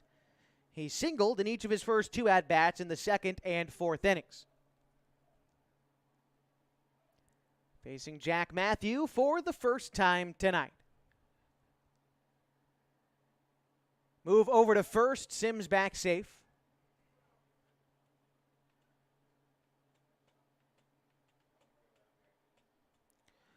Score of 9-5, and the Falcons down to their final out. The pitch to Safford. Swung on and missed to count 0-1.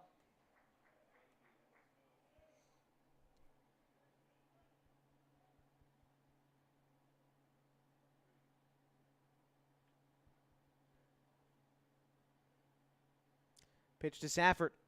That one's going to get away from the pitcher, Matthew, but a good job by the catcher, Elsie. He kept it in front of him, a ball and a strike.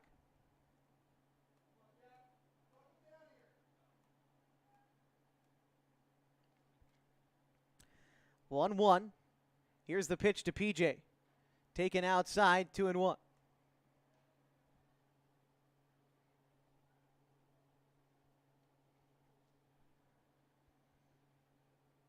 After Safford, should this game continue, it's Ryan Glidden on deck. The 2-1 coming up. That one finds the zone. 2 balls and 2 strikes, and the Falcons down to their final strike of the night.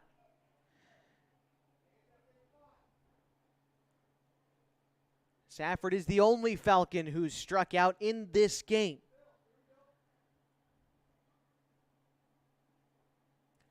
Matthew trying to send us all home. The pitch looked at for ball 3, and the count runs full. Sims aboard at first, will be on the move with 2 outs and the full count.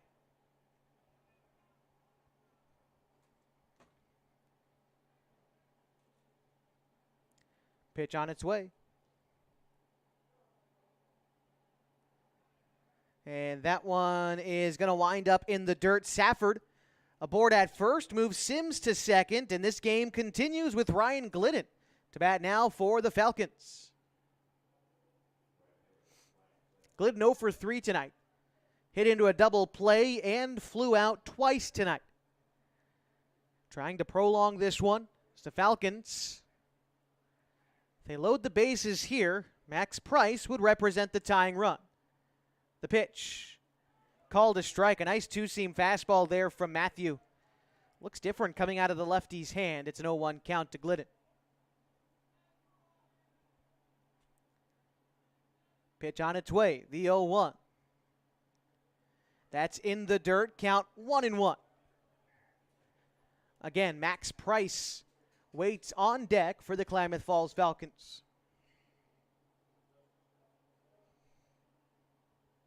Big lead off a second for Sims. Considerable lead for Safford off of first.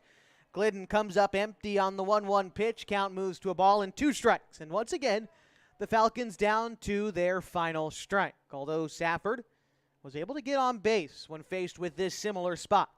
Glidden's going to have to put up a good fight to extend this game. Matthew steps off and back on the rubber now. Glidden in the box. Here it comes. Is Matthew set? The 1-2. Curveball called, strike 3. And that is the ball game. The Grants Pass Nuggets take a pair of games from the Klamath Falls Falcons. And this one is over. Opening game tonight. Drawn by a score of 2-1. This one, final 9-5. As we take a look at the final line score for each team. 9 runs for the Nuggets on 11 hits. They committed 3 errors, and they left 7 runners on base in the game. The Falcons, 5 runs on 11 hits, no errors. They left 8 runners on base in this contest. We'll be back on Friday night at Kiger Stadium as these two teams rematch, and the Falcons look to snap what is now an 8-game losing streak. I want to thank everybody who made tonight's broadcast possible on mybasin.com. Both head coaches, Mr. Kevin Olmstead for the Grants Pass Nuggets, Mr. Pete Whistler of the Klamath Falls Falcons. Jess Elsie up here in the press box with me, making things go smoothly for the broadcast this evening. Hope to see you on Friday night. In the meantime, I'm Josh Eldridge saying good night from Reinhardt Volunteer All Sports Park and Agnew Lytle Field in the Climate City of Grants Pass. We'll see you Friday. Have a wonderful night, folks.